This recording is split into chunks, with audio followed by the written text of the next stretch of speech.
families is that standard care is still negotiable. Public safety still leans on temporary funding. Fully funded capital projects are still waiting because the staffing capacity needed for review is not there. We're now just trying to recover from the Adams administration's 2-for-1 hiring reduction.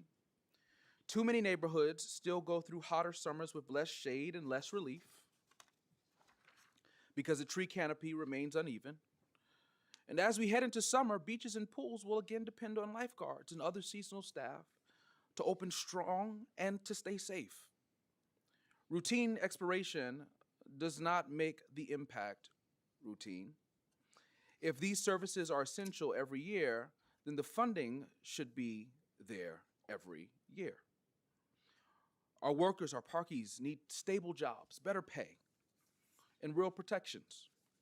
And our communities need a park system that serves every borough with the same standard of care.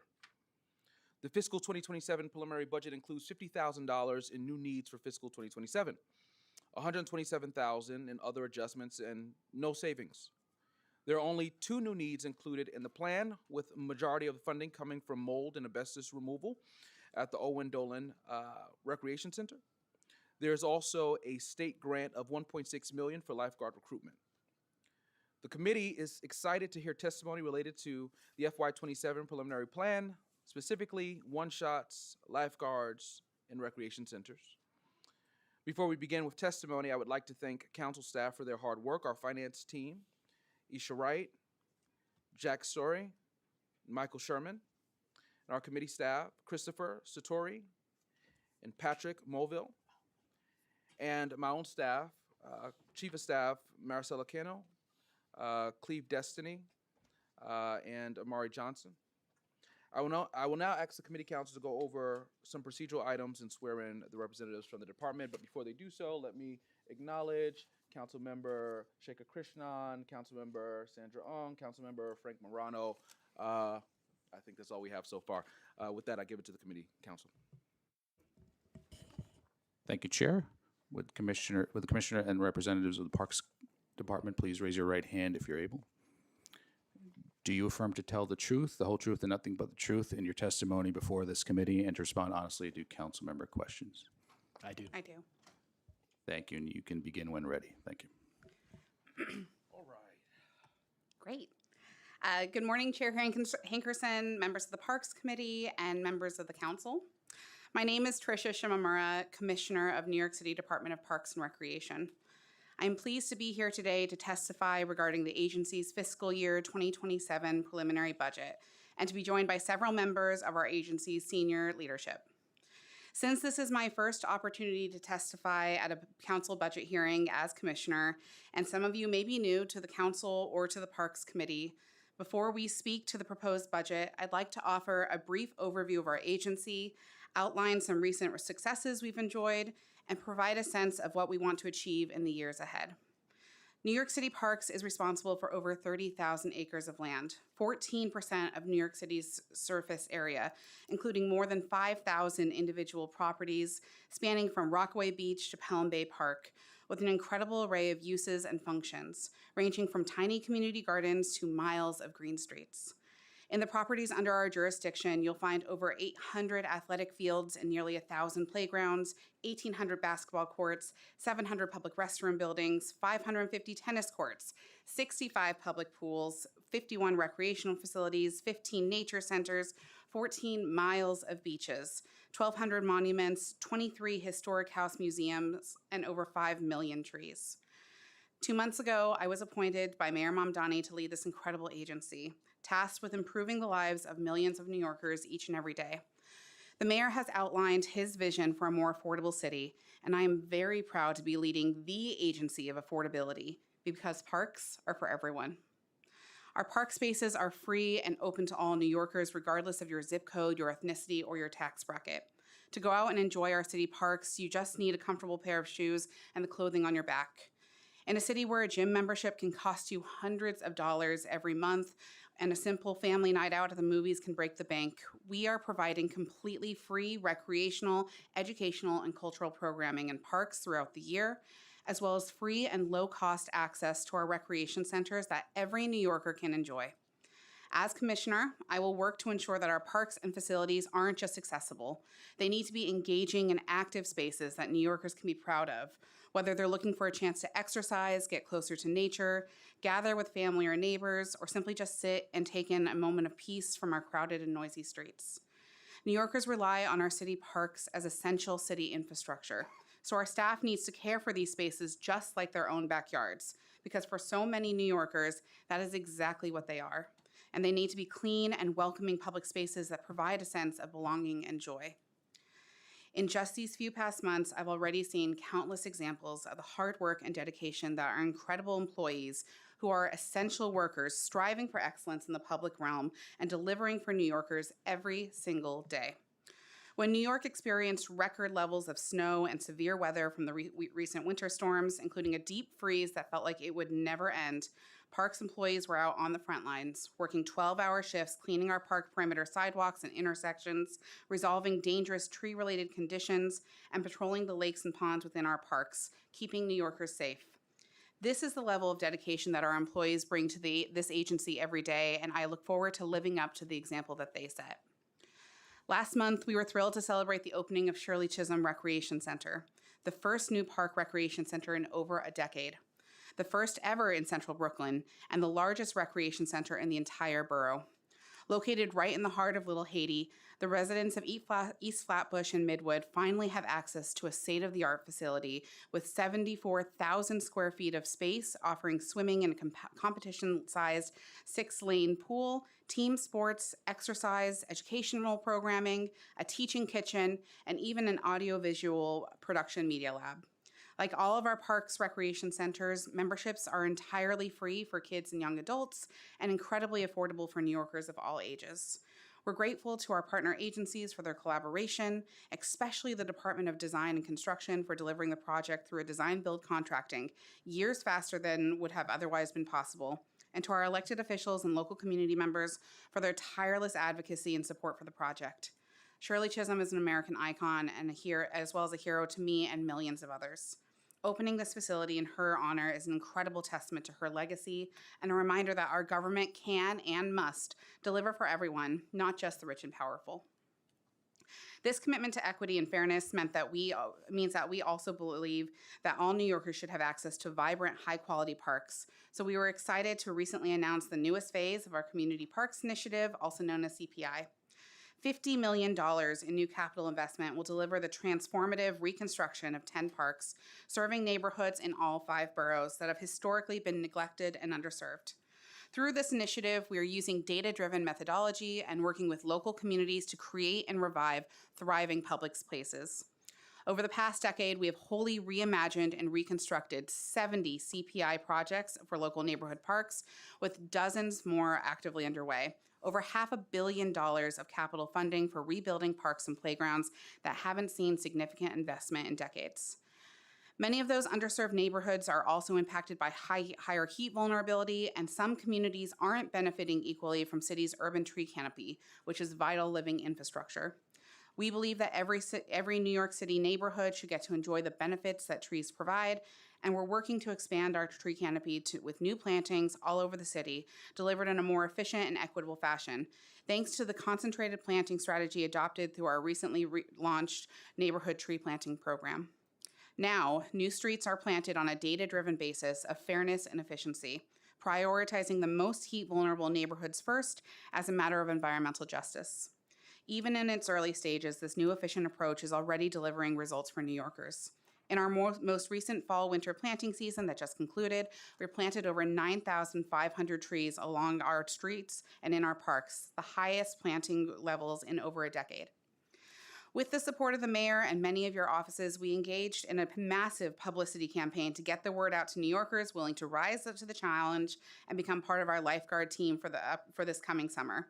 And as we offered qualifying tests at indoor pools around the city, including our recreation centers, as well as New York City public school sites. We are working to get these new recruits trained, certified, and ready to protect New Yorkers, serving alongside our returning lifeguards, so that the upcoming beach and pool season can be even more successful than the one we enjoyed this past summer. In summer 2025, over 9 million people visited our public beaches and pools, and we expanded the number of free summertime Learn to Swim classes, and were able to bring back senior splash and lap swimming programs to our outdoor pools for the first time since the COVID pandemic. This was all made possible through an incredibly focused campaign to recruit and retrain lifeguards and expand training opportunities, which is an effort that will carry on as we seek to build on that momentum. As seen in the fiscal year 2026 preliminary mayor's management report released earlier this month, our MMR ratings for overall park condition and park cleanliness in the first 4 months of this current fiscal year increased by 1 percentage point in each category compared to the same period of FY25, rising to 86% and 93% respectively. Among other factors, we believe this improvement can be credited to the expansion of our second shift maintenance staffing approach, which strategically targets 200 heavily used park locations during peak use evening hours and weekends. To be clear, this metric data, which helps inform our maintenance strategy around the city, is not self-reported by our operational staff. These metrics are derived from thousands of inspections made through the year by our Parks Inspection Program, or PIP. This is a detailed, objective quality assurance program, independently administered by our Operations and Management Planning Division, conducted completely independently from our maintenance and operations staff. Similar to what many in the retail business would call a secret shopper program, so that we hold ourselves accountable and adjust our strategies in real time as problems arise. The PMMR also reflects the growing interest in the recreational programming that we offer in parks around the city, as over 500,000 people attended our programs outside of recreation centers in the first 4 months of FY26, an increase of 77% over the same period in FY25. The increase was largely due to the addition of 9 more program sites and an increased number of operating days for our Kids in Motion program, which is our free drop-in program led by New York City Parks staff, offering active outdoor play in playgrounds to keep kids active and engaged on those warm summer days. Because we are committed to accountability and transparency, I will also mention that the new PMMR reflects a significant decrease in the number of street trees pruned in the first 4 months of the FY26 compared to the same period in FY25. Unfortunately, we expected loss of services of an experienced block pruning contractor due to the tragic passing of the company's owner in late June, forcing the agency to rebid these contracts. The preventative care of our tree canopy is a hugely important priority for us, so we're working to advance these new block pruning contracts through the city's procurement process and bringing those vendors on board as quickly as possible, so we can resume meeting our block pruning targets as we've typically done over the years. Even though it is felt at times like this winter would never end, we know that warmer days are approaching, and our parks, athletic fields, and playgrounds are going to be busier than they've ever been. As many of you know, thanks to once-in-a-lifetime celebrations like the 2026 World Cup and Sail 250, the New York City metro area is expected to receive a truly massive influx of visitors and tourists this summer, with an estimated 2 million people coming into or passing through New York City as they cheer on their favorite teams and celebrate the 250th anniversary of the founding of our country. We are confident that our employees are up to the task as we are poised to begin onboarding our seasonal employees, reactivate our water features, and getting our sports fields in shape for our busiest season approaches. There is no denying that this summer will present some very unique challenges, but we're extremely excited that so many visitors will be able to come experience our world-class green spaces alongside the millions of New Yorkers that enjoy our parks each and every day. Turning to the specific topic for this hearing, the fiscal year 2027 preliminary 10-year capital plan for New York City Parks includes a total budget of $12 billion, demonstrating this administration's ongoing commitment to promoting equitable investment in a greener, healthier city. The FY27 preliminary expense operating budget for New York City Parks is $654 million, providing our agency with the resources we need to continue getting the job done, delivering core services and keeping our city's parks clean and welcoming.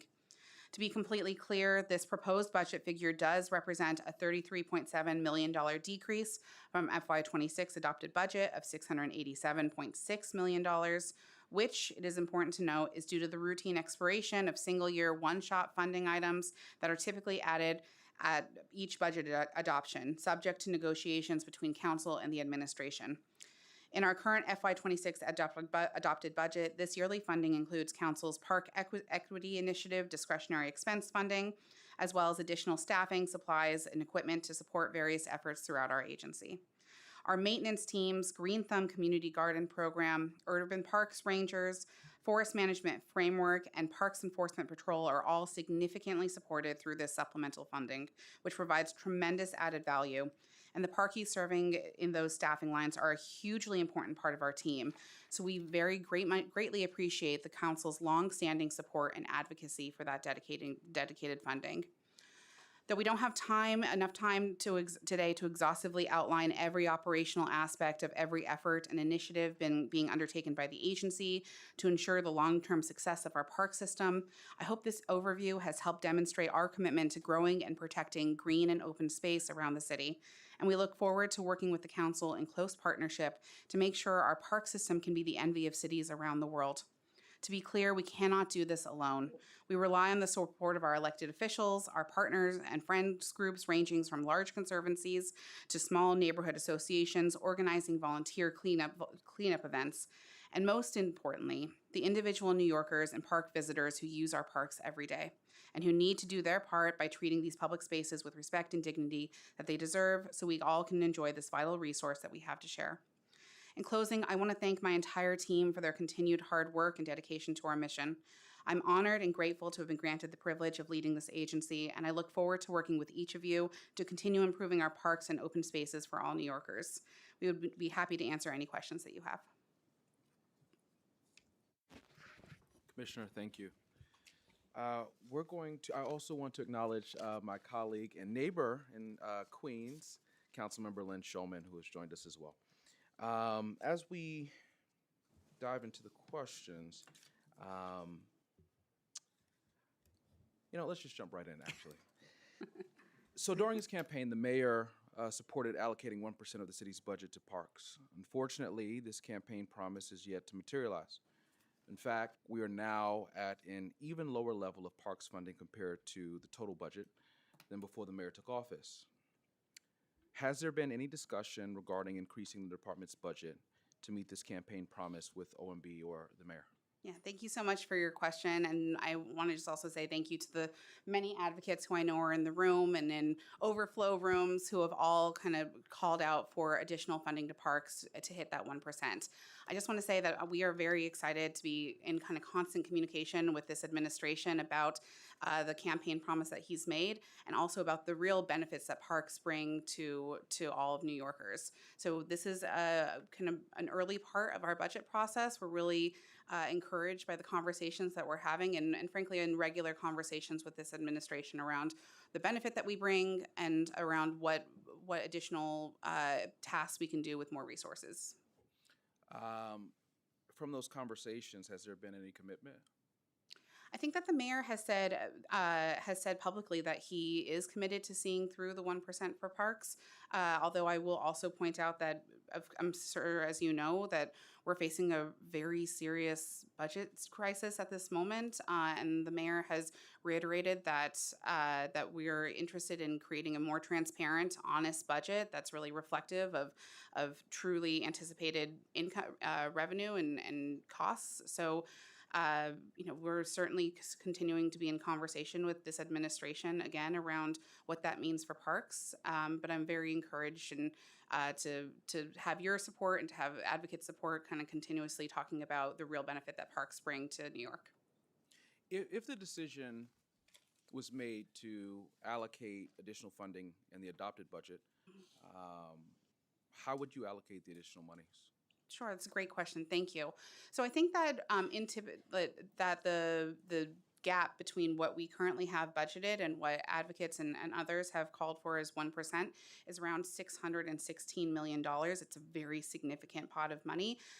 So certainly as the leader of an agency, I would welcome additional resources at any time. I think that we know many of the most successful programs that we have are really data-driven, metrics-driven, and we, as I highlighted in my testimony, we really do have some rigorous metrics that we hold ourselves to, be it through our PIP ratings, which really look at every single park, or through inspections over all, like our MMR report that comes out, and we see, as we saw, an improvement just based on what we believe is to be the impact of second shift.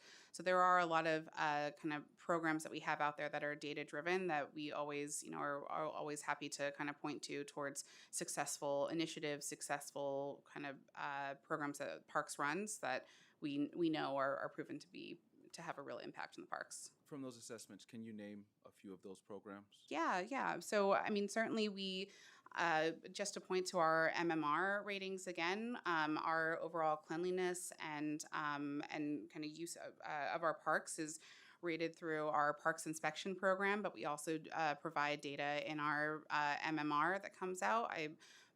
We had discussed in just this MMR versus last year's that we saw an uptick in overall cleanliness in our parks. We believe that has, at least in part, if not more, been due to our implementation of second shift at a larger level. We have right now second shift staff that come out on weekends and Thursday, Friday, Saturday, Sunday, I believe, although I'll look to our acting First Deputy Commissioner, Mark Folk, to give us more information on this. And with that program, we see our parkies kind of go out and be in our parks when a lot of people park patrons are using them in the afternoons. And we saw that with that implementation expansion, we went from 100 sites at first to now 200 park sites. We've seen kind of tremendous kind of success with this. Overall higher ratings, overall cleaner bathrooms, trash is cleaned out more frequently. And so we have these kind of examples. That's just one of knowing that this is a truly data-driven program that can deliver results. Thank you. We're excited to see that there are no savings in the CSO plan, the Chief Savings Officer plan, but there are also no restorations to the agency's budget after the effects of the PEG program. We saw hundreds of positions reduced and many programs delayed or outright eliminated as cost savings measures. This has undoubtedly had an impact on our parks and the city's ability to care for our parks and green spaces. While there is not a PEG program, there is still an instruction from the agency to institute savings across the board with recommendations by the CSO. Can you please explain the savings that you found as well as any impact on services in your report? Sure. So I think the EO 12 had instructed our agency to designate a chief savings officer and then to kind of look through and look for opportunities of inefficiencies, look for opportunities of savings. That report was to be submitted by March 20th, which I think was just on Friday, and the agency has complied. I want to reiterate, though, that to reiterate something that the mayor has said, and that is certainly true within our agency, that none of these efficiencies and savings were to have any sort of impact on the actual services to New Yorkers, and we know that Parks provides many services. So while this is still very kind of early in the conversation, and we have not had any sort of kind of formal kind of circle back with OMB, so it's a little early to talk about the details, I will just tell you that any sort of savings that we were able to identify will have no impact on overall services to our parks or recreation centers or any other kind of impact to New Yorkers. Just to be clear, so there hasn't been any conversations with OMB as of yet? We just submitted it on Friday, so not yet. You mentioned bathrooms, so I just want to jump there really quickly, Yeah. if it's okay. What's the current cost to construct a bathroom or comfort station in a park? Yeah, thank you so much for the question.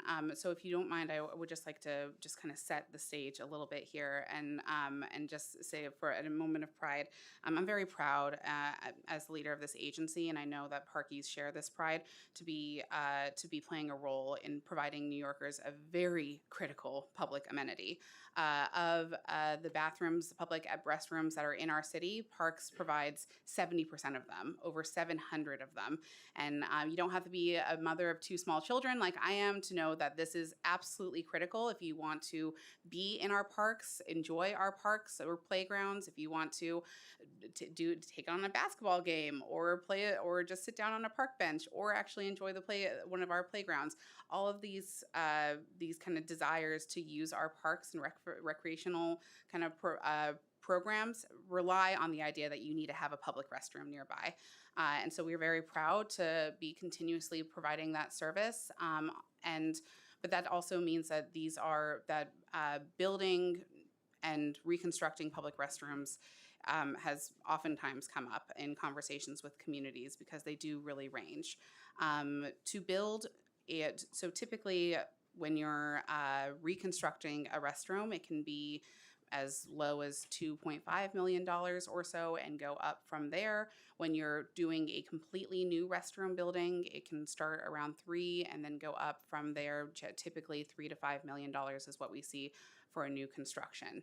Now, I'm looking here, and there are so many council members who have been sitting in their seats for a little bit, so I'm sure that you're not new to this idea that we oftentimes have been saying that now, more often than not, we're probably recommending that we are doing fully new construction of restrooms in your districts and in your parks when possible. Because really, we also know that it's not just about restrooms. That you oftentimes hear us talk about, like maybe restrooms plus an additional staff space that we can then have a fixed post staff in there. It does cost more, but it typically has a lot of benefits to be able to have the option to have fixed post staff in your parks. Maybe we're talking about reconstructing, but reconstructing will only barely give us the accessibility that we know that this park or neighborhood needs. And so it would just make more sense for us to construct a new facility that will give us more accessibility, more stalls, instead of kind of reducing down a limited number down from there. So it's a little bit of a complicated answer, and I'm happy to talk to you more about it. But typically, depending on if you're reconstructing or doing something new, your costs can range. I mean, just as a follow-up to that, has the agency explored any ways to decrease the cost of construction and design of bathrooms in parks? Absolutely, and thank you for the question. So there are two components that oftentimes we hear about when it comes to any sort of capital project, and I'll also look for our Deputy Commissioner of Capital, Eric Borston, to come join me if you have any other questions on that, if there's anything that I'm misstating or any additional details that you'd like to add. But just a couple years ago, the agency, in recognition that it was taking too long and too expensive to build these restrooms, that we undertook a little bit of a pilot to see if there was ways to speed this up and reduce some of those costs. And so that's when you started to hear about the Portland Loo, which was a pilot in order to put like a single stall, open air, year-round bathroom in every single borough to see if that would bring down the cost, if that would be successful. We also tried prefabricated modular bathrooms, some of which have been very successful. We've received design awards, did it very quickly, but some of them which have kind of brought up other problems that were not as quickly anticipated. So I'd say that the Portland Loos just went through that whole kind of initiative to try out different pilots of different types of bathrooms, just went through its first winter season. We've learned a lot of lessons in this, some good, some bad. But certainly we're continuously looking at ways to kind of, again, to deliver this incredibly important public amenity at faster pace and for a cheaper price. I'll just look to our Deputy Commissioner to see if there's anything you'd like to add. Thank you, Commissioner, and thank you for your question, Councilmember. I must say to begin that the Commissioner got it all right and told a very complete answer to I'm that sorry, question. Commissioner. We have to swear you in. Yeah. Deputy Commissioner, my apologies. Thank you. Please raise your right hand if you're able. Do you affirm to tell the truth, the whole truth, and nothing but the truth in your testimony before this committee, and to respond honestly to council member questions? I do. Thank you. So again, the Commissioner told a very complete story and really did get everything right. I would just add to that first of all, we all know that construction in the city is expensive no matter what you're building. Construction in parks more so because you're far from utilities. Sometimes you're far from the street and the delivery of materials and workers. adds to the complexity. We're also building, the smallest public building imaginable. Larger buildings have greater efficiencies. Our buildings are built by union labor, so you're talking about full union wages and operating governance. And to build a 720 square foot building has a lot of inefficiencies that you don't encounter when you're building, a more normal size building. But to that end, we have a number of different design options that we're utilizing. The commissioner mentioned our standard prototypical public restroom building, PRB. It has 6 fixtures. It's hand-built, I should say, on site once the foundations are in. These are masonry buildings, hand-laid masonry. But these are intended to last, decades. These are not buildings that we expect to suffer from weather or abuse. They're designed to be where they are. The existing buildings that we're all familiar with, the 20 by 20s, they're much smaller. They have currently 4 fixtures in them. But again, as the commissioner said, to make them fully handicapped accessible, we lose 2 of the 4 fixtures. So in that case, you're getting a public restroom with 2 fixtures, 1 men, 1 women typically. The alternative, you have 3 of each, so the capacity and the service is far greater, and the cost is really not that different on the scale of things. We also have a prefabricated option that we've rolled out twice. As the commission mentioned, one did just win an AA New York Design Award, where most of the work is done off-site. That is the superstructure. Below grade, same challenges, foundations, infrastructure, all the typical costs and potential risks that one encounters there. But above grade, the building is predominantly fabricated off-site in 3 large modules, delivered to the site, craned in. Again, access is an issue there. And that tends to not so much reduce cost, but it reduces the amount of construction activity on site that disrupts the use of the park for other uses. Thank you. I'm going to circle back to the bathroom piece or comfort stations. I want to acknowledge some of my other colleagues that have joined us. Councilmember Gail Brewer, Councilmember Sandy Nurse, Councilmember Virginia Maloney. All right. And Councilmember Kayla Santosuoso, who has joined us virtually as well. Just to switch gears really quickly, every year as part of the budget negotiations, the council pushes for the same few budget items to be funded. However, the administration has only set them for 1 year at a time. This leaves the jobs of working class New Yorkers up in the air every year. They don't know if they will have a job to come to next fiscal year. This is no way to live, and it puts intense stress on these dedicated employees who work to make our parks clean and enjoyable as much as possible. Is it the commitment of this administration to baseline these one-shots once and for all, particularly the one-shots associated with headcount? Thank you so much for the question. And I welcome the opportunity to talk more about these one-shot positions, which account to around 277 staff members overall. I'm happy to talk a little bit more in detail around these positions, but just at a very high level, I would just like to say that from what I understand, these one-shot funding opportunities really have come out of are a part of the essentially routine conversation and dialogue in between the administration and our council. I'm incredibly grateful for these opportunities and can really speak to operationally how these positions have worked to complement and supplement the work that we do. They span from green thumb to our forestry management to our maintenance and operations, of course, PEP, rangers, and stump removal. All of these kind of components are incredibly important to the bread and butter work that we do and the services that we provide to New Yorkers. And as I understand, we're very grateful for the continued support that both the council and the administration has looked at for this funding. I know you listed some. Can you list them all with the head count? Yeah, I'll slow it down for you and go through. So there are six kind of one-shot initiatives that have previously came through in our FY26 budget. The first one I'll talk about is the forestry management. This is not our street trees, but really our natural areas management. That's 37 positions. We have a year-round headcount of 63, so this is a sizable supplement to that work. We are very proud of the fact that we maintain over 800,000 trees in our natural areas. There are actually 6 million trees in our naturals areas, which is amazing. But 800,000 of those we kind of maintain at a higher degree of touch and a higher degree of maintenance there, and this would help us. This has continuously helped us do that. We are very excited about, of course, in these natural areas, as we've spoken about at previous hearings, because we understand that the maintenance of our existing canopy, the maintenance of our urban forest, is really contributes to our overall shade. Commissioner, I'm sorry. Oh, is it as too- much as I appreciate I gotta that slow information, if faster. you can just list Faster. if that's okay. Thank you. Yep. Rangers is 50 positions. Our stump removal is $2 million. It's just OTPS. Green Thumb is 11 positions plus a little OTPS funding. We have maintenance park workers, 73 positions. This is mostly CPWs and APSWs and some gardeners. And then 100 PEP officers.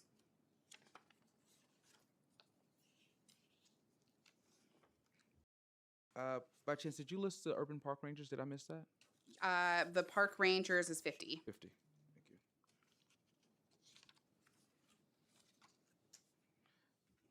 What's the breakdown of the park rangers by borough?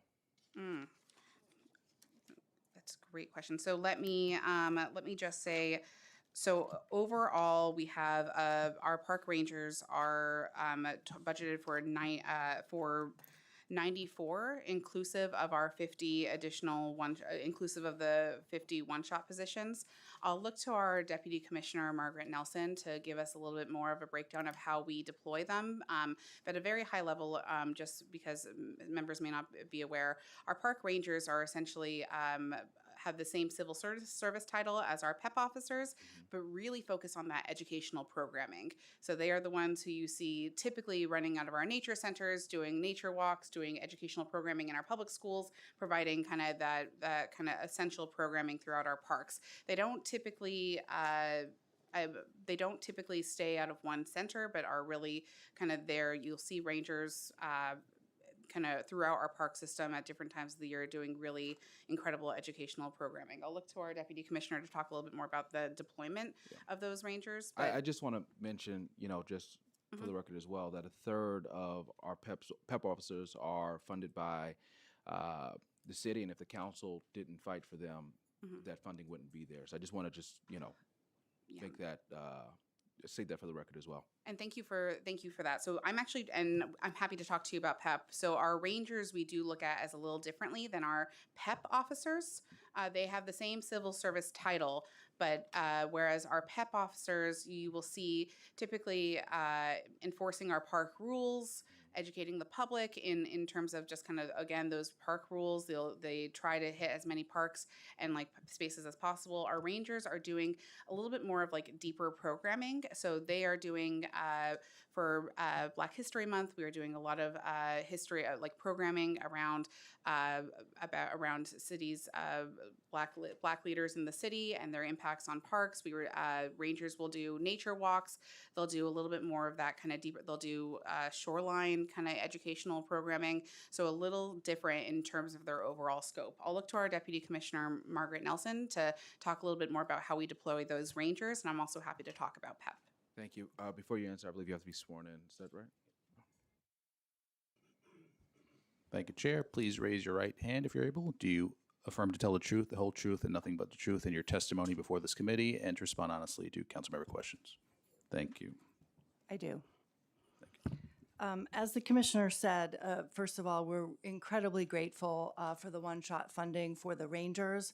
Our baseline ranger number is only in the 40s, and so when you think about adding 50 more rangers, we really have been able to expand the breadth of our programming throughout the city. And we did take a special look at making sure that we are providing programming in every single council district, which is something we weren't able to do with our baseline staffing. So I just want to point that out. As the commissioner said, we have 11 nature centers, which are open on the weekends, and we provide programming and open hours there. We also provide programming in schools through our natural classroom program. So we're going out into schools, doing programming there, and also bringing those school children into our parks. We do pop-up programming, and we do scheduled programming. So it's really throughout the city, and it's not necessarily based on, specific parks at a specific time. So happy to provide you more detail. And I would say that those rangers are really spread equitably across the five boroughs. What does a typical day for a park ranger look like? So a typical day for a park ranger, they're going to spend some of their time planning programming that's upcoming. So they do some reaching out to schools to see if schools are interested in programming or following up on inquiries that they've gotten. They do some patrol in parks. So and they use that as an opportunity. If they see wildlife in a park, they might gather people around and do some education. That's called our pop-up programming. So if they see a seal, in the river, or they see a hawk in a tree, they'll be doing pop-up programming with the people that are in the park. They will also do some patrol around canine conditions, so dogs off leash. They will try to educate folks around that. Again, as the commissioner said, both our rangers and our PEP officers both have the same underlying urban park ranger civil service title. They're both trained as peace officers. They both have the ability to make arrests if needed. But again, both our rangers and our PEP officers really look for education first to educate park goers on our rules before having to move to enforcement if they do. In the instance that they have to make an arrest, the person that they've detained, would they be brought to a local precinct? Exactly. Is that correct? Yes. Okay. Would the agency be supportive of the council's push for the administration to baseline? I think that as the leader of this agency, we'd always be happy to see more certainty and more funding in our budget. Certainly for our rangers and for our PEP officers in particular, those positions take a lot of training and require a specific type of recruitment. The training alone takes around 16 weeks to do, and then recruitment can take any number of weeks to do. So I think operationally, it is nice for our other kind of baseline funded positions to have that certainty in effect, so that we can kind of continue just kind of get them trained and get them out in the field as long as they'll stay with us. I thank you for your support. Yeah.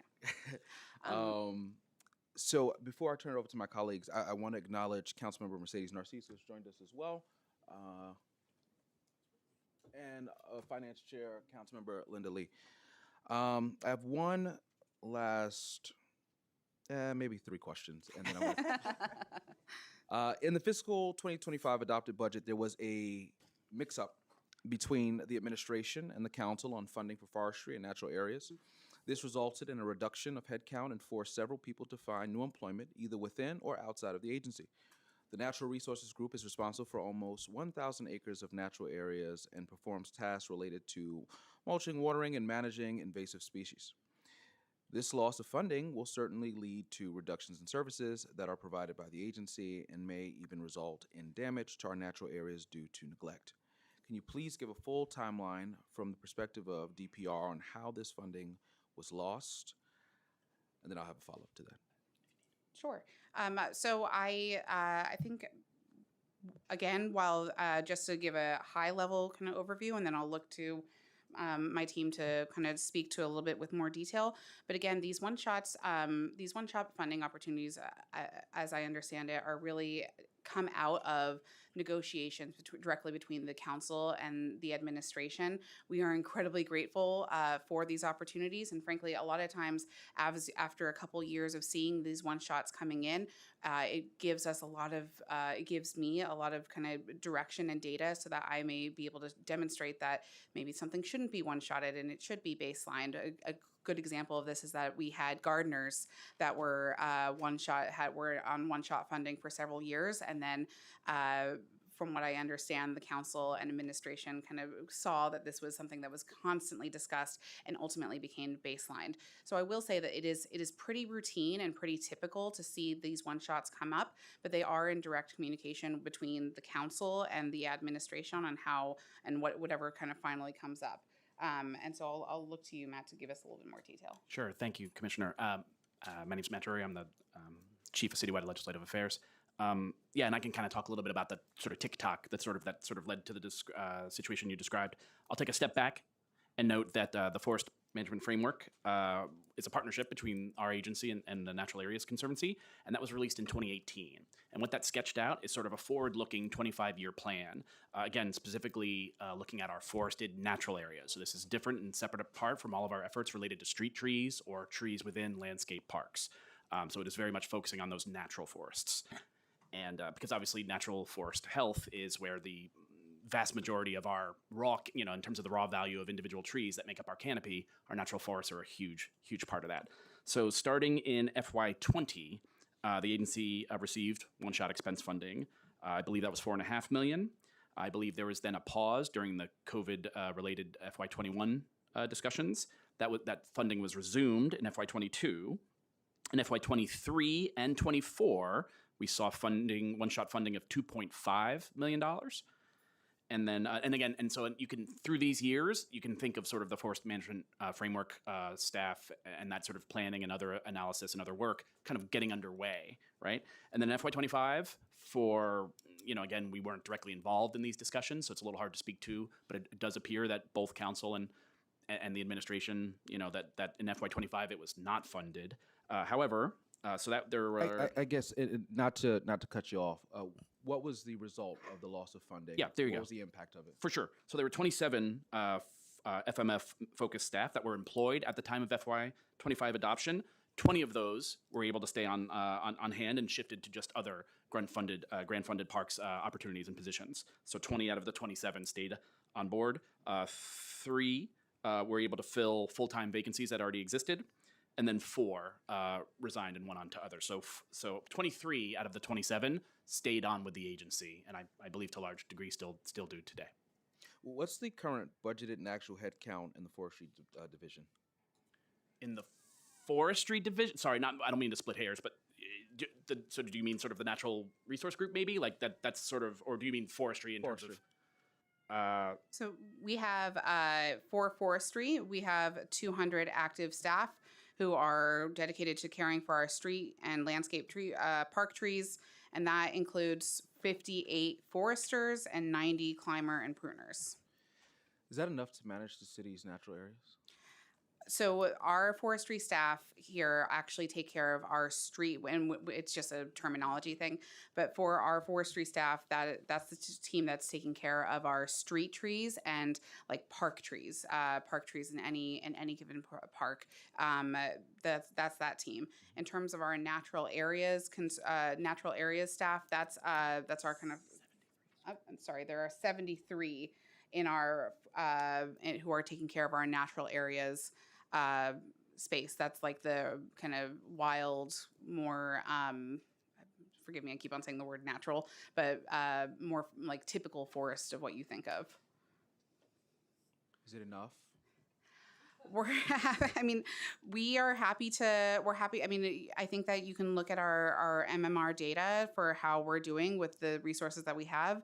We are, again, more is always more in the sense that we're always happy to receive more resources. But at the same time, I would also say that Parks has we understand to a very intimate level that we have mandates to uphold and essential services to provide New Yorkers, be it in our landscape parks or in our natural areas. And so we're going to uphold those mandates with any resources that we're given. I'm having a slight challenge, and Commissioner, it's not with you, but you did mention something that park workers and the work that Parks does is essential. But unfortunately, the way that the current budget looks, the preliminary budget looks, it doesn't seem as if it is essential to the administration as it stands. And so I want to just go back to a question I asked in the last hearing regarding the snowstorm. And regarding the staff that were required to work during the snowstorm. Would the department be willing to use funds from accruals, given that accruals from the current vacancy rate are projected to provide more than enough funding to provide retroactive pay comparable to the pay provided by DSNY to those DPR staff who worked to shovel during the last snowstorm? I'm sorry, I think I just want to make sure I understand your question. So those staff who responded to the snowstorm, and happy to give you kind of, again, the larger overview. When we have major snow events like the two that we had in February, our entire maintenance and operation crew responds to those storms. And nothing else kind of takes higher priority than ensuring that we are doing our part to help New Yorkers get to where they need to go. So that does, and we have a kind of very thoughtful, very thorough, extremely dense winter weather response plan that really prioritizes perimeter sidewalks, high traffic areas, major transit hubs, kind of high part JOPs are up there at the top. We work with our brothers and sisters at DSNY to help clear bus stations and crosswalks and really understand this to be a full city effort to get out of a storm and recover as quickly as possible, knowing that there are priorities to helping people get around. That work, Parks works very closely in hand with our other sister agencies, DSNY, NICEM, DOT, NYPD, and FDNY to kind of respond to the storm. And while those parkies are responding, they are getting paid for that work. So they're there, and so they are getting paid. For So that. I don't think the question has to do with them being paid. We know they were paid, but it doesn't seem that the pay was comparable to those in the Department of Sanitation and those that were hired per diem by the city. I personally feel that it's only fair to provide equal pay for equal work, especially since some park staff had to sleep in rec centers overnight. You know, that's a huge ask, and it speaks to the essential nature, I believe, of park workers, parkies in general. And so I would like to know if the agency would consider matching that pay to that of those that worked the snowstorm that were in DSNY and or the per diem workers. Yeah, thank you. You know, just one kind of caveat to that, and I'd say that, you know, we're happy to. I'm always happy to uplift the work of parkies.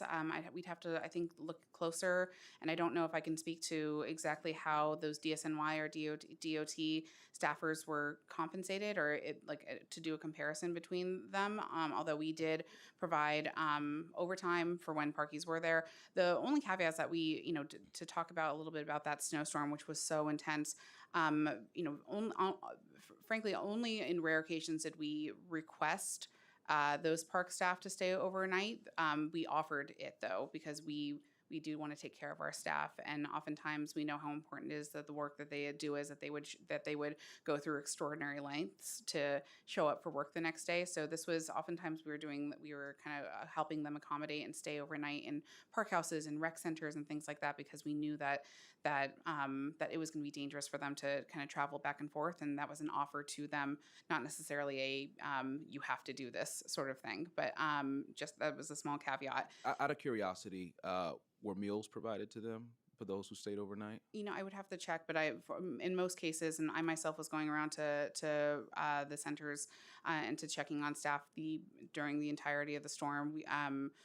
Park staff were overall in really good spirits. They were very happy about the situation. Most of them had gotten pizza or gotten other kind of like the managers had gotten pizza for them and kind of helped support them. And some of our rec centers, they were watching movies into the night and then like getting up the next morning doing getting back to work. So I think overall we're happy to give you a little bit more look into that further. But overall we do what we can to make sure that they're supported and most of all safe. I'd appreciate you Yeah. all following back up with us. I don't want to take too much time. I have a lot of colleagues who are here who have questions. I want to acknowledge Councilmember Pierino Sanchez, who has joined us as well. For questions, we'll start in Harlem with Councilmember Yusuf Salam. Thank you, Chair. Thank you for your testimony as well. I want to start with Central Park's maintenance decline.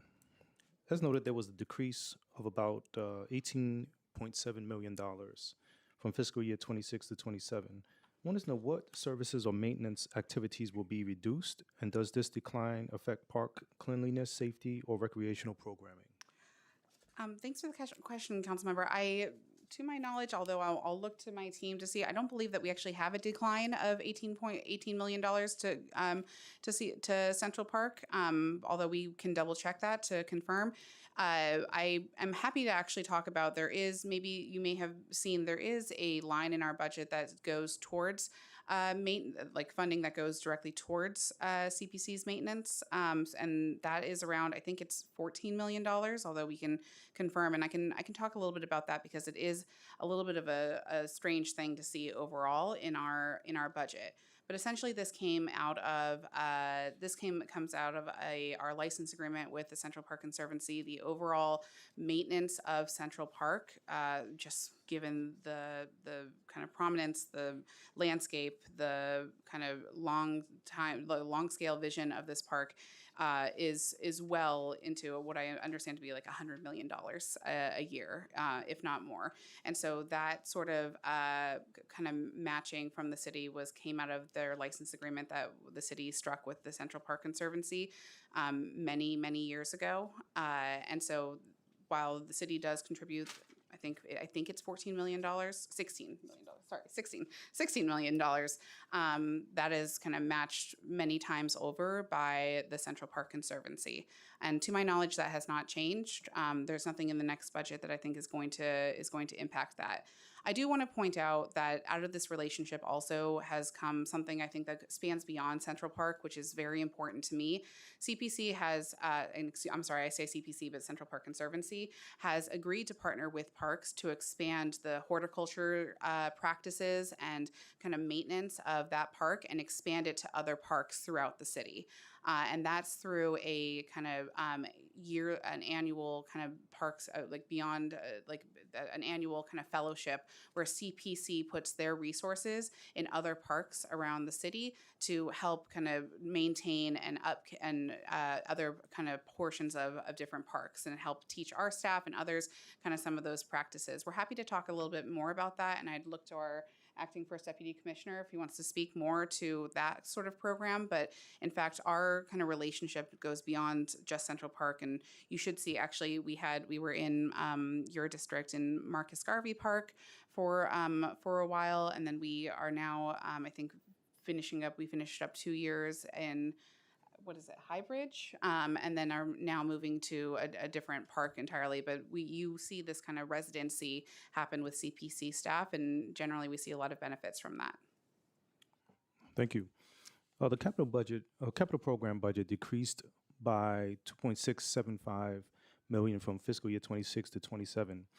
What capital projects are being deferred or delayed, and how will this impact the East River Esplanade Phase 3 and the Hafen Park Pool reconstruction timelines? Thank you again for the question.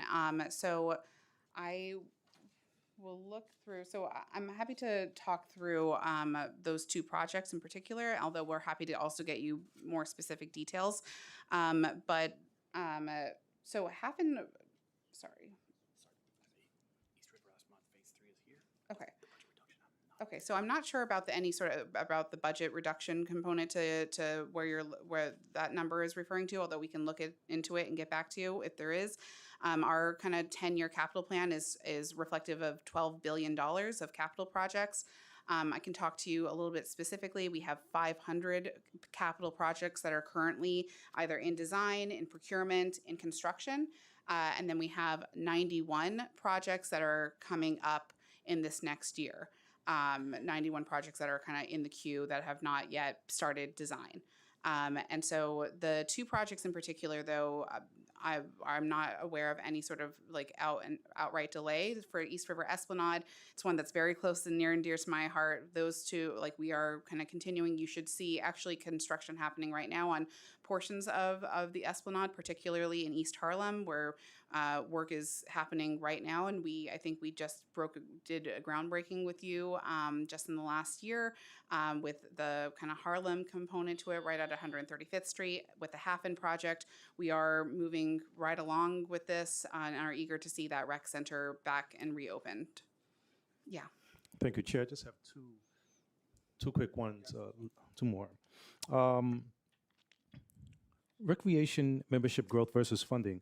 The Recreation Center membership increased 5.3%, 7,737 members, new members, I would say, in the first 4 months of fiscal year 26, driven by young adult growth. Does the fiscal year 2027 budget include the increased funding to support expanding programming and staffing for this growing membership base? Thank you for the question. I too am looking at membership and rec center visitation very, very closely. The truth is that we have over $1 billion, $1 billion going into recreation facilities over the next several years. We opened up Shirley Chisholm this year. This won't even be the end of the conversation around rec centers that we're opening. We'll be opening up Mary Callie Dalton. I hope by the end of this calendar year, we've got 4 more rec centers kind of in the queue, particularly in the Bronx and Queens. Really exciting projects.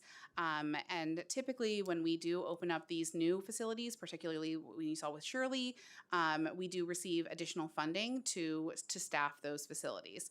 The budget that you have in front of you, it does not reflect any additional staffing at this point, although we are kind of constantly in conversation with OMB as we open up those new centers.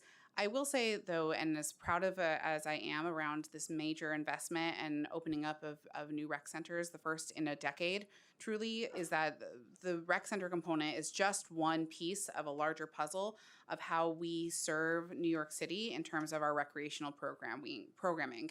Outside of our rec centers, we have playground associates, we have shape up classes, we have other kind of rec programming that helps get New Yorkers access to these incredible services, even if you don't live near a rec center. So we're very excited and can provide you additional information around that type of network, but really you should look at our rec centers as just one component and then see this larger kind of mosaic of services that we provide, even without a stationary building attached to it. And finally, DPR received $1.6 million in state funding for lifeguard recruitment bonuses to achieve 1,200 lifeguards. Is this sufficient to meet the workforce needs for full pool and beach season? And what is the current lifeguard vacancy rate, and how does this compare to fiscal year 25? Thank you for the question, very much so. So I just want to say, in recognition of my predecessors, particularly Iris Rodriguez Rosa, but also Sue Donahue, both of these commissioners really saw what was a nationwide issue with lifeguarding and focused in on changing the narrative in New York City.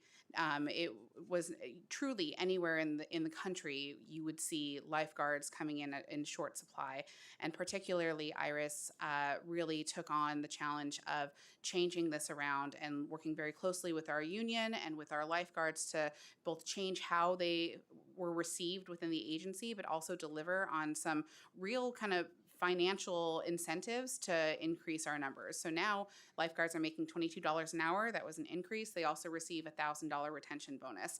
And those two things mixed with also just a cultural shift, and I wish I could spend an hour talking about this within our agency, has really resulted in increasing numbers instead of that kind of continuously decreasing amount. And I really want to just, again, say thank you to Iris and Sue, who really took this on. And frankly, we're going to continue that under my leadership here. We've seen significant retention with this, to the tune of around 70 to 80% of lifeguards are now returning back. That's higher than the national average. And we had just shy of 1,100 last year lifeguards. We had 1,082. It's still too early to be able to tell you exactly what we're going to have this year, but I'm very hopeful, and the numbers are looking good. We're just in training right now, so it kind of depends on who sticks out through training, and ultimately we do the last test, and we won't be able to know for sure until, frankly, the end of June, start of July, in terms of our total numbers. But you do feel a difference here. I have to tell you, particularly even at our pools, you saw at our big Olympic-sized pools just a couple years ago, we were only able to open up those pools to like 15%. It was really tight. This year, in this last summer, Jess, in this last past summer, you saw diving pools opening up. You saw we were able to bring back Adult Swim, Senior Splash, which was such a beloved program. And so we're really hoping to see kind of that continued growth, and are very grateful, frankly, to my predecessors for their kind of their focused effort here. Thank you, Commissioner. Thank you, Chair. Absolutely. I also want to give kudos to the former Commissioner Iris Rodriguez Rosa. She did amazing work. So I just want to, I know she's watching, so. Yeah, I know. Yes, Great job. she'll happily be texting, yes.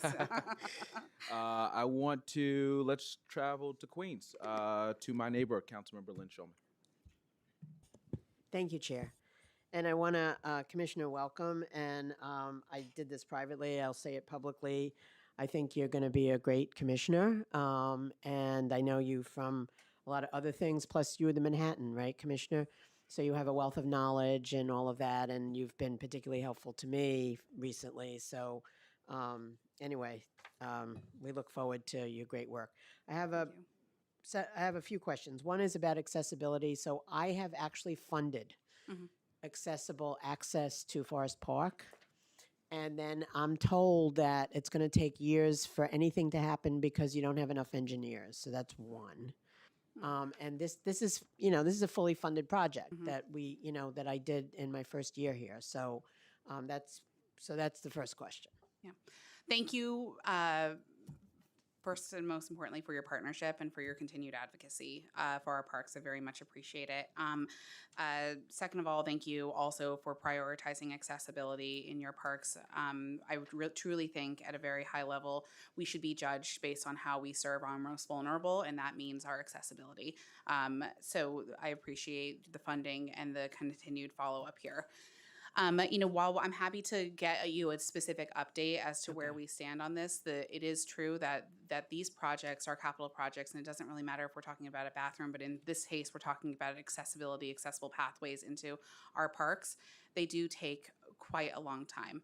And truly, I can go into details around this, but the truth of the matter is that that we are looking very closely at how we can shave down some of this time. Really, what you see is when you start design may be, and it's been pretty typical, around 12-ish months. I haven't even seen a design yet. So we're Right. told that, there's not enough personnel to When you see those design projects, when it gets into design, but for any project or a project that's right before your project or where our after the design phase, you really do see, and what we're looking at very closely is a kind of prolonged time when we're trying to get through some regulations and kind of checks with our other agencies. All good things, truly good things, but things like, and you may hear this word a lot, the SWIP process or something else like that. Those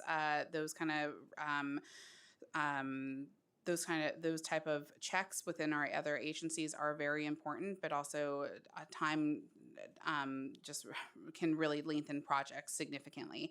We're looking at this closely. There are some things that the agency has done. Actually, a piece of legislation that Councilmember Krishnan had passed just a few years ago around the whole capital process and ways to actually shorten this. I both read your legislation and the report that came out, which was very helpful.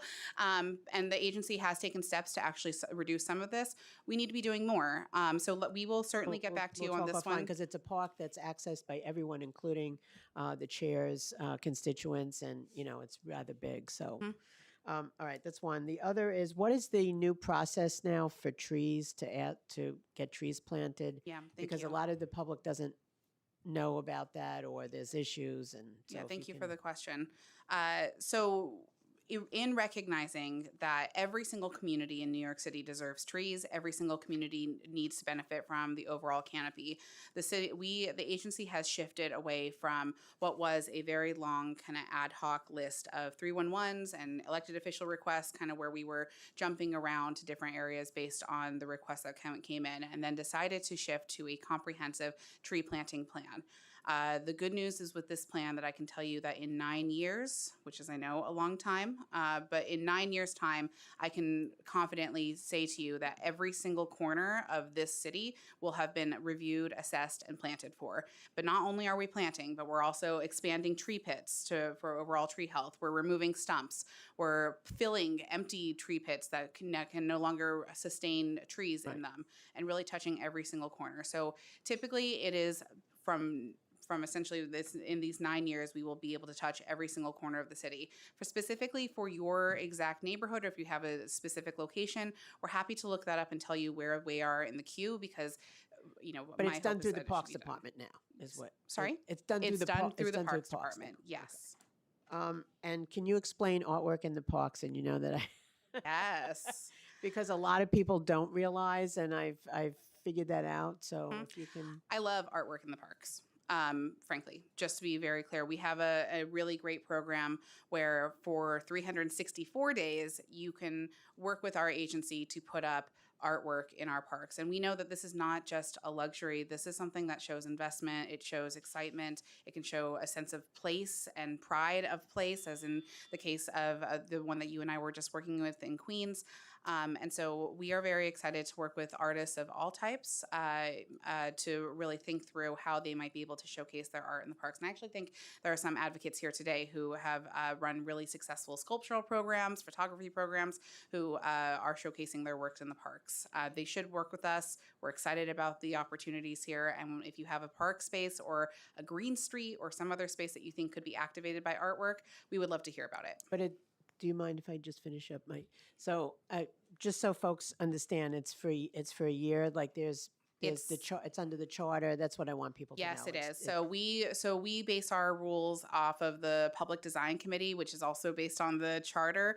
If you do something, if you hold a piece of artwork for over a year or at a year, then it requires additional kind of reviews. It is then seen as a permanent artwork.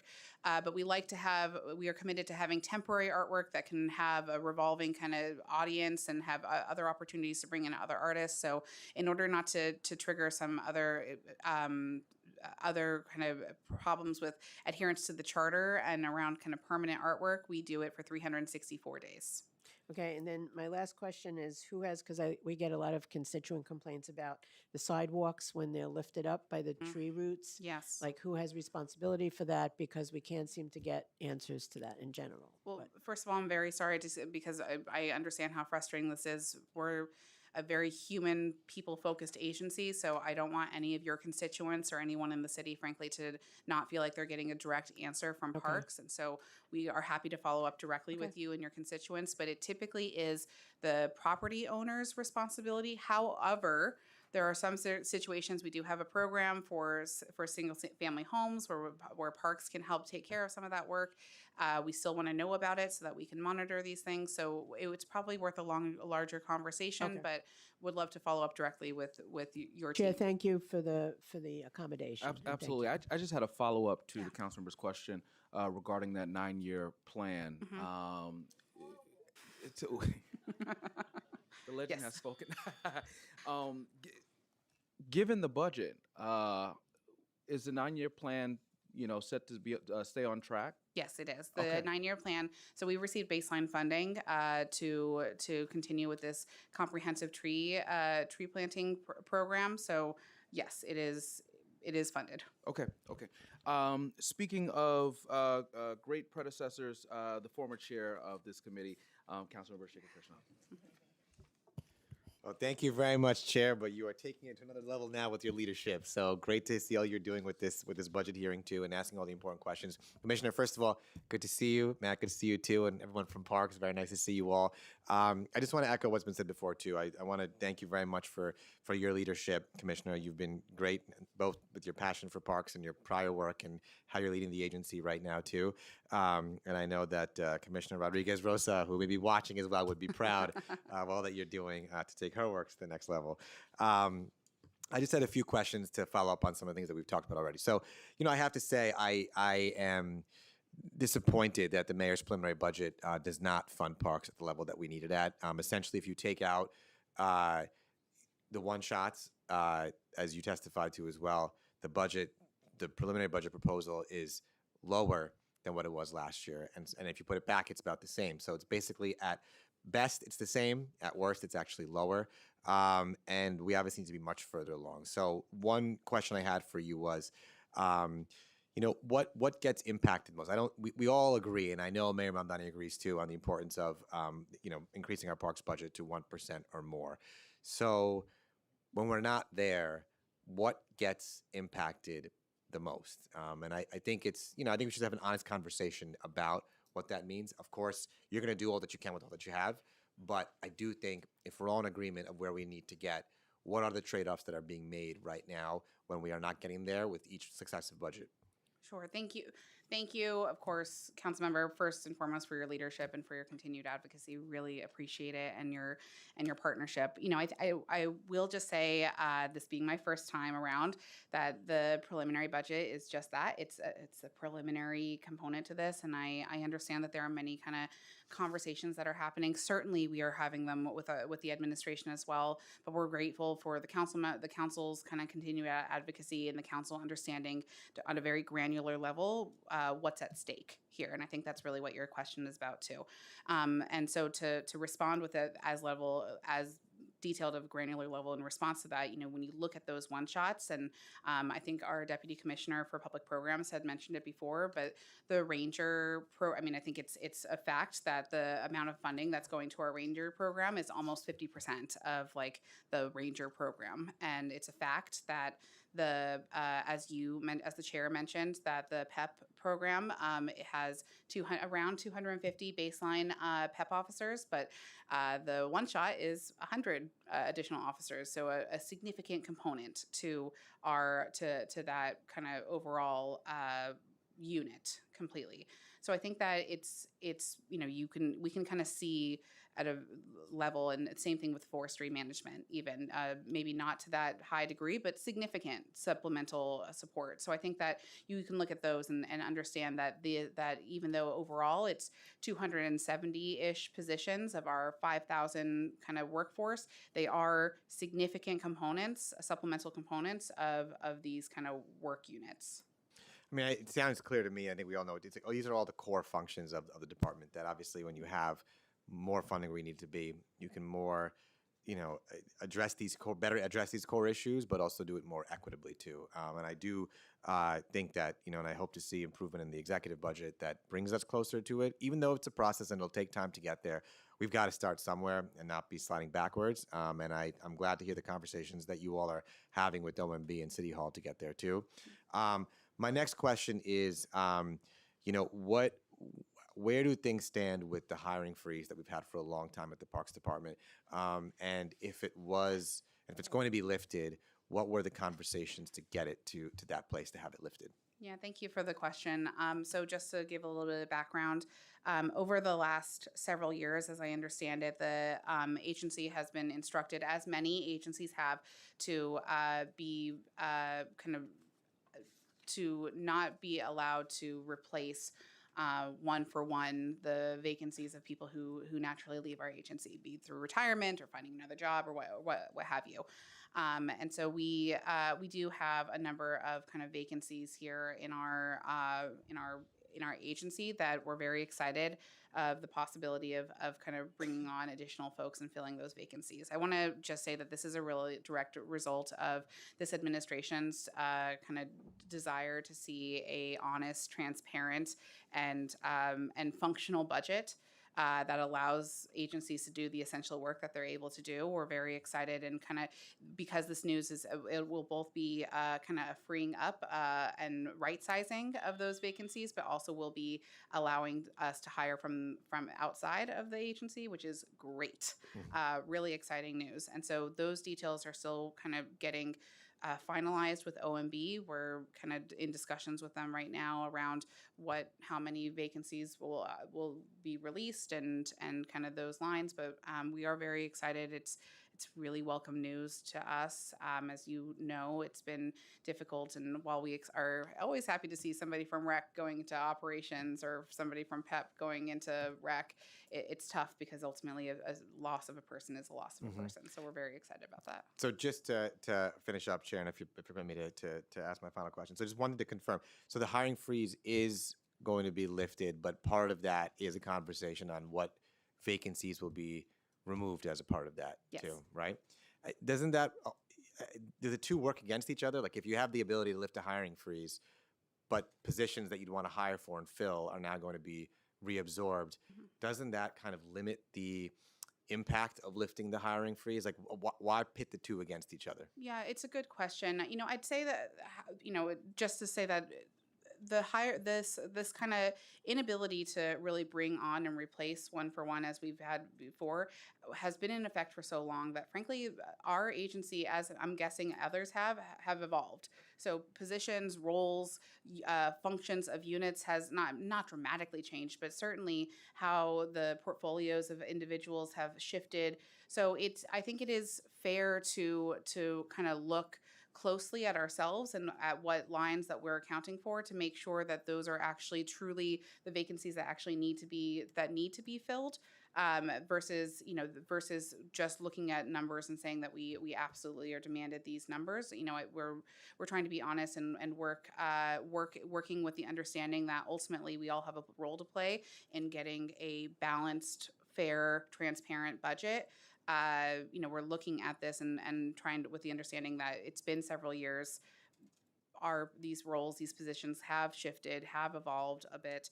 Like, we still are very excited to fill these vacancies, but it's fair to be honest and look at the division of labor here to make sure that with OMB that everybody's on the same page with the jobs that absolutely need to get filled, and there are no new kind of roles and different responsibilities that need to get filled. And I would just say, I hope that in those conversations with OMB is also aware that it doesn't turn into a zero-sum game of the freeze, but taking away with the other. My final question is, every year we're looking at these one-shots that we're arguing over putting back in. I strongly believe that these one-shots should be baselined because it's both people's jobs. And as I've always said, a parks budget is a worker's budget. It's workers' jobs on the line. I've heard it from them numerous times. There's always uncertainty coming this time of year. Is it your belief as well that they should be baseline positions? And how have the conversations been with OMB and City Hall to help us move to a world where we're not every year trying to fill positions that are about to expire? Yeah, thank you. I want to say that the relationship and the conversations and dialogue between City Hall, OMB, and the agency has been very, very promising. I want to just say it's been very understanding, very supportive. I truly believe that this administration really sees the benefit of parks and sees the importance of the work that our staff do every single day, be it in a rec center or in a park space or in our natural areas or anywhere in between, and taking care of a green street or anything else in between. I think that my understanding is that the kind of one-shot funding is really the mechanism that council has in order to advocate and get funding in. So I think that there's never a world where we can get rid of one-shots altogether. In fact, I would welcome as many of them as you're able to negotiate. I think it would, of course, always be wonderful.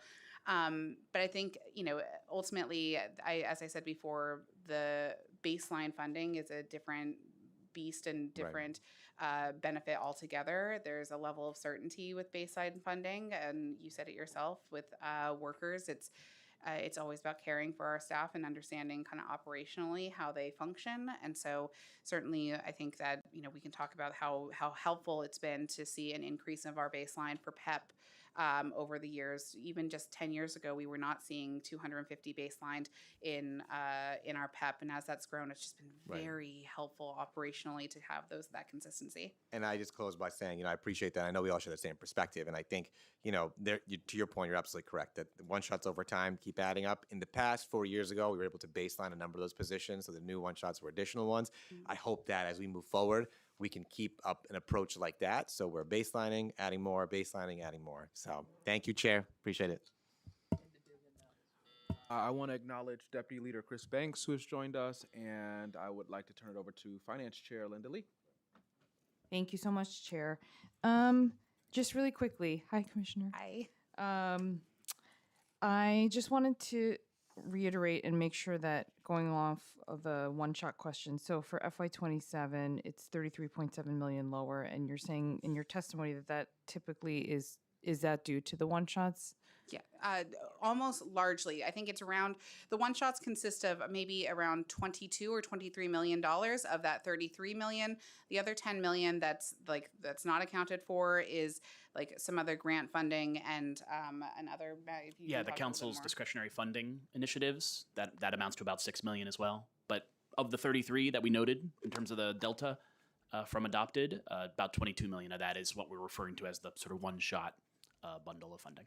And in your conversation so far, I'm glad to hear that they've been promising. So what are some of the one-shots from the admin side that hopefully will get put back in? Unfortunately, I'm not able to speak on. I don't want to put the cart before the horse or whatever it is. Or what is it that you would like to see back? Yeah. I think that Yeah.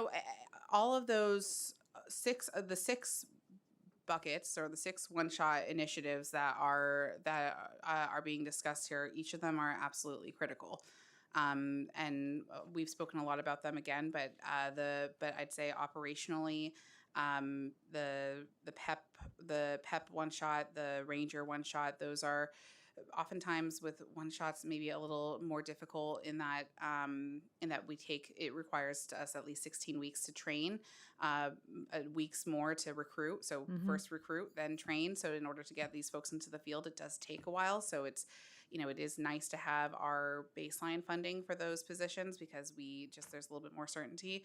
But I want to also say that the amount of support that we get for our forestry, maintenance team, which also heavily supplements it, the stump removal, the green thumb, these are also very important positions, and the supplementary help that this one-shots provide is absolutely crucial. Okay. And in terms of headcount, I noticed that the headcount is relatively flat. There's only a negative 10 headcount from FY26 to FY27. And does that mean, though, with the headcount, and I guess this is sort of piggybacking off Councilmember Krishnan's question, is how is that going to impact services with the decrease in the one-shots potentially, and how would that impact your ability to meet some of the goals that you have to meet? Yeah, our headcount is relatively flat from FY26 to FY27. You're right. I will say that overall, we're at a kind of very high headcount overall from if you look at it, from FY20 or something, or FY21 and up. But certainly, if we were to, in a world where we would not receive any one-shot initiatives of those six, I'm sure that would be that would be tough to keep up the same level of kind of services that we were able to provide. If just by the numbers alone, some of these one-shots are heavily supplementing the work that we have baselined. But again, Parks is good with the resources that we have, and any sort of level of resources that we're given, we're going to continue to follow and get the job done, follow our mandates. Okay, and then just really quickly, in terms of the number of contracts between FY26 and 27, I've noticed that the number of contracts are the same, but the funding has decreased, and most of that is in general contractual services in terms of the decrease. And so I'm just trying to understand, and then there's some areas that have increased, like the motor vehicle equipment and maintenance repairs, which, I think the costs of that have gone up. But I'm just trying to figure out where that decrease is coming from, and are some of those contractual services including not headcount officially, but, folks working on tree removals or something? I just wanted to get a better sense of what that was. Yeah, thank you so much for the question. So I'm going to look to David Stark on our team to talk a little bit through some of those other contracting pieces. But let me just say on the forestry piece, because that one is more of what I'm familiar with, we do look to supplement our work heavily with contracting work when it comes to like our street tree pruning and planting plans. And that the overall kind of approach to this contracting work is to try to make sure that we are diversifying the scope and kind of type of contracts that we're awarding as much as possible. That's in order to like kind of not exhaust or like put too much of a strain on one size of and one portion of the industry, but like we're trying to double down on MWBE contracts and smaller contracts for that work. So we really are trying to diversify that kind of portfolio as much as we can. Do you want to speak a little bit more to the general contracting piece? And you may need to get sworn in. Absolutely. Thank you, Chair. Please raise your right hand if you're able. Do you affirm to tell the truth, the whole truth, and nothing but the truth in your testimony before this committee, and to respond honestly to council member questions? Thank you. Okay, so the biggest change is probably, if you look, our zoo contract is somewhat underfunded as it is every year, and you'll see another $10 to $15 million come in for contracting at the end of the year in surplus needs, and then that will bring us up. And of course, we also dropped some of our contracts due to vendors. Okay, so So timing of it is part of it. Timing is part of In it. the It cha- fiscal it year. changes during the year, yes. Okay. So when usually does that get recognized? Is it during the, That'll be at adoption, actually. You'll see Adoption. our budget increase. okay. So not during exec? Not during exec. It could Really? happen during exec, you know. There's a lot of nuances here, and that's unusual in this time of Okay. crisis. Interesting. Thank you. And then really just quickly I know that Parks budget is lean. We would like to see more, obviously, but in terms of the chief savings, are there areas that you've identified in terms of savings or, without obviously sacrificing on services? And are there any alternate revenue sources from grants or miscellaneous revenue? Yeah, thank you for the question. So we did work we worked very closely with our chief savings officer, who's Yating Chang. She's the chief of budget within our agency. It was really great to work with her and really great to look closely. It was an opportunity, frankly, for me to learn a little bit more about our budget and about how in our initiatives. As I mentioned before, the kind of initial report on opportunities for savings and just overall efficiencies was due to OMB just on Friday. So we have submitted that report. I can confirm at this point that the kind of opportunities and just overall efficiencies have no impact on services provided. But it is just an initial kind of our initial thoughts on how we might be more efficient with this. I, would be happy to go into more detail. Perhaps by our exec budget, but I would love to kind of talk to OMB first and kind of dig through a little bit more of our initial thoughts and get their feedback to kind of work all of this through. I love your second part of your question, which is about revenue generation, and I think that certainly, it is an opportunity for me to say that Parks does generate revenue, not maybe to the degree that other agencies do, but we do have a concessions kind of team that works through this, and so we are kind of constantly talking about both the revenue that we bring in, while also highlighting that we very much like that we had the freedom and flexibility to be creative with our concessions, be creative with how we generate revenue, to really bring in vendors and businesses and ideas that really kind of complement what's going on in the city. And one example of this that you're going to see right here downtown is we're really excited about kind of unveiling a Deliverista hub right here at City Hall, where you'll see kind of a battery swapping library system over there, helping serve our Deliveristas with some modest bike repairs. That's actually going to be a concession of ours that we're really excited about unveiling very soon. And while you also see things like your regular sandwiches and soft drinks and things like that, it's also really kind of fun to think through our kind of revenue generating concessions piece, how we might be creative about other services that we can provide New Yorkers. Yeah, no, I love the creativity. When is that happening? In April. April. Okay, Yes, great. very, very soon. Awesome. And then my final question, sorry, Chair, is around tree stump removal, speaking of one-shots. Yes. Because I know that the council put in a very modest budget of $2 million. But how many tree stump removals have you been able to do with that funding? And is that something that, because I got to say, in terms of the timeline of when they happen, I think a lot of the residents, going back to Councilmember Schulman's question about the sidewalks and just wondering what the timeline is for requests for those tree stump removals to happen and when they actually happen. Okay, thank you. So I think thank you for the question. So it does vary from year to year. We are also doing tree stump removals through our kind of block tree planting program that we've taught, our neighborhood tree planting program. But typically with that amount of funding, we're able to remove somewhere between 4,000 to 5,000 tree stumps per year. Okay, great. Thank you, Chair. Thank you. I did have one follow-up question, and then I'll turn it over to Councilmember Brewer. So you mentioned that some of the roles require 16-week training. Is that for PEP officers and rangers? So how do you deal with retention if 3 months out of the 12 months that these roles are, I guess, essentially in effect until the one-shots come up again? How do you deal with retention? That has to be difficult. Yeah, it's a great question. You know, in general, retention for PEP has been a big priority of ours and an ongoing. 15 weeks. That's 4 months. 4 months. Wow. Yeah. Okay. It's a great question. In general, I'd say retention for PEP has been an ongoing conversation within our agency for some time. And let me just start out by saying that I'm so incredibly grateful for this incredibly talented workforce. They have extremely difficult jobs. You know, and they are trained peacekeepers.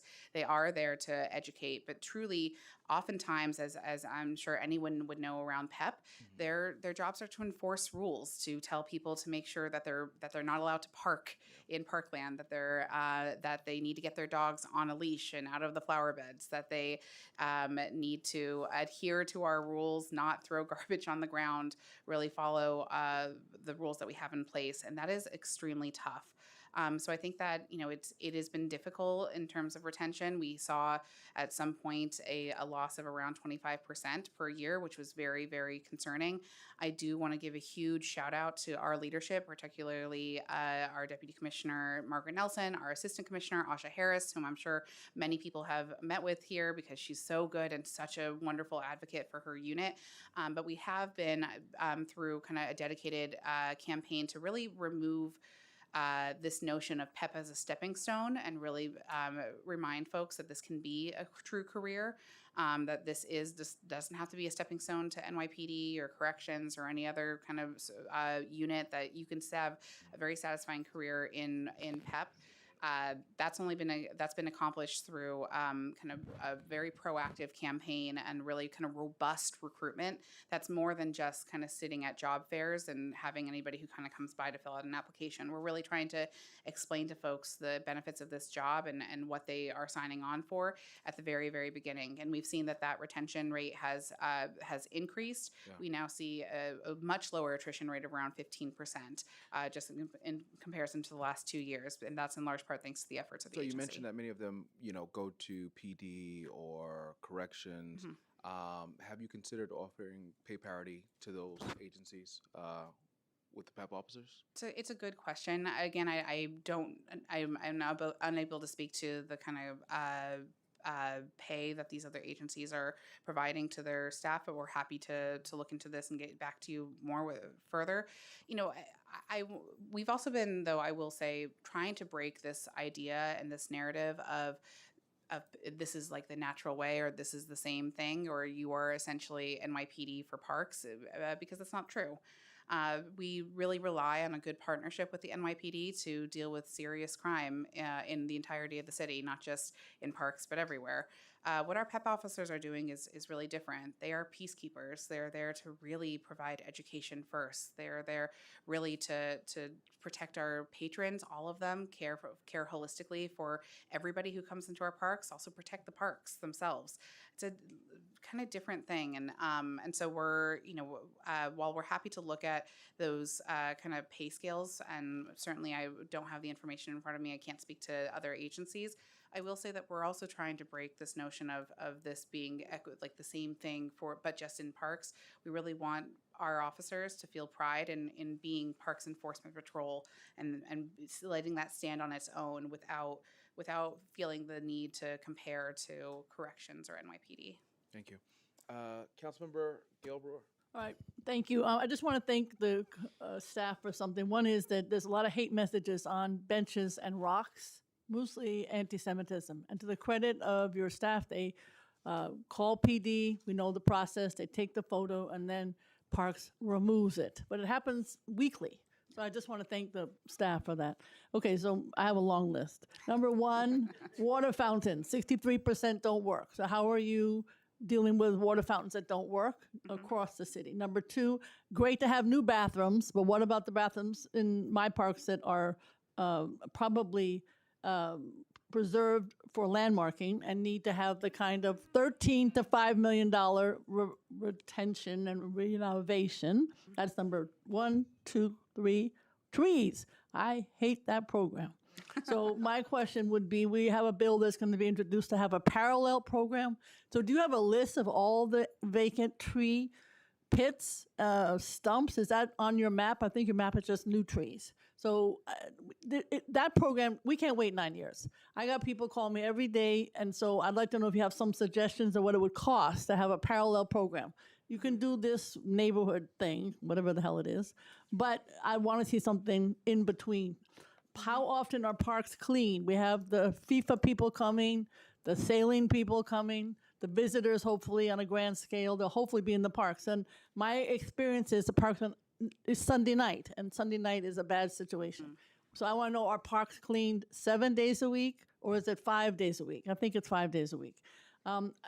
We know that snow may not come till next year, but the JOP program didn't work great in terms of getting rid of the snow in the schoolyard. So I just want to know how that's going to take place next year.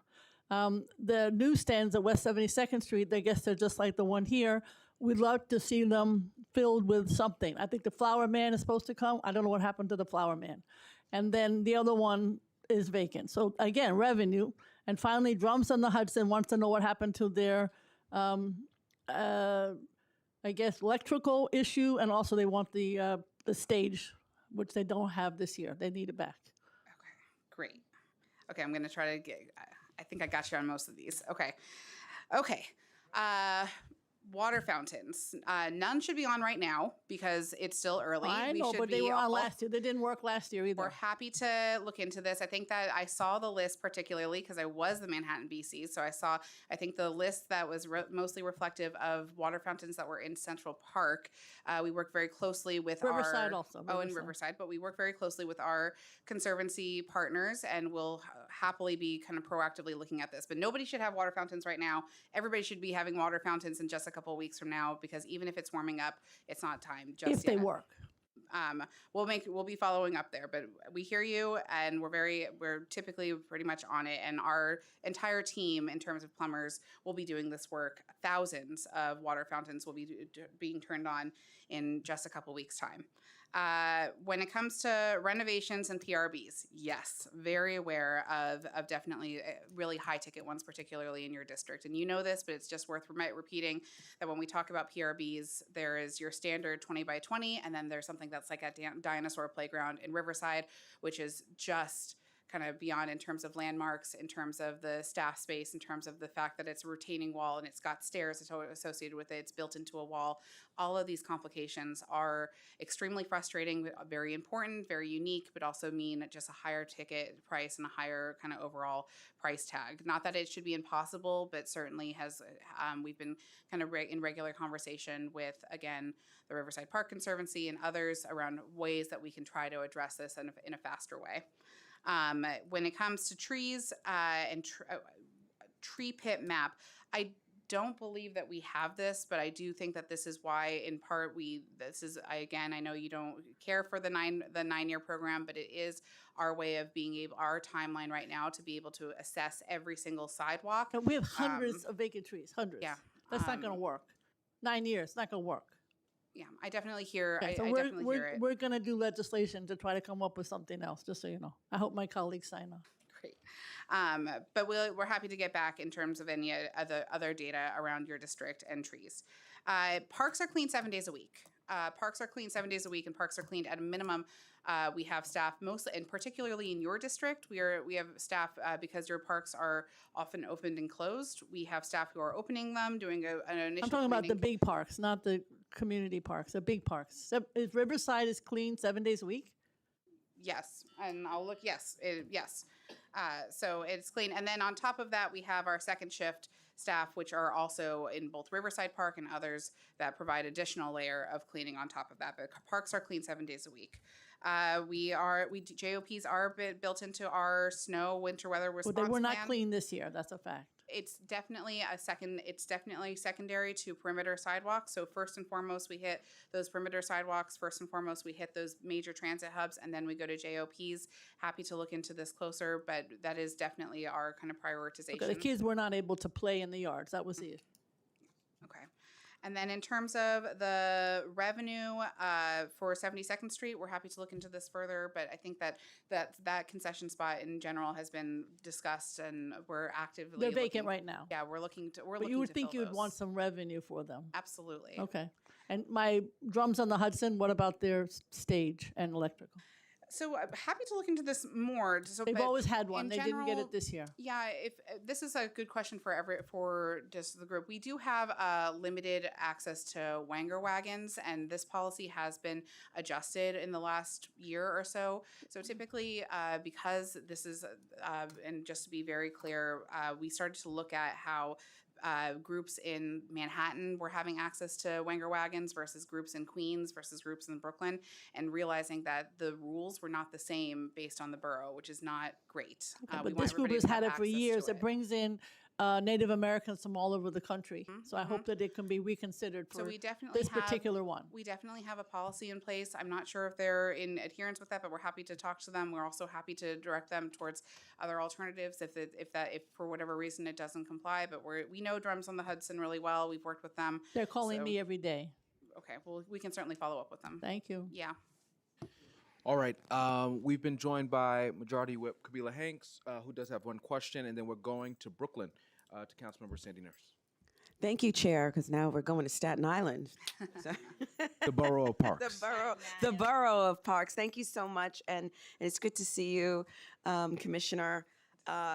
One quick question. So Parks is responsible for planting trees in front of, particularly in Staten Island, in front of homeowners' houses, residents. Often our homeowners wake up and they see a tree planted and they're like, wow, this is great. And then the tree grows, concrete is broken, and then possibly it's DOT's issue. But then, so my question is, how are we going to work with residents of the city of New York when, of course, trees are life, we love them, but how are we going to mitigate some of the sidewalk damage? And is there an avenue for residents to say, hey, I don't want a tree? Thank you. Thank you for the question, and it's good to see you. To be very honest with you, this is oftentimes where we can see some conflicts arise because we see, of course, it's our responsibility to both increase the amount of tree canopy, but also ensure that every single neighborhood benefits from what trees can provide, particularly shade, particularly resiliency, water kind of retention from storms. And one more thing to add. Yeah. So Staten Island homes love their solar panels because that is one way we can be environmentally, conscious. Mhm. And those trees Can sometimes harm come in them from conflict. doing that. So we just add that in. As in any part of New York City, it's pretty common to see infrastructure butting up against other infrastructure, be it solar panels or sewage underneath the ground or electrical or things like, or streets and sidewalks.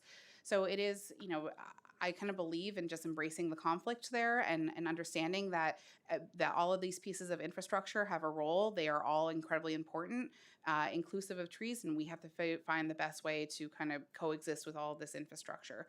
So, one thing is that I really would love to make sure that your constituents know and can anticipate when a tree is getting planted. We should have no surprises to the extent possible. I don't want them to wake up one day and just realize that a tree is there. I would like them to know beforehand. We want to make sure that you know beforehand, that the community board knows beforehand, that they can be excited about additional infrastructure coming in. So one is just trying to manage everybody's expectations and have them understand what we're trying to do and what we're trying to accomplish. The second is that when those trees eventually grow, and we hope that they do, and we do have a mandate, and we are trying to plant in every plantable street in New York City. So that does mean that we are looking to do it regardless of maybe an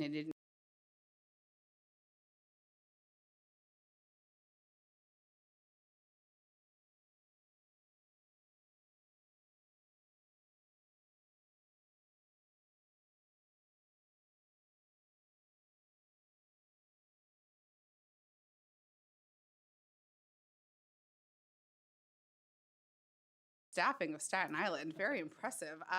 So, what I'd say is that, we are looking at, it's not just looking at every single borough to just make sure that they have the exact amount, but we really are looking at, we take a data-driven approach. We look at our PIP ratings, our Parks Inspection Report ratings, to make sure that, to see where we stand, to see where we're hurting in terms of maintenance. I spoke to the council member from Brooklyn just a couple weeks ago about wanting to make sure that for her constituents that live in Brooklyn, they should not have a vastly different experience of their parks and the cleanliness of their parks in Brooklyn than they do in Queens. For Staten Island has a really good picture right now of overall incredible PIP ratings. I could tell you when I was the Manhattan Borough Commissioner, I used to hate going behind Staten Island in terms of our reports because it would always be a dip compared to what's happening in Staten Island. But you're also right that there are some pieces to the maintenance and operations plan that we are keenly aware of when it comes to making sure that the team in Staten Island has what they need in order to again carry out their responsibilities. We're kind of in constant communication, particularly with this administration and all our colleagues at OMB, to try to make sure that we're continuously advocating for what Staten Island needs to continue to have high ratings, high performing parks, and also make sure that the rest of the city is also getting the support that they need. But we do use a data-driven approach. Staten Island's data is very strong. They do currently have one deputy chief of operations. We're always happy to kind of look at this closer to make sure that that staffing does not impact kind of their overall. So kinda output. in general, Staten Island has the most parkland per capita in the city, right? And we're proud of that. That's why we're the borough parks. In general, do you think we're receiving staffing and maintenance resources proportional to that responsibility, or are we being asked to do more with less? Yeah, it's not, thank you for the question, and I appreciate the advocacy. It's really not just the amount of park space per capita. We really look at overall usage. We look at overall kind of where we see most New Yorkers gathering. We look at our PIP ratings, which again are like our secret shopper program that is completely neutral to see where are we performing highest, where are the most folks going, what like overall looking at that picture. Of course, how much ground are our staff covering and how much are we responsible for, where are we seeing additional support. And so with all of that bigger picture in mind, we make our staffing decisions. Ultimately, I think that given Staten Island's consistently high ratings, we're happy with that. But we also, I trust me when I tell you that, and I just came from Fresh Kills just yesterday. I was spending the day out there with my kids. I was just at South Beach just 2 weekends prior to there, walking along the boardwalk, looking at the boardwalk there to think about what can be done in the future. It is, I certainly don't want anybody in Staten Island to think that they are secondary to any other portion of this portfolio that is parks. They're a very important borough to me. The parkland over there is incredibly important to make sure that we upkeep to the highest degree possible. Thank you. And the next time you're on Staten Island, I hope you'll let me know so I could show you some of my favorite Tell me some food parks. places to go. I was looking around. You just let me know the next time you're there, and you will not be disappointed. Okay. Thank you, Commissioner. All right. I know I stepped out for a second. Back to Brooklyn. Imagine the time clock for me. I'm going to go back to Brooklyn. Yes. Councilmember Narcisse and Deputy Leader Banks. For the sake of, we can give them an additional 2 minutes each to their time clock, so 7 minutes each. Thank you, Chair, but Staten Island took 20 minutes, so I'm going to take 30 because we're the best part of the city of New York. Commissioner, again, congratulations. I appreciate you so much. I had to go to the best part of New York City, but I had to stay here because there's Brooklyn in the house, so we have to ask the question because I have the pleasure to represent one part of the New York City that have a lot of parks. And thank you to all your leadership because I love parks. I don't know if you know, we fought very hard to get that $1 billion, but we did not. But God knows, we probably will get. It's probably before we leave here. So thank you for all the work you're doing. I'm looking at the lifeguards. Mm-hmm. I wish I can have some in my district. I'm helping to hire, but I don't have no place to give them. We don't have no swimming pool. except the beach. So I hope we're looking at too how we can get swimming pool equity around New York City. The prior speaker fought very hard for that. And congratulations for Shirley Chisholm. I know my colleague Farrah Lewis worked very hard to get that. And yes, you can go like this for her. She worked very hard to get it, and I'm looking forward to have one before I go even. I would not cut the ribbon, but I would like to see it happening. Marine Park Playground. I know one of my colleagues started talking about it. 6 years in the making for the playground. The families are getting to me every single day. I hope we can do something about it. So for me, what the delay is so bad. 6 years in the making, fully funded. That's not acceptable. And it's playground for the children. That become a safety issue. So I'm going to leave to that. So we have a few, because I have some of my colleagues in the House that really helped me. NYCH2O, thank you, and all the organizations that are doing amazing thing. To follow up with the chair question about park department salaries. The average salary for a New York City Parks gardener is $55,000. The gardener at Tompkins Square Park hasn't been filled in 2 years. How many gardener positions need to be filled?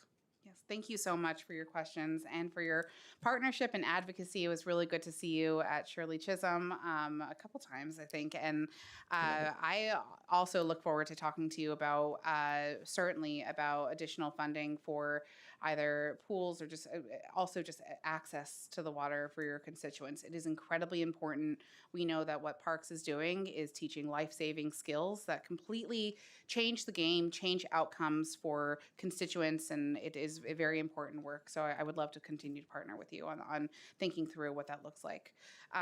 When it comes to Marine Park, I want to tell you that when I wasn't just, I was in Fresh Kills yesterday, but I was also took my kids to Marine Park. They loved it so much. We wanted to see for ourselves the playground project. I did, and I wanted to take a walk around there. So I definitely hear you that it is far time to see this capital project move forward. We're happy to give you specific updates as where we are, but I'll just tell you that oftentimes, and I admittedly don't know for certain if this is the case here, but it's worth mentioning when we look at, because Marine Park's so big and the scope of these projects does have a tendency to grow, it's good that it grows. Oftentimes it's good to make sure that if we're going to do construction in your park, that we get in there once, we do it, and then we get out of there, because ultimately it does take too long to see these projects go forward, and we want your constituents to really feel a comprehensive difference in these spaces, and then to continue to go on and service other parks throughout the area. The kind of increase in scope, the increase of design, oftentimes what we see when it comes to stormwater retention and things like that, all very important parts, but we've seen kind of expanded the timeline for these projects. And I take no pleasure in telling you and saying, yes, it's completely acceptable to have a 6-year project. Certainly, I want your constituents to see faster results than that. What I'll tell you is that we are seriously committed, looking into ways that we can shorten this timeline. We are happy to give you specific updates here, but looking to partner with our other agencies to try to speed up these internal agency reviews. We want your constituents to understand that these projects are moving ahead, and so any ways that we can try to shave down what it is already too long of a process, just know that we are deeply committed to looking at. And I know I've only been here for about 6 weeks' time, but I do commit to you to coming back to you with any sort of ways that we can find to try to shorten that up, while consistently kind of delivering in kind of long-term good projects that are going to serve your community for decades to come. And then when it comes to, I'm sorry, you said, and then gardeners. Yeah. Happy to look to my team to kind of talk through exactly the vacancies here. But we have had a little bit of we've noticed that our gardener lines were kind of difficult to fill just with the requirements needed for getting gardeners. And so this was one specific title that we actually tried to now create a gardener training program on to help build a little bit of a pipeline to get folks more interested into coming into these roles. Similar to what you may have heard around climbers and pruners, another kind of forestry role was also another kind of piece where we tried to build out a little bit of a pipeline program. We're really excited about, it's early, but I think just less than 2 years old, but we're very excited about the kind of results that we have from that. So we are, I think, very excited to see a new wave of of gardeners coming into our ranks. It's very promising. We're very eager to see that happen, and we'll continue to be creative around ways that we can kind of increase this workforce, because the requirements are pretty high. You can't, unfortunately, I thought, actually naively enough, before I came to the agency, that it would be something where if you had enough experience doing gardening in your backyard, or if you were a little bit of a green thumb person, you could do it. But we actually have pretty high standards when it comes to actually being hired for this role, and you need to have kind of a lot of work experience out there. That's been kind of the reason why it's been hard to kind of get folks into this field. But I'm personally very encouraged by this kind of new pipeline program that we have coming out, and we're seeing some promising results. So happy to talk about that more to come. And I really thank you for your attention to it, because the more we can get New Yorkers and other folks to think through like what a horticulture career could look like, helps me. It helps me attract more people to forestry. It helps me to attract more people to gardening, to gardening programs and other kind of resiliency and natural areas. I appreciate you, but we have to, because my time is coming up. We need equity around it, because compensation attract people. When you give them, then you can retain them, and people will come more. Given the shortage of resources for natural areas, what concrete steps will parks take to establish a reliable and sound protocol for entering into legal relationship with governmental park steward? How will parks ensure an accessible, transparent, and actionable pathway for NGOs to have formal status in fulfilling essential services in park stewards' role? Yeah, thank you so much for the question. So we are only able to do this work, frankly, with the help of not only the team that we have at Parks, and I'm very proud of, but also a kind of robust group of partnerships. Many of the folks who are in this room or who are listening in from home or to this hearing, and our park partnerships come in all different types. They come in volunteer groups who are 3 people strong, who show up every Saturday to weed, to robust kind of conservancies and friends groups and alliances that have much more of a formal role. We are in constant communication right now about ways to make sure that we are supportive and open partners with them, be that through creating maybe some sort of MOU that could better encompass some, providing some more best practices, kind of even for being just the convener to allow for more of these kind of dialogues to happen from across different groups and different boroughs. Kind of all options are on the table, but we certainly hear the desire from our park partners for more easier ways to kind of fast track and streamline formal relationships. And the answer to that is that Parks is definitely working on kind of talking through what this could look like.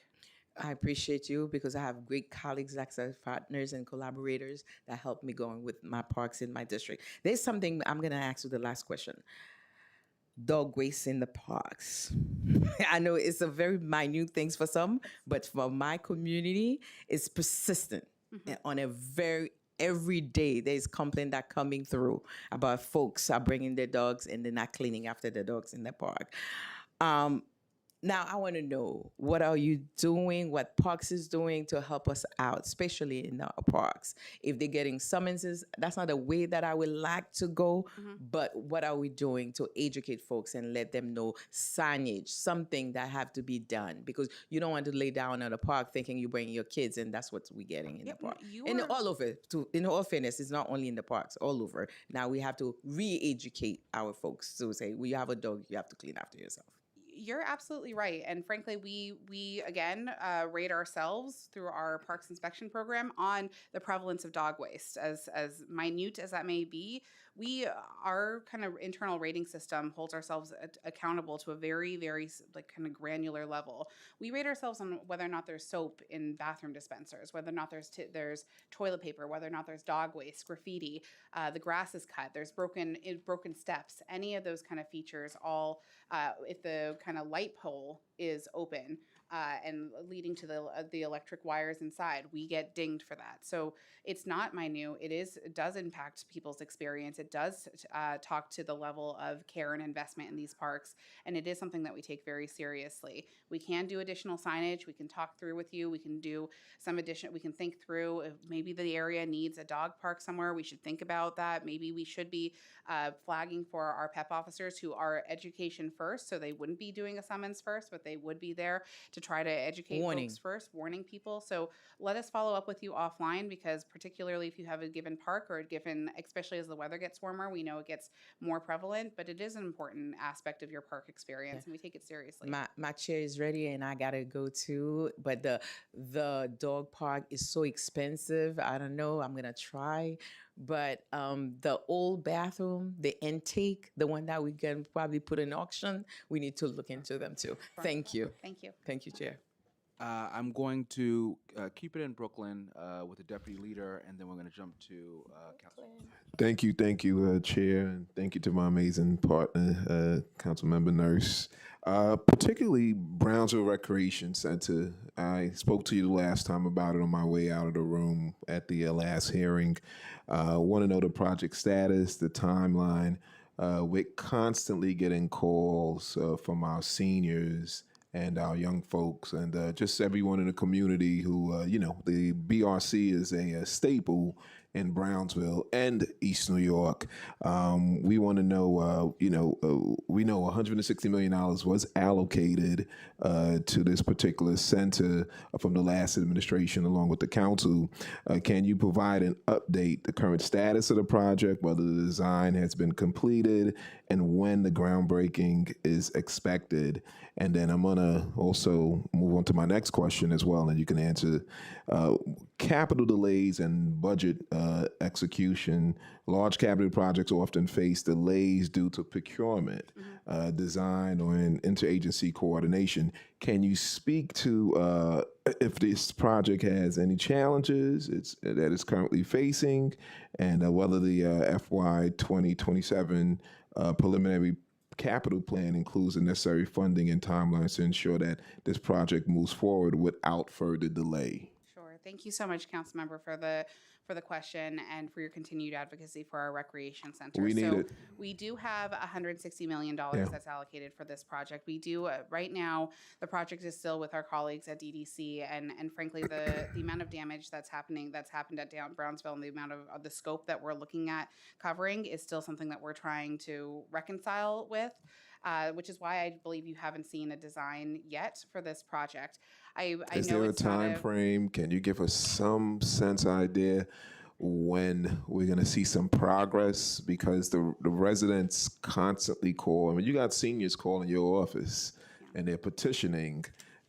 This is a commitment that was made to them, and they're in limbo now, because if you do know the way the situation at the center is ended, and they can't utilize the building, and they're operating the building where the half of it is cut off from them, and even the young folks. And we know in Brownsville and East New York, when we have activities, these centers are life-saving for our community. So we need a lifeline, and we need to move forward with this. Yeah, we can reach out to our partners at DDC who are going to be managing this project to get a tighter timeline for you. I will point out that the good news is that this is going to be using the design build approach, which you may have heard, and Shirley Chisholm helped accelerate things. So what will be happening is that the design and construction services are going to be sort of retained at once, and therefore, so there is a little bit more work that's done on the front end in terms of what they call front end planning to make sure those bids go out appropriately. But you see some real savings. So we hear you loud and clear, though. It's obviously a lifeline to all the local residents there, a beloved, very important facility, and nobody wants to bring it back online more than us. All right, so we're hoping to see some progress being made on that, and I'm going to continue to bring it up wherever and whenever I can. Now, going back, I know the last hearing we had was on tree pruning or tree pruning services. When it comes to homeowner input on tree planting in the council in my district, do homeowners currently have any formal mechanism to provide input or opt out regarding a tree placement adjacent to their property? Yeah, I appreciate the question. And I mentioned a question that was answered earlier. Unfortunately, no, there's no opt-out kind of policy or opportunity with this program. We have a mandate really to look at every single plantable area in New York City and to put in trees where So you don't engage the community at all? We definitely, that's the other piece. But I don't want your constituents to feel that this is a surprise to them, or that, but this is essential, absolutely critical infrastructure. The amount, what happens here with our trees, not only helps retain water, but also cools down And buildings. we get that. We get the benefits of placing trees, but there needs to be some level of input from local residents as to where trees are being placed. It's about the placement, and when you're just imposing on a community, on residents, that's not fair to them. Unfortunately, though, it's not actually just like a sewage line or an electrical line would be placed in, the decisions around where we place is not based on it's not a surface kind of where people would like to see them. It's where we actually can. So I definitely hear you. I've served on my own community board. I don't like any surprises at all. I would want to make sure that your constituents anticipate what's coming. Notification, and I think that will go a long way with helping to ease this the surprise. So typically, on constituents. we notify, and I'm sorry, just because I know you have limited time, but typically your office is notified, our community board office is notified, and we just came out with additional messaging that we put on individual residences so that they know when trees are coming in. So we definitely want everybody to be aware. I can't allow for kind of placement of trees because so much of that decision is based on infrastructure that nobody can see. And I hear you on that. I just want to let you know, in front of my residence, there was no notification given. How I found out a tree was being placed there, about 3-4 in the morning, I heard the vendor come and they drilled the hole. And then I woke up and I saw a bed, and then a tree was placed there a couple of days or a couple of weeks later. Let me move on to tree root damage and infrastructure coordination. In many parts of my district, tree roots are causing damage to sidewalks and the surrounding infrastructure. How is the parks coordinating with agencies such as DOT? And is there any adequate funding in the preliminary budget to proactively address these issues rather than relying on reactive repairs? Yes. So thank you for the question. So we are, a couple parts to this. We are regularly in communication with our colleagues at DOT, DEP, DSNY, FDNY when needed, both just in general when it comes to all of this infrastructure. A clear example of that was in front of my building. Actually, we had a tree go down that we were talking to FDNY, NYPD, our forestry team on to make sure that we can clear these things out. When it comes to the kind of proactive repairs, as we mentioned before, how we're learning and how we're thinking about tree planting is evolving so that we can make sure that we're planting trees that don't have kind of these tremendous large deep roots that are making these kind of these pop-ups of the sidewalk and that sort of piece. We also have a program for eligible single family homes where parks will come in and do those repairs to help kind of ease that sidewalk tension and kind of expand those tree beds. Okay. Thank you, Chair, and to the Commissioner, thank you. Looking forward to continue to work with you. Great. Thank you. All right, going to the Boogie Down Bronx, Councilmember Marina Sanchez. Thank you, Chair. I just want to share that I've had to resist the urge to cheer. No, okay. All right. Thank you, Chair, and congratulations in person, Commissioner. I'm very happy to get to work with you in this capacity. And I also just want to start with a shout out to the Bronx team, to my commissioner over there, Aponte, and the recreation team. We put on incredible events that my neighborhood would not otherwise be able to afford, and I really appreciate that partnership. So my first question, I know this is a common complaint to parks and your partners at DDC, that we're seeing the cost of capital projects at our parks reach levels that make it nearly impossible to deliver improvements with speed, right? With speed in our communities. I personally, in conversations with the capital team about Bronx parks, can't fund any parks upgrades in a single fiscal year without heavy lobbying to the mayor or without heavy lobbying to the speaker. And then at the same time, I hear from staff in the capital divisions that targeted fixes are not possible because projects have to be bundled into holistic renovations, specifically ASTM guidelines, which I then Googled, have been cited. From the user perspective, this approach doesn't really make sense to me. Families don't experience parks as capital projects. They just want to go and not trip on the floor mats, which is the example that I've been raising to the staff. Why can't we just fix the floor mats? Why do we have to fix the whole park? They're just tripping, just fix that part. Everything else looks great. So the question is, why exactly does the Parks Department need to opt for larger scale full rebuilds rather than allowing for smaller, faster, user-centered improvements? And what changes could we consider to make capital and maintenance practices deliver those kind of fixes more quickly and cost effectively? I really appreciate your question, and thank you for the kind of continued advocacy.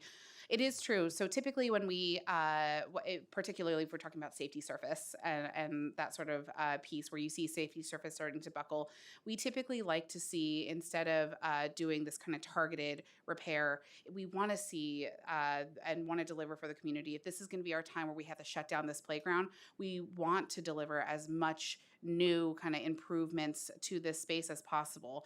We definitely don't want to do a piecemeal approach where we have to close it down for safety surface, but then, we don't use the opportunity to create more ADA accessibility, or we don't use the opportunity to frankly redesign the space so that it's more age appropriate, where we have 3 to 5 area space and then a larger kind of big kid space, and then maybe expanded swing sets and those kind of pieces. It does mean bigger scope and bigger projects.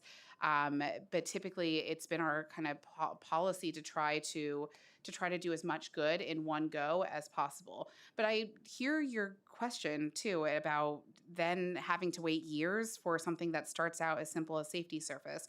So what I'd say is that in the Bronx, we actually have seen some success with maybe trying to have our cake and eat it too, essentially, where we do kind of focus on raising the funds, getting together a big capital project, but not letting that be the reason why your constituents don't see any sort of improvement between that and 5 years from now, whenever it happens. So what we can do in-house, where we can think through creatively to show a little bit more investment, I really call that low-hanging fruit, and I think we need to double down and do more of that. So what I'd say is that we are interested in trying to just be in there once, do one disruption, do as much good as possible, and get out of there. It shouldn't be an excuse for your constituents not to see any sort of increased attention to a space. So we're happy to work with you. Jesse Ponte, as you mentioned, is a great borough commissioner who kind of focuses on this too. But in my capacity as possible, we should work together to try to find other opportunities to show at least a little bit of increased care for these spaces that are very important. Yeah. Thank you so much, Commissioner. I appreciate that, and I appreciate the partnership. I just double want to emphasize floor mats. I got a big problem. I heard there was a contractor issue. Get our money back. Please replace those floor mats on the new ones that are still rising up. Just a sidebar. Second question. Oh, wow. Okay. Second question, and then I'll just bundle in the third one. How is it possible that $50 million is enough to renovate or reconstruct 10 parks through the Community Parks Initiative? Yeah. Because almost every estimate that I have for an upgrade in District 14 is 11 million, 20 million, 15 million. Yeah. That's question 2. Question 3 is around Bailey Playground and the example of that being a park across the street from public housing, next to the highway, certainly in an environmental justice highlighted park that hasn't seen upgrades, I want to say, in decades. I can't quite figure it out. Just want to understand how a park like Bailey Playground can be in the new need priority category for parks for years and years and years, but not see upgrades. And then the last question, sorry, thank you, Chair. Thank you, Chair. So that's question 2. And then the third question is just any updates on swim education. As a Dominican who can't swim, I am particularly interested in what the Parks Department is doing with the laws that the previous council passed. Yes, thank you so much. I really appreciate your question about CPI. It's just my favorite. If I'm allowed to have favorites, it's my favorite funding initiative.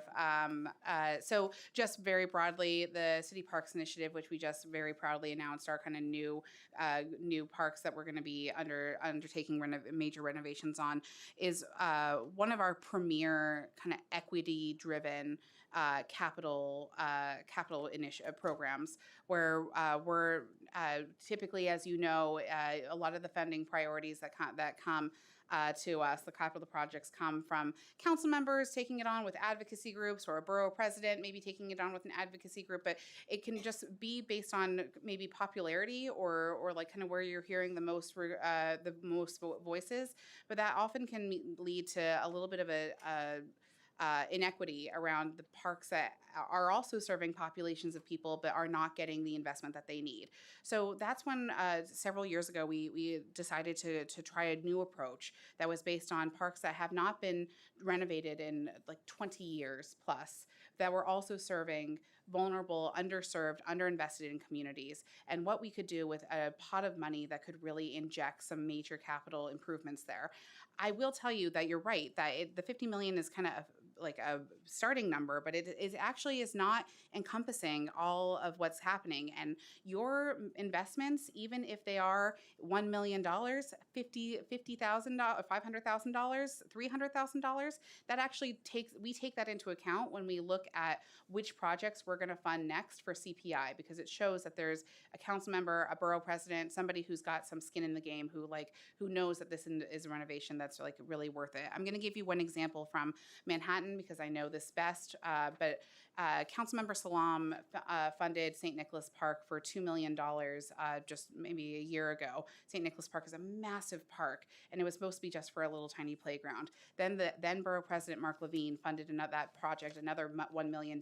So technically, it could have been done right there with the $3 million. But then we saw that there was an opportunity with CPI that this whole area had not been invested in for over 20 years, 25 years. So we decided to put additional CPI funding into that project, and then we to kind of increase the overall scope of that project, start dealing with erosion issues, start dealing with the adjacent basketball courts, barbecue areas, picnic tables.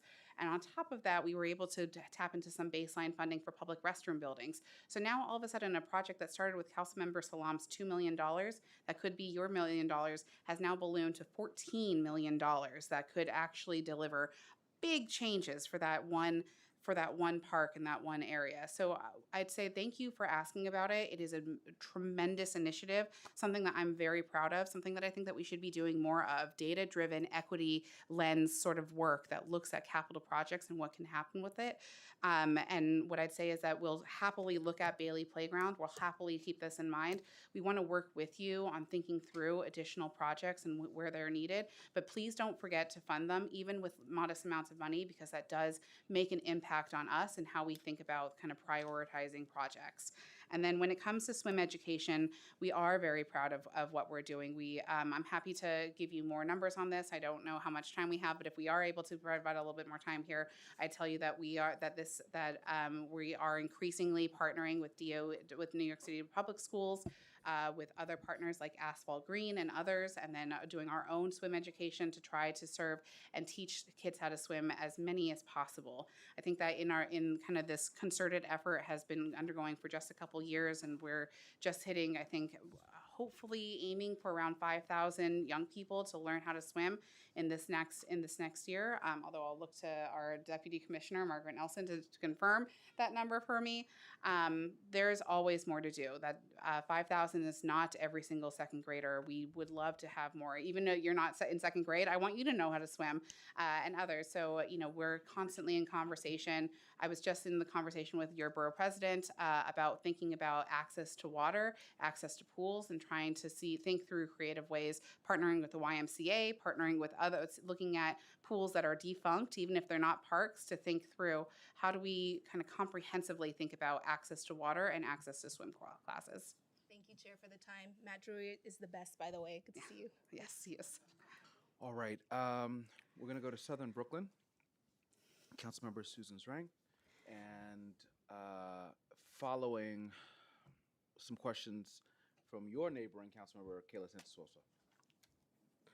Thank you. Very nice to see you in person, Commissioner. We are excited. After the meeting, you actually comfort my team. And we see the hope for Southern Brooklyn. Thank you. And then I have some questions. First, in my district, we have a lot of huge trees. During the storm, it's always damaged the house roof, and sometimes when it's in the storm, fell down and have the branch dropped on the cars, break the car windshields. We haven't seen any improvement in this type of situation. Mm-hmm. Thank you for the question, and it's good to see you in person too. I'm really looking forward to working with you and your team. during storms, when it comes to tree damage, you would think that it's these bigger trees are the only ones that are susceptible to storms. But the truth is that any type of tree, be it a small new tree or a large, hopefully not, but oftentimes like 40, 50, 60-year-old tree can also be down in a storm. And truthfully, we were just talking about this infrastructure, trees are very important. This is living infrastructure. It is common to see this butt up with other types of infrastructure like our streets where folks are parked.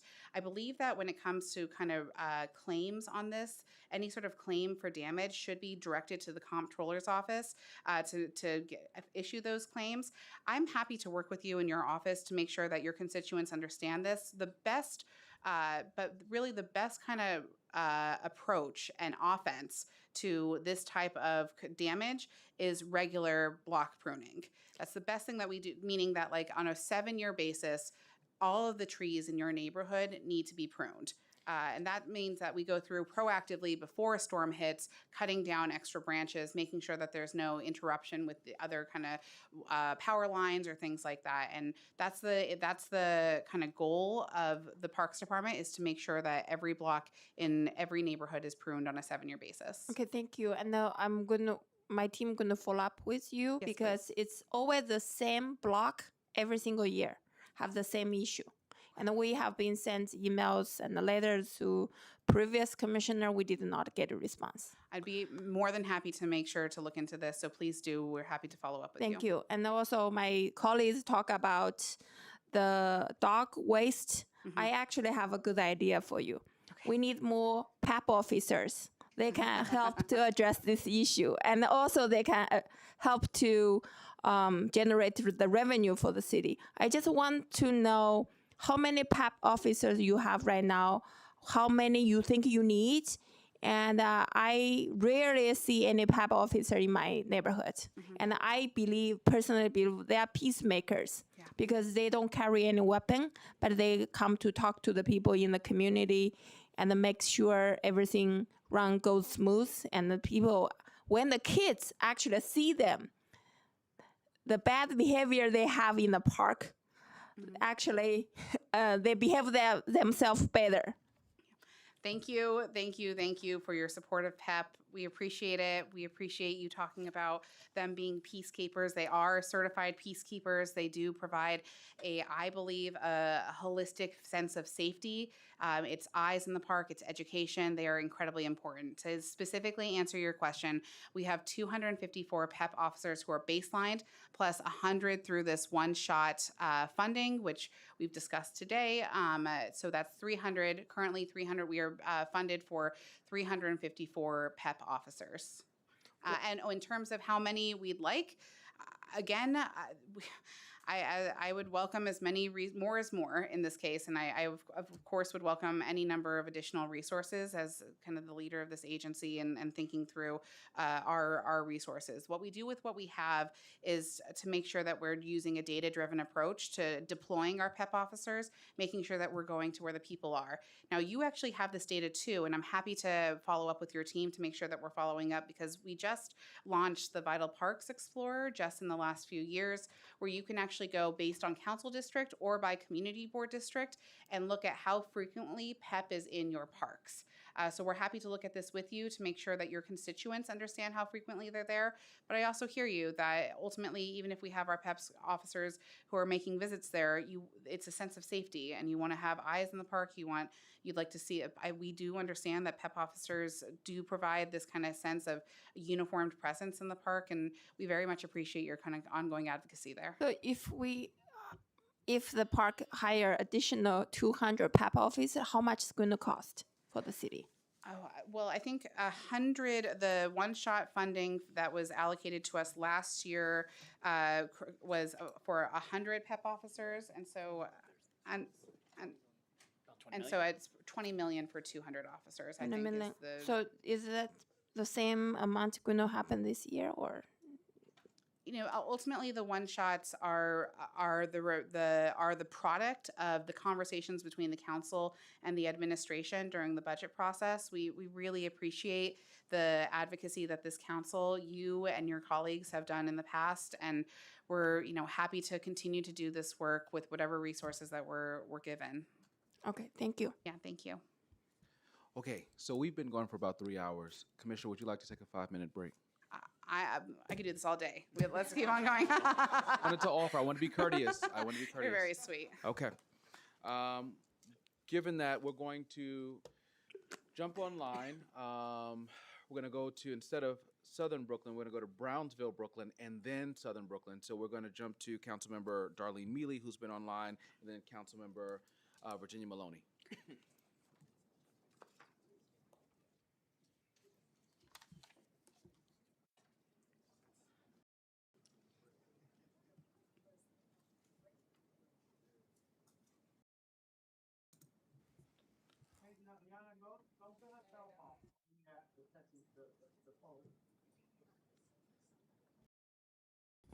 Councilmember, I think you have to unmute.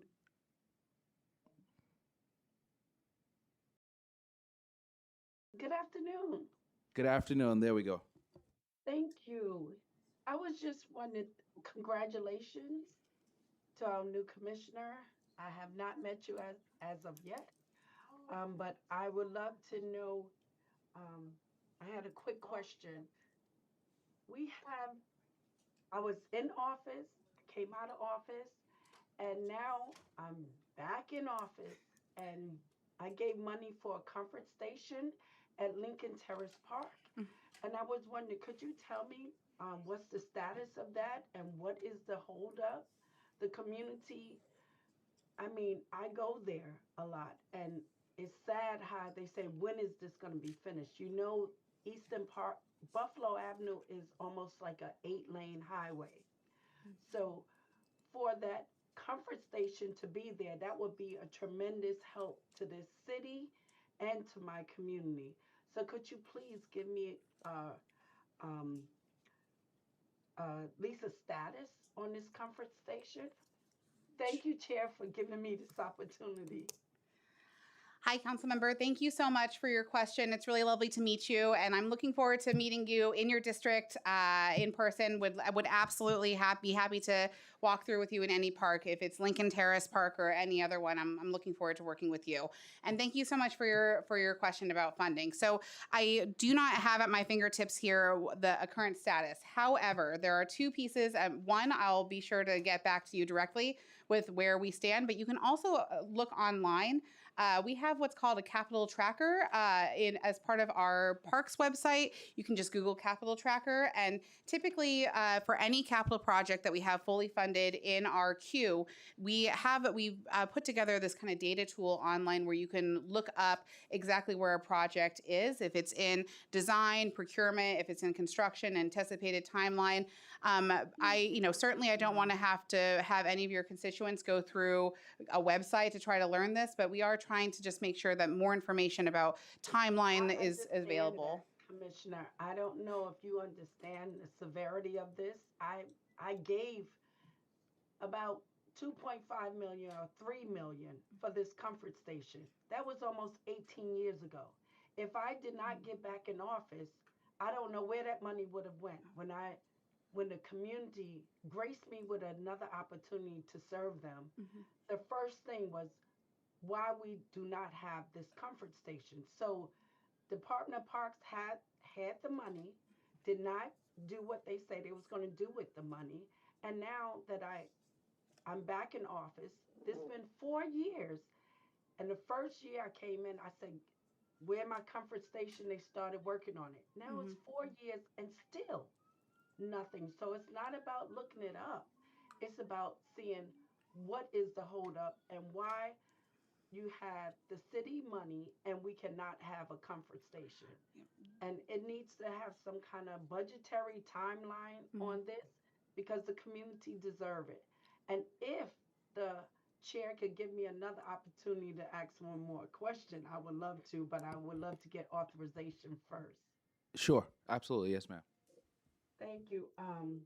I definitely need that question. And we talk about preservation um, of holoculture in Lincoln Terrace Park.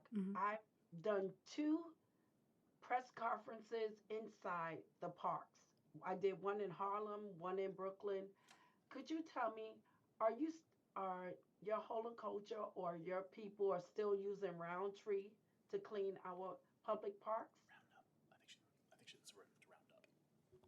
Councilmember, are you referring to Roundup, the Oh, Roundup. herbicide? I'm Yeah, sorry. Yes, Roundup. not a problem. I can confirm that our pursuant with local law, Parks Department isn't generally able to use synthetic pesticides, which would include like glyphosate.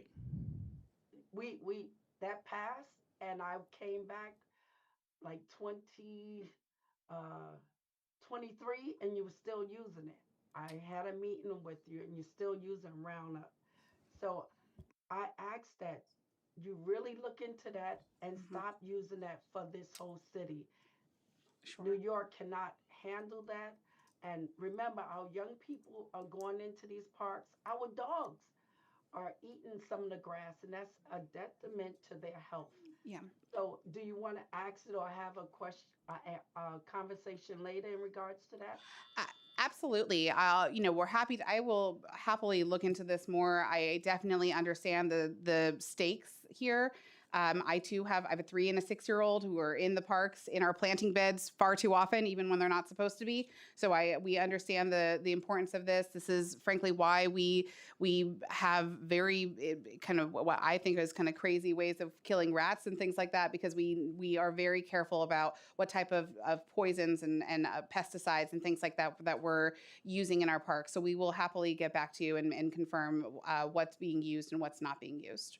I thank you for that. And you could check the Black Institute. I did 2 press conferences, and we keep looking into it, and you're still using it. So please, could you talk to me? The environment deserves better. Thank you so much, Chair. Not a problem. All right. I want to acknowledge council members Alexa Aviles and Lincoln Ressler, who we've been joined by. At this time, we're going to go to Councilmember Virginia Maloney. Thank you very much, Chair. And thank you, Commissioner Shimamura. It's great to see you here. And as a Manhattanite, congratulations on your role. I have to ask about District 4 parks, which is one of the lowest ratios of parkland per resident in the city. And my office has received a lot of inquiries regarding the ongoing closure and renovation of the Tudor City Playground. And that's located on 42nd Street. I'm wondering if you could give me a clear update on the timeline for when it plans to reopen and the cause for delays, if any, and what steps you're taking to improve communication with the community on this project. Yeah, thank you so much, Councilmember, for the question. So we'll have to get back to you specifically about where we stand with the Tudor City Playground project, but I am somewhat familiar with both this playground and the playground that's across the street. You have 2 kind of sister playgrounds, one on each side. And I will say that I recall from my time as Borough Commissioner that in understanding when and the timeline for Tudor City's playground reconstruction, we really were thinking through also making sure that your community has also access to the one across the street. It does not replace it by any means, but how we think about anytime there's scaffolding in a park, anytime a park playground has to get closed down, we take this really seriously. And particularly when we're going into the spring and summer months, it's not something that we do lightly. So where we can either allow for partial access, where we can try to push this work to be only relegated to some portion or phasing of projects, that's really going to be our approach whenever possible. We'll get back to you specifically about where we stand with Tudor City Playground, but overall, just know that we understand the significance of access, particularly in your district, but really across the city, and wherever we can, we're going to limit that. Thank you for that update, and we will be following up. I also wanted to ask about park concessions revenue, which the preliminary budget shows has dropped by nearly $9 million.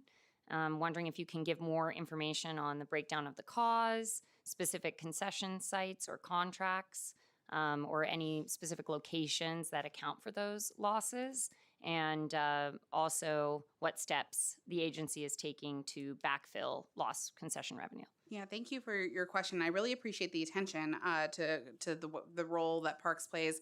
It may not be as much as other agencies, but we're really proud of our contributions to the overall fiscal health of our city and ways that we bring in revenue, particularly, and I'll flag our Assistant Commissioner of revenue. I'm sorry, I forget the actual title that you have, David, but who's also here who can also answer a little bit more on this. But overall, I'm not sure where the 9 million kind of. Yeah, I'm not sure where I see it going down in kind of overall budget here, but we do contribute over $50 million per year to the general fund in terms of our concessions and other kind of opportunities that we bring to parks. I mentioned this earlier, but we find in general that the type of concessions that we bring in, the type of businesses that we work with, really does provide a benefit to our park system. People like to have access to sandwiches and drinks and food options. They like to take advantage of opportunities to either to rent a bike and go bike riding through the park, or in the case of Central Park, to rent a sailboat and sail through the model sailboat piece. It's also an opportunity for us because we don't have necessarily kind of strict targets to meet or extremely high targets to meet. It gives us an opportunity to be creative with the type of concession that we look out for. And a good example is what you'll see in City Hall Park in just a couple weeks from now. We've partnered with the Workers Justice Project, Los Deliveristas, to take over one of what was a newsstand and then turn it into a bike battery kind of library system where you can swap out those batteries, get some tuning of your bike done. It is also a concession of ours, and we're really excited about how that's going to complement and provide essential services to New Yorkers. So it's a really diverse portfolio. I'll look to our Assistant Commissioner to see if there's anything else he wants to add about this portfolio of revenue and concessions. Forgive me, David, for forgetting your exact title, but we're really excited about kind of the opportunities ahead. And I'd say the last piece is that we're deeply committed to making sure that the type of opportunities that we have to do business with parks and to do business with the city are diverse and accessible to as many people as possible. Please raise your right hand. Thank you. Do you affirm to tell the truth, the whole truth, and nothing but the I do. truth in your testimony before this committee, and to respond honestly to council member questions? Yes. Thank you. Hi, council member. Thank you for the question. I'm David Cerrone, Assistant Commissioner for Business Development, Special Events. Apologies for any confusion. The good news is we are doing well this year. We're tracking ahead of the same time last year. Our revenue target for OMB for this fiscal year is $54 million. We do intend to meet that goal. As the commissioner mentioned, we are always seeking to do more, looking for creative ways to make our parks engaging and fun and activate our open spaces. So, if you have ideas, if there's other suggestions that you'd like us to look into, we'd be thrilled.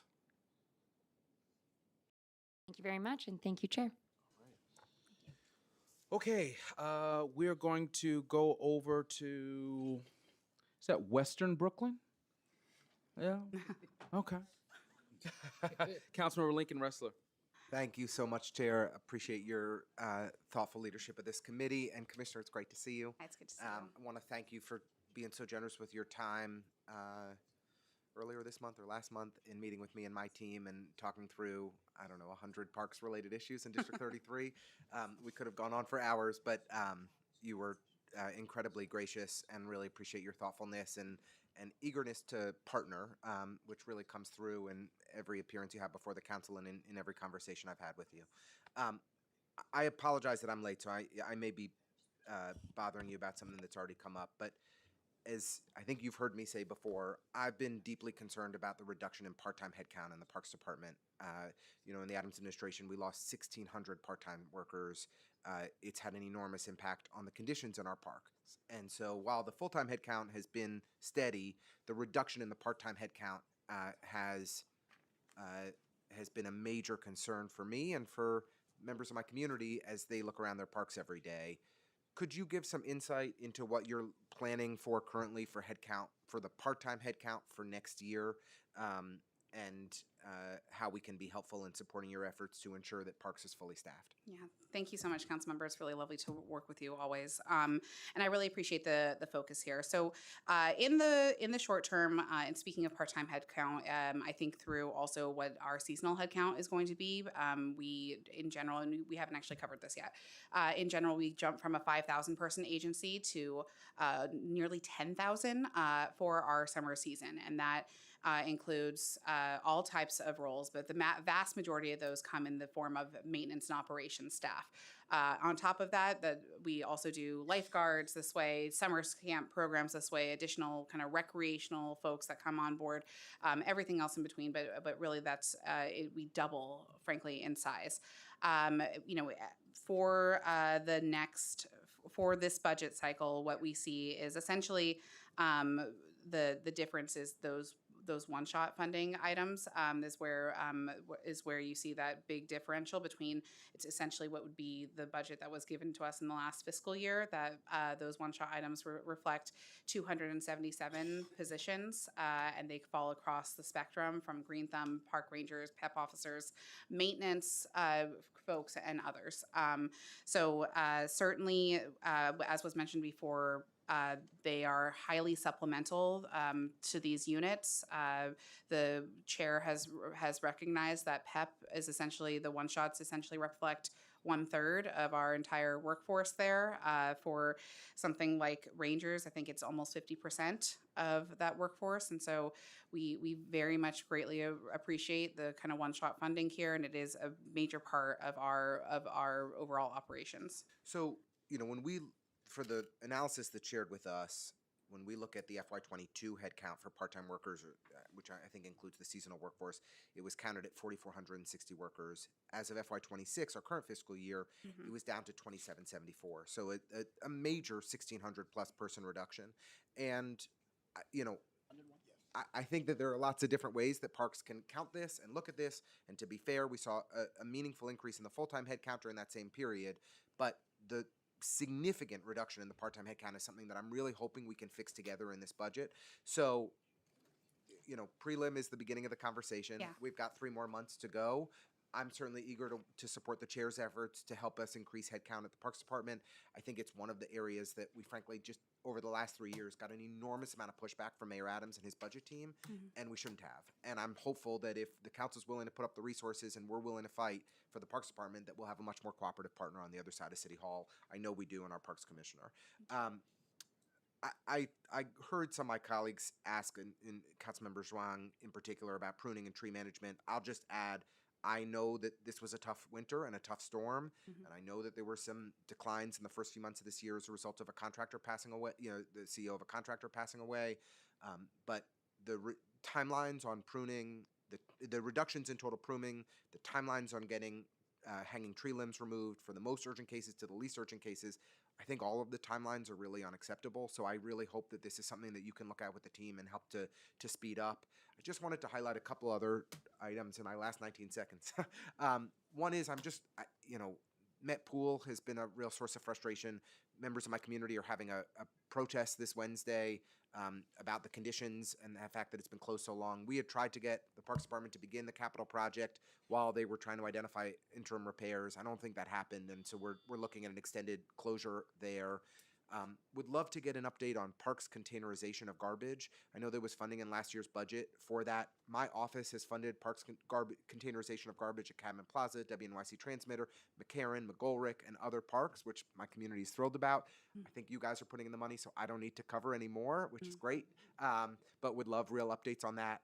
And then lastly, and then I'll let you talk, is thrilled with, briefly on 2 things. Thrilled that Deputy Commissioner Borstein and others have been really helpful in supporting the McCarran Asphalt Project, $15 million parks project in Williamsburg that we're thrilled about, really appreciative of Parks partnership there. And then lastly, Anchorage Plaza in Dumbo. We just heard from David. You have a terrific lead on your concessions team and really appreciate all of his partnership. We're trying to figure out if there's some compromise between vendors and the pickleball vendor, the street vendors and the pickleball vendor to share that space. I know that you're looking into it. Is that something that we can follow up on as well? Sure. I'm sorry for peppering you with so many questions. No, you did.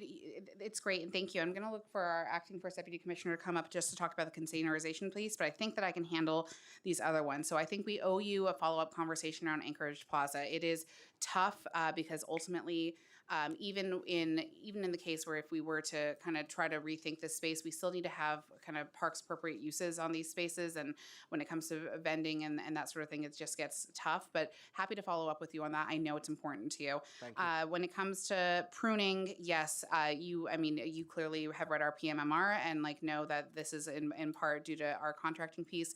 What I'd say is that there's a bigger understanding that relying on the contractors that we have, relying on this pool is the wrong method. You're here. We need to diversify. We need to think through. We need to continue to pilot things like in-house planting, in-house pruning, but we need to diversify the size and scope of our contracts, both to keep costs down, but also to get this work done faster and to make sure that we're not building an environment, an atmosphere out there that's not sustainable and just dangerous in so many ways. So we definitely hear you on that. This is a frustrating piece to be in, but we're on the right track. I plan on coming back to you in many future hearings with better numbers on pruning, but ultimately there's a bigger push here to make sure that we are consciously thinking about how we do contracting to build in different size scopes and to add more diversity to this whole pool.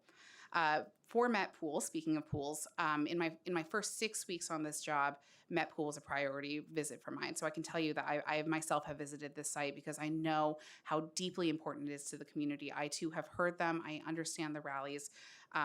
You don't have to tell me how important it is to have access to pool service. And I know that particularly this one serves many different communities and is truly a gem.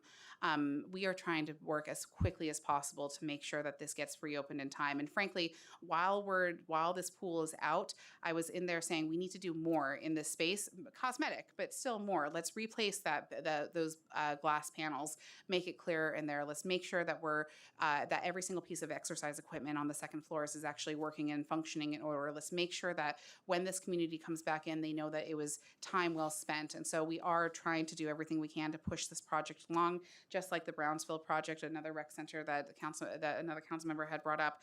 But in particular, I'll tell you that I definitely hear the community's concerns on this one. We're keeping it close. We're trying to push this along. It is complicated just because some of the filtration system is underground, and it just means that it's such a tight space that it's very difficult to do this work.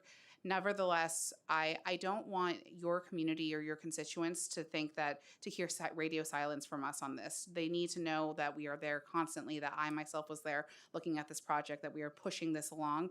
Even if it's not massive updates where they start seeing cranes in that space, I want them to understand that this is not a forgotten project, that we will not let this get lost in the shuffle, that we're going to see this through. So please know that we'll be getting back to you with updates as soon as we have them. Thank you. And then when it comes to containerization, I'll let our acting first deputy commissioner give you an update. First deputy, I'm sorry. Do I have to swear him in? Please. Okay. If you can keep your response to 60 seconds. I have to get to the other members. I'm sorry. Sorry, it's my fault. I asked too much. Councilmember, good to see you. Thank you for your leadership on containerization. We have now a new custom design enclosure for containerization. We are getting the first several thousand units delivered before June 30th.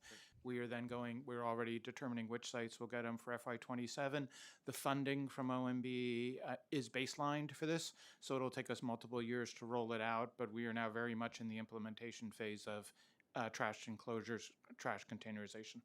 And do you have a timeline for full containerization of parks garbage? 4 years. 4 years across Yep. the city. That's great. Thank you very much, Chair. I really appreciate it. And thank you, Commissioner. Thank you. All right. Although we're jumping to the other side of the dais, they're not far in geography, so we're going to Councilmember Alexa Aviles. Thank you, Chair, and very impressed that Queens knows the geography of Brooklyn. I don't know if it's Queens or if it's just me, but it's okay. Much kudos, Chair. So congratulations. Really delighted to have you on board. I hope what you heard from my council colleagues today is serious support for the Parks Department, a call for maximized funding, that obviously we believe in the 1% of our budget should be dedicated to our Parks Department and making sure that our funding is, we can fund what we need. As you know, Commissioner, I represent District 38, which has the privilege of having 2 recreational centers with 2 pools. I think one of those, Sunset Park, has been under construction for quite a long time. And I'm getting angry emails as the weather is getting nicer about why this time frame continues to push out further and further. But I will say I'm deeply concerned about the capital pipeline here. When I came in, CPI has been a fantastic project to pick up. Many of the green spaces in my district had never been invested in, and CPI is covering a few of them, among them Demick Playground. We're invested in Peña Herrera. We invested in 3 other playgrounds. So right now we have 5 spaces, including our major parks, that have all received multi-million dollars of funding with no seemingly time to see that they're even breaking ground. What is the problem with our capital pipeline and not making sure projects are moving in a reasonable time frame? Thank you so much for the questions, Councilmember. It's really good to see you. So I think I want to just talk about 2 pieces. First is Sunset Park. I too have visited this park and this recreation center. I hear the community, their eagerness to come back into this space. I trust me when I tell you that we are continuing to work here, that we're eager to see this back open.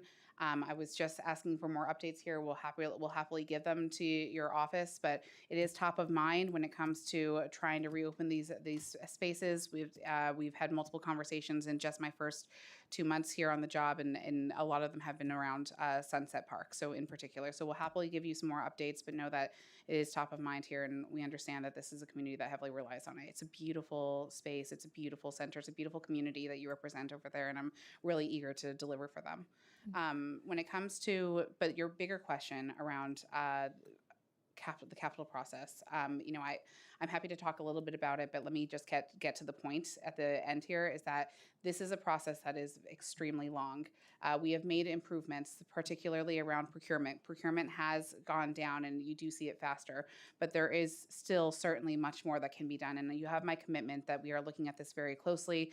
I have already had, I'm guessing, at least 10 meetings with our Deputy Commissioner of Capital to try to understand this process step by step and see where we can shave down the time. I do not want to sit here for years to come and just tell you, yes, it's years. It takes 5 to 7 years to build a project.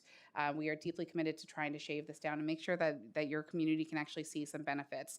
Ultimately, you do see a pretty standard design timeline of 12 months. But before you get to procurement, you do see a post-design kind of process where we are trying to we have to, by law, adhere to a lot of different regulations around, be it stormwater management or other type of kind of adherence to rules with DOB and others.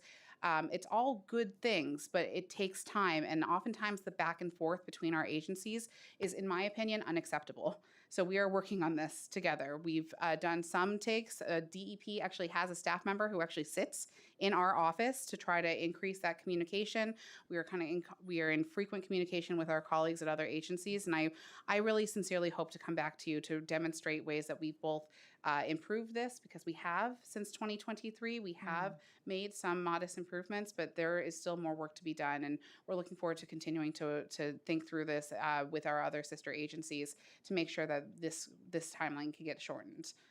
Great, thank you. We look forward to certainly those conversations and having you come to our district to walk through the many, many projects that are on the table. I think I'd also like to just put forward, glad to hear about the containerization. Certainly Sunset Park is a great park for containerization. It now welcomes illegal trash dumping because it has no place to put trash at its entrance, which is really a new thing that's only happened the last couple of years, and it's offensive, actually. to our community. So love to work with you more on these issues, and we need to get to 1% for parks. Thank you. Thank you, Councilmember. Fair. I just want to say to the public, thank you for your patience. The advocates that are here, we're almost there. So thank you for your patience. All right, we're in your district. Yeah. All right, Councilmember Chris Marte. Thank you, Chair, and thank you for the advocates for waiting for so long. And thank you, Commissioner, for being here. Sorry that I was late. I had a hearing next door. But I want to thank the administration in investing in Vladeck Park.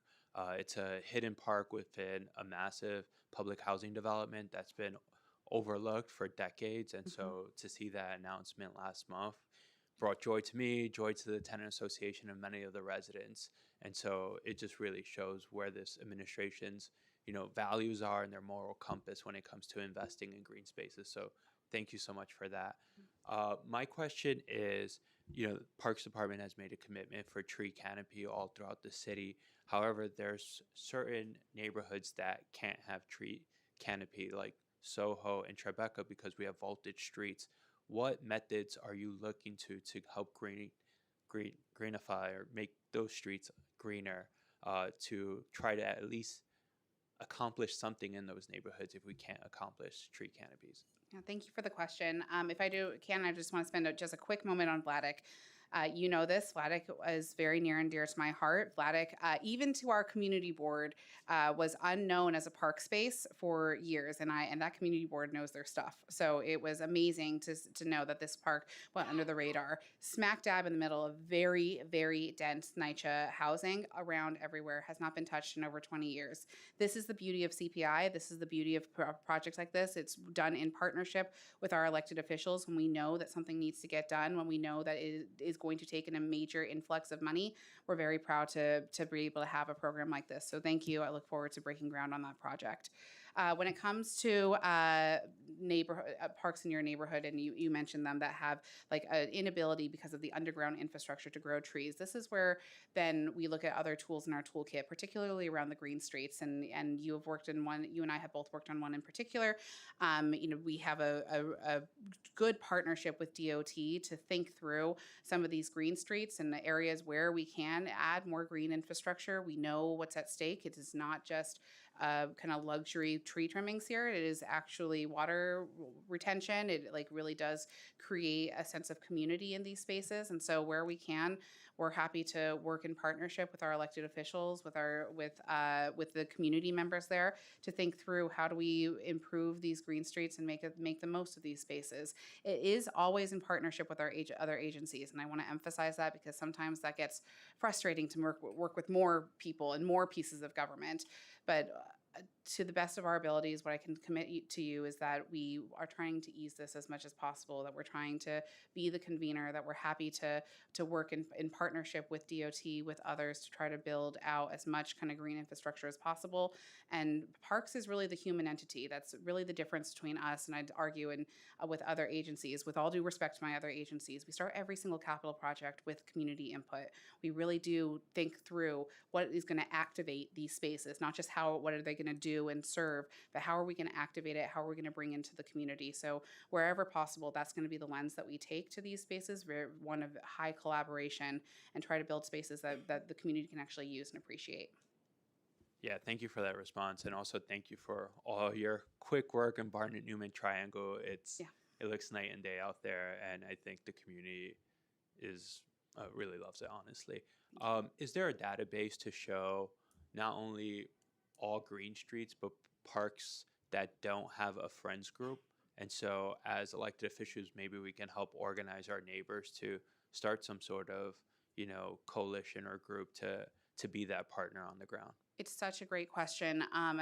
So the Green Street piece, we have lists, but I don't think we have a publicly accessible database. It is long, and we are frankly actually in communication with DOT right now on refining that list. So we can happily get back to you with either an information that we have, but thinking through how we make that more publicly available.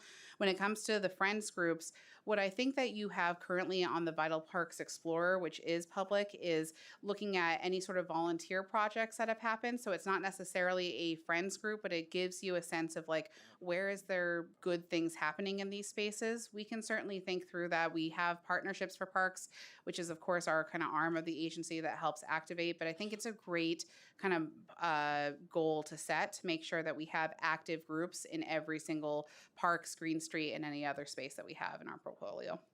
Awesome. Thank you so much, Commissioner. Thank you, Chair. Oh, thank you. Alrighty. With that, 11. Okay.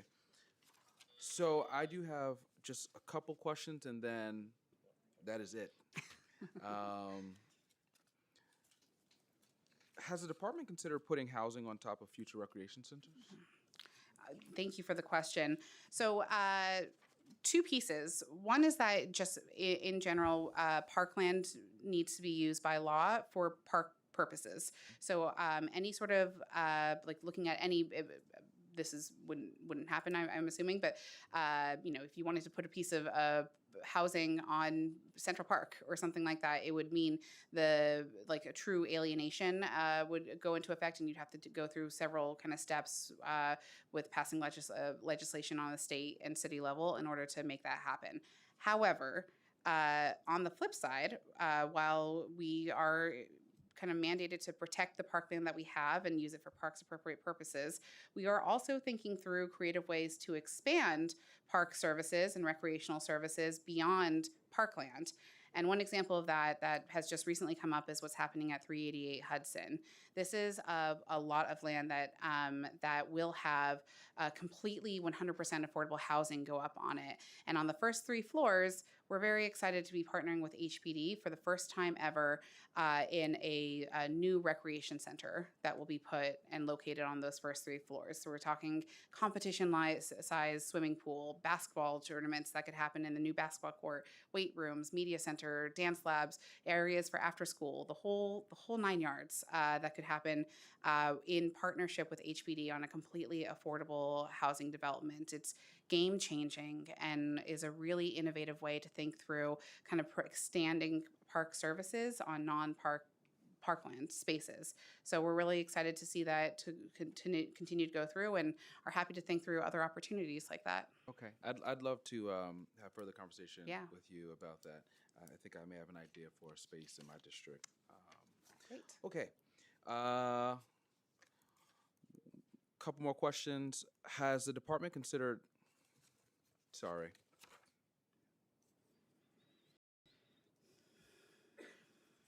Okay. Has the department considered completely in-housing certain parts of their operations to provide more New Yorkers with well-paying jobs and lowering the cost of contracts? I'm referring to pruners and climbers for the most part. Yeah, thank you. I think that right now, given the finite resources that we have, the balance that we hit is one where we're very excited to kind of work in concert with both the contracts that we have as well as our in-house crews. Typically, just for like pruning work, our contractors do the work for the vast majority of pruning on a 7-year cycle. We really want to keep to that cycle because that is the best practices and standard within the industry to prune all of our trees within 7 years. However, our in-house team is able to do like slightly more technical, highly skilled kind of work that like requires a little bit more kind of attention and detail, and can come out of a priority list that's not this kind of cyclical piece. So it complements that work in a very good way. Similar with our in-house tree planting, this is something that we just started to undertake just since I think 2024, and we're seeing that also is able to complement the work of kind of our contracted work. Actually, our in-house tree planting, I was just looking this up beforehand, is actually working in Queens right now, I believe in and around your district, trying to plant as much as we can there first and prioritizing these neighborhoods. So it is something that it's a bit of a balancing act between the two, but certainly we're looking and monitoring very closely the impact of having in-house crews and how that has helped kind of further our work. I appreciate that. What is the current budgeted and actual head count for climbers and pruners, and what is their average salary? Thank you. I think our, while I looked this up, I believe our climbers and pruners are around 90 we have 90 climbers and pruners, and starting salary is looking again is 75,000. You may recall this, but our climbers and pruners are a very specific, very dangerous, very intense technical work. And we're very proud of the fact that we've had just the second cohort of kind of in-house training that we've done to kind of build up those ranks. I just congratulated 14 new graduates. We've already started training another crew, and they'll be graduating in a year. Is there an update on the apprenticeship program? Yes, that is the update. So we've had 2 successful cohorts go through, each adding around 14 or 15 people every time. This is a really intensive training. I can't emphasize this enough. Getting up at 4 o'clock in the morning, starting work, working in very cold, very hot conditions, trying to do heavy duty tree work, as you heard from other council members, in very tight condition, very tight spaces, and trying to work in New York City is an art. And something that needs to be really kind of has a whole different type of skill set. And so we're very, very proud of our success thus far. We're looking forward to having another 3rd successful cohort in the next year. Out of curiosity, are there any positions or areas where the department could effectively reduce its contract budget by bringing those operations in-house? It's a good question, and we'll continue to monitor this. Like I said, the in-house programs that we have, both for tree pruning and for planting, are relatively new. So we're still looking at how that work is complemented or can double down and work in concert with the contracts that we have. So certainly we're continuing to monitor this and look forward to kind of continuing to be cognizant of what happens in-house versus with external. As you all monitor that, is it more of an informal monitoring system, or do you have a formal way of assessing? Well, what I'd say is that certainly we understand the significance of, there are a couple major things that are coming up. One is that this year we plan on releasing the Urban Forest Plan, which talks about the significance of planting trees and maintaining our canopy in order to get to 30%. 2 is that we understand the significance, and here we heard it all day today, around making sure that we're caring for our trees, but also planting as expeditiously as possible to serve these communities. So it is something that we are kind of internally discussing, and happy to loop you into those conversations too, to talk about what lessons we've learned thus far. It's only been a year or so since these programs have started, so the ability to understand that impact and what our inter-house teams are doing versus contracts is still something that I think needs a little bit of time to actually fully understand. But I am certainly interested in holding ourselves accountable, because frankly, it makes a difference in terms of how I advocate for funding and how I talk to our administration, which is very interested in making sure that we're serving New Yorkers as expeditiously with the best possible services possible. So we expect to hold ourselves accountable. I appreciate that. I'd like to have follow-up conversations about that as well. Okay. I do have, I'm sorry, I almost forgot about Councilmember Santos-Woso. Just a couple questions from the council member.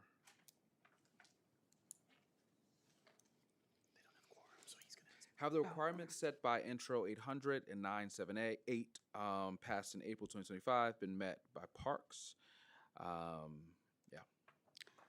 That would be publication of criteria for prioritizing tree maintenance, pruning schedule, et cetera. Great. So I'll look to our Assistant Commissioner, Ben Osborne, to give us an update on those specific pieces of legislation. At a high level, what I'll say is that we are tracking those passages of this legislation, and I believe that we are on track to meet those requirements. But I'll look to our Assistant Commissioner. While he's doing that, I'm just going to move on. How much does an inspection by a private contractor versus an in-house forester cost the city? And I'm sorry, how much does a 12-inch tree removal by a private contractor versus an in-house crew cost the city? So sure. It's kind of So what I'd say before our Assistant Commissioner comes up to talk about that first piece is that we frankly monitor the cost of what it costs our city, but are not probably able to speak to the kind of private industry and what the costs can range. What I would say is that the average cost to remove a tree, including the stump, is $3,028. That's our average cost for FY26. And then I'm happy to give additional costs if it's based on stump or pruning one tree or planting one tree. We can also provide this information to the council member to give her that entire breakdown. But we, typically, I think if what the council member is getting at is like the cost of like private industry versus public, without even looking closely at that private data, I would probably say it would be likely to see that it costs more for the city to do it.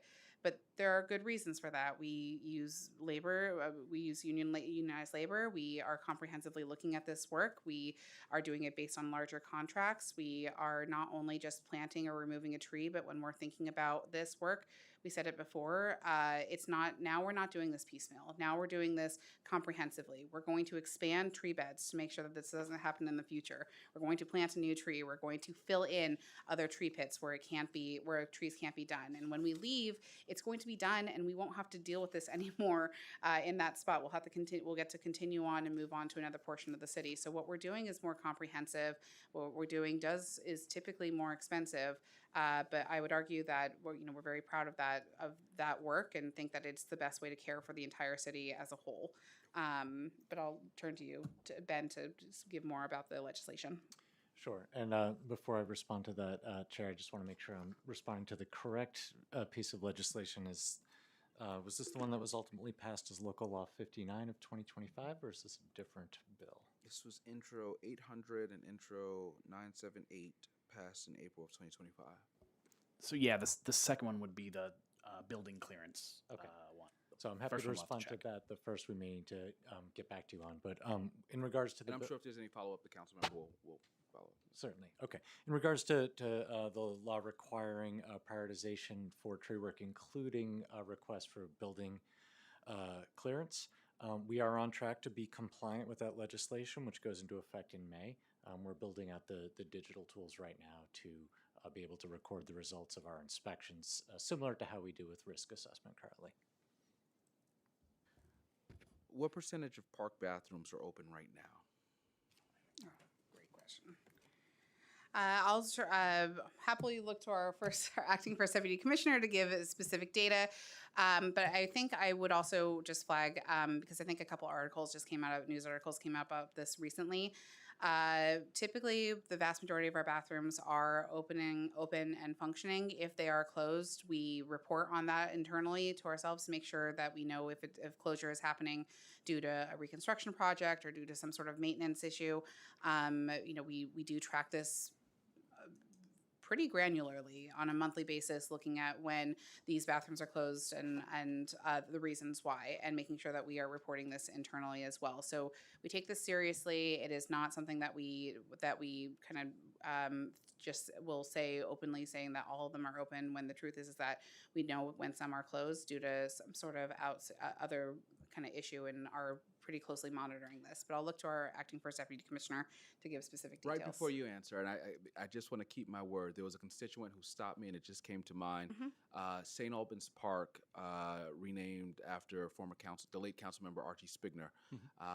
The bathrooms or the comfort stations, there are no doors on these stalls.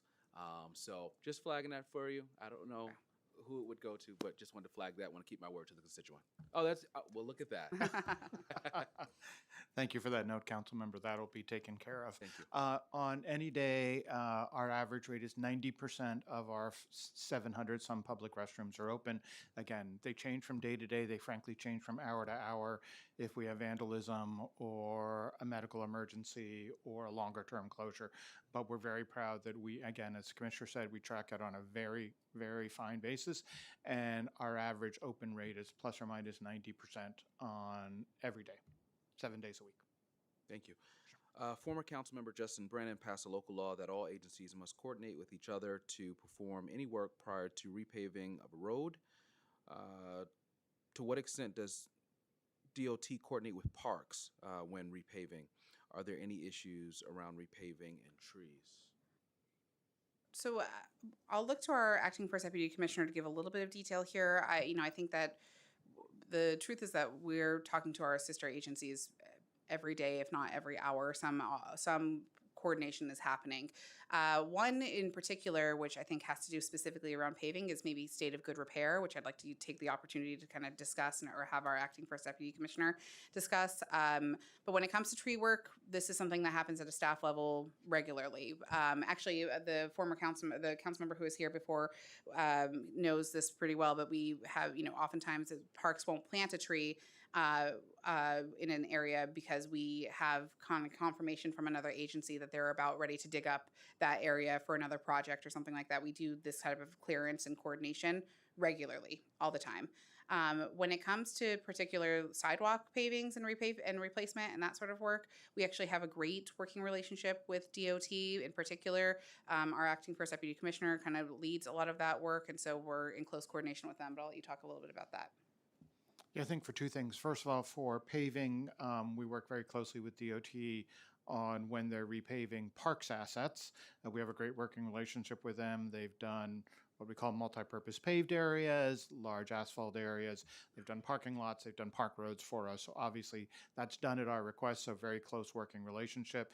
And then we're into the 8th year of a relationship with their sidewalk replacement program, where we provide the funding and the sites, and they come in through their contractors and their partnership with DDC to replace concrete sidewalks adjacent to parks. So both of those are very powerful relationships, two agencies working very closely together, and in the both cases really, because they're generally capitally funded, getting very good work done very inexpensively and very quickly.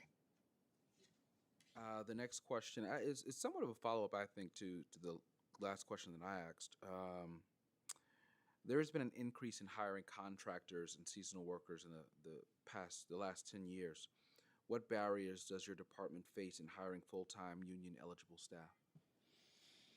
Yeah, thank you for the question. I think that, again, to be clear, my understanding is that the work that our contractors do is not the same work that our in-house team does. They're kind of specific scopes of work. The contractor work, particularly with trees, has to do with your sort of regular kind of pruning type and that sort of work, whereas our work that we have in-house is really more specialized in terms of like the type of technique and the technical skill level needed to address those concerns. This is something that's still relatively new for us to try to have those in-house teams and making sure that we have kind of discrete and specific portfolios of work that we're doing and making sure that they are complementary to each other. So we're still looking at this, but it is a way, the contracted work is a way for us to be able to still meet those mandates, and still meet those best practices when it comes to tree health, when it comes to taking care of our canopy, and when it comes to kind of rolling out this planting. The amount of time, I know that there's oftentimes been critique of how long it's going to take us to do this entire planting of the city and assessment of the city, but in 9 years' time, to be able to do that in that 9-year time does mean having kind of the work in complement with like the contractors that we're working with. That's how we're going to meet those targets. But I do, I think that I appreciate the question because it does go towards the idea of thinking through what building out our own ranks would look like. And certainly, again, going back to the larger question of park staff, we're happy to do, we know that we have responsibilities and we have mandates to uphold and kind of goalposts to hit. We're very happy to do this work with the resources that we have. Were we given more resources, we'd happily receive them. But for the time being, with what we have, with the kind of goal in mind of serving New Yorkers, making sure that they all have plantable trees in the next 9 years, this is. I mean, would you say it's for you all? Is it more ideal to have certain responsibilities contracted out versus actually having in-house staff that would handle those? And it doesn't have to just do with tree pruning, but just whatever work is contracted out, those responsibilities. I think it really depends on the type of work. And to go away from trees, we also have things like technology contracts that we have that are doing some of this work. We have other, a kind of wide range of work. So I think it really does depend on where we're thinking this through. But I don't know if you, since we have our acting first deputy commissioner here, if you want to talk about the IT side of things, but I mean, we don't have to go into the IT side. Has there been a full assessment of the entire agency's contracts to see where certain work can be moved in-house rather than contracting it out to these different companies? I can't say that there's been a full assessment, but we talk project by project or type of work by type of work. And I think, as the commissioner referenced earlier, or very recently in her remarks, generally what we find is that bringing those resources in-house, bringing that work in-house, will be more expensive more costly to the city than outsourcing it or having a private contractor do it. Largely because one of the reasons is, if you bring the source in-house, you have to buy all the equipment, and when you're talking about tree work, you're talking about very expensive trucks. You have to buy a lot of equipment to outfit those staff members. You have to have a building or a place for them to work out of. So these are costs that are all built into the costs that are passed on to the private contractor. So I can't say we've looked at every contract, but I could say we've looked at specific types of work that are done by private contractors. So I guess to make it more specific, or just to hone it in on the pruning inspector and pruning work, what level of headcount would be required to bring in-house the block pruning inspector and the folks that do pruning work? We'd have to look at this more, but what I'd say is that the inspector piece is just one component. And oftentimes, I don't actually know, I'd look to our assistant commissioner for forestry to confirm this, but like inspectors, when I have just recently experienced the inspector pieces during the storms, when we have 2,000 311 calls saying a downed tree is there, we will typically send our inspector out first to go assess what type of what the severity of the work, the type of response needed, kind of where this is going to fall, the amount of manpower we need in order to respond to those pieces. That's not necessarily the same thing for, I think, our block pruning program, which is just more of your routine maintenance of these trees on a 7-year basis. And certainly I think that like our entire forestry division is something that is frankly, the work is only achieved, as our acting first deputy commissioner said, through this complement of contracts and in-house crews. So I'll let you, our AC for forestry, kind of talk more about the role of inspectors specifically. But just to kind of clarify, I'm not sure if inspectors are needed for block pruning. Sure. Thanks, Commissioner, and thank you, Council Member. So yes. Chairs. Yeah, no, it's no problem. We do inspect each of our trees using consultants prior to performing block pruning. And while those consultants do receive the same basic level of training that our in-house inspectors, our foresters, do in tree risk assessment, the work is far more routine. And so it's not uncommon for folks who have worked as consultant inspectors to eventually seek employment with the Parks Department as they gain experience.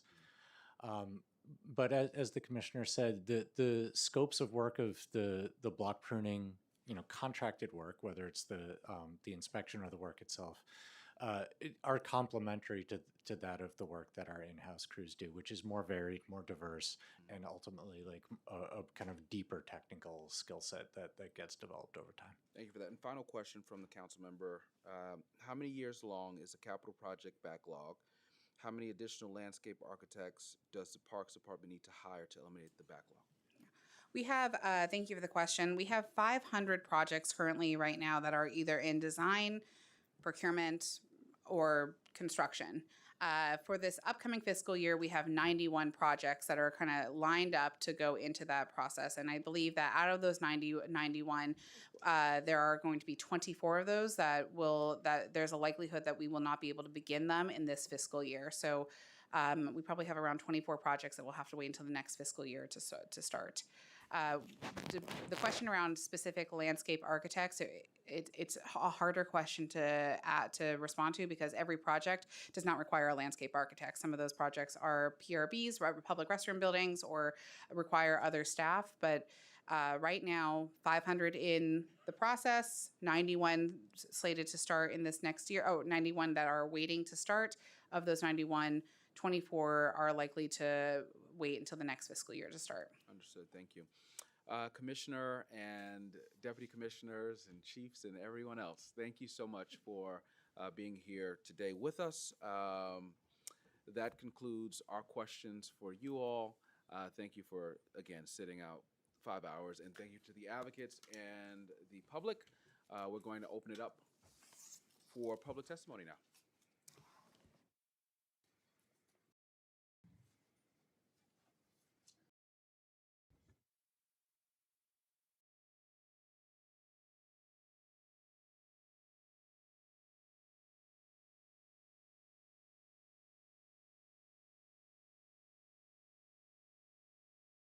All right. I want to remind members of the public that this is a formal government proceeding and that decorum shall be observed at all times. As such, members of the public shall remain silent at all times. The witness table is reserved for people who wish to testify. No video recording or photography is allowed from the witness table. Further, members of the public may not present audio or video recording as testimony, but may submit transcripts of such recordings to the Sergeant at Arms to the left and the right of the room for inclusion in the hearing record. If you wish to speak at today's hearing, please fill out an appearance card with the Sergeant at Arms and wait to be recognized. When recognized, you will have 2 minutes to speak on today's hearing topic, the FY27 Parks Preliminary Budget. With that, we're going to call our first panel. If I mispronounce your name, my apologies. Just please correct me at the mic. Dejon Williams, President of Local 299, DC 37.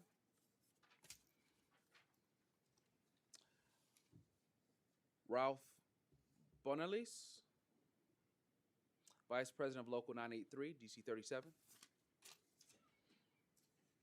Marshall Lee Welmer, DC 37, Local 375. Rayna Wong.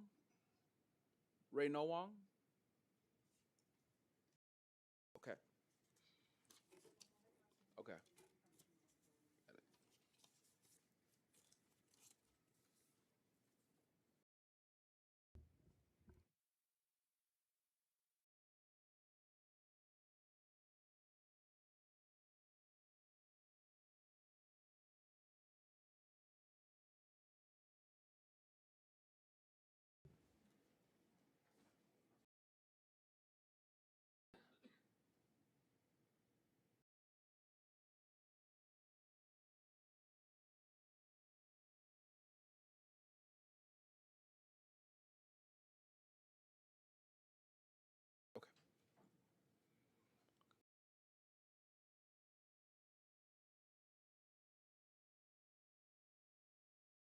Are you all staying? Oh, I appreciate that. I really, no, let me take a moment and say that. I really appreciate that. And in several other committees, we've seen agencies leave as soon as their testimony was completed. So thank you. Thank you for listening to the public and the advocates and the union. Thank you so much, really. All right.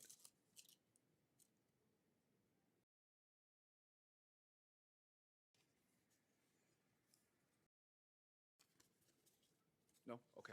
All right, we're going to get started. Start to the left. Good afternoon, all. My name is Dejon Williams. I'm local president of 299, excuse me, representing recreation workers in the Parks Department. And today our concern is retention, which you all talked about a little bit earlier. Some years ago, before COVID, we were slated to receive about 200 employees. Then COVID hit. Those employees it never transpired into jobs. We service different programs for seniors through toddlers, Swim for Life, Kids in Motion, Puppeteers, Senior Fitness, community festivals, Movies Under the Sun, after-school programs, summer camps, all throughout the city. The shortage and backfilling is also an issue. When we have members who are promoted, those recreation center staff, they're not replaced due to the hiring freezes that have been on for some time now. With 7 facilities closed at the moment, those staff have been maneuvered out. We have several facilities starting to be reopened, and our concern is where those staff going to come from now that they're in other locations. With the brand new facilities that are opening, those have budgets for staffing. but what are we going to do for those other staff locations who, you know, those staff people were spread out within boroughs? Every summer, we get about 200 to 250 summer hires in Kids in Motion and Summer Camp. Those are great programs that we run. But again, sometimes those numbers aren't all the way to the 200 and 250 due to low salaries, which start at about $20 an hour. So those are some of our concerns for staffing areas. Okay, those are our concerns for staffing those areas and just making sure we have great programming being run throughout the Parks Department. I want to say thank you to you and your members for the work that you do. Thank you. As someone who was a camp director with an agency that had a license agreement with Parks Department, one of the most difficult jobs in the world, but it's still one of the most rewarding as well. Correct. I do want to ask you one question. Yes. Because of the shortage, have your members at times had to work additional hours or cover shifts? Yes, they are usually compensated comp time or overtime, depending upon what the budgeting system is looking like for that borough. But yes, they are typically, there are times where they do overtime. Got it. Thank you. Thank you. Good afternoon, everyone. My name is Ralph Basleys, DC 37, Local 983. We represent a number of titles. I'm here today on behalf of the APSWs, the Associate Park Service Workers, the Urban Park Rangers, the Park Enforcement Officers, as well as the City Seasonal Aides. So I'll try and be quick. These titles, not just because they elected me to represent them, are the backbones of the Parks Department. The APSWs, all the things that management spoke about today, those 9,500 trees that were planted, there is 4 APSWs assigned to them. They operate all the heavy-duty equipment within the Parks Department. They're required to carry a commercial driver's license. They remove all of the garbage. They plant the trees, the beach rakes, all of beach operations. Those beaches wouldn't be able to function in addition to all the other property without the APSWs. Those wingo wagons that everybody loves, they operate those as well. So the 1% is not enough. We want 2%, but we'll start with 1%. And now we'll go over to the UPRs. As the commissioner stated, she did a great job of identifying all the titles. I am a park enforcement officer by title. We all take a UPR exam. We're required to pass a 16-week academy. We have to pass a pretty thorough investigative background by the police department to be special patrolmen in order to make arrests, issue summonses. The beaches, in addition to everything the park enforcement officers do to preserve and protect this free recreational space, at the beaches, when there aren't enough lifeguards, which happens more often than not, they close a section of beach, they put up red flags. It's the park enforcement officer's job to make sure the public is educated not to go in there, obviously, and, horrible things happen if you swim without lifeguards. So I'm just scratching across the surface, and then we have the urban park rangers who do the educational. Not to put them on the spot, there's one in the back there, Harry Aguilar. Harry. He can also testify if you guys would like. They basically do free educational programs all throughout New York City. Pop-up programs, camping programs, educational about wildlife, trees, so on and so forth. Lastly, I'll be quick. The city seasonal aides go to maintenance as well as security. They're also at the beaches and pools, keeping them clean, keeping them safe. With PEP, they do a security at all the pools. To sum everything up, gentlemen, all these services are one of the few things that are left free in New York City. Parks is free. The rec center, 17 and under, you're allowed to sign up for free. The beaches, the pools, they're free. The ranger programs are free. The budget's already in place. This current mayoral administration spoke a lot about free stuff. Instead of reinventing the wheel, just fund the stuff that's already there. Not because I get more members out of it, but these are free services to New Yorkers that their cash-strapped parents are being congestively priced out of. They're paying for garbage cans. Our members, and I could speak for all of us, the rec centers as well, which is staffed by the members, these are free services provided to New Yorkers. So please give us the 1%, give us more, and thank you. And I need a Red Bull. I do have a follow-up question for you, if that's okay. What's the morale like amongst your members? It's positive. It depends on the day. Ask me on a hot day when it's 100 degrees at Rockaway Beach and there's 7.5. Everything could always be better. But I could speak for our titles. I mean, we need to retain members more. The salaries obviously need to go up. The APSWs, they're required to carry CDLs, which is a major responsibility. They see Amazon, they see UPS, they see sanitation making these crazy salaries. That comes up a lot. The park ranger salary has gotten better over the course of my 20-year career, but things could always be better, and it would help with retention and training all these individuals, which costs money. So you would probably save money there if everything could be bumped up just a little bit. Thank you. You got it. Thank you, guys.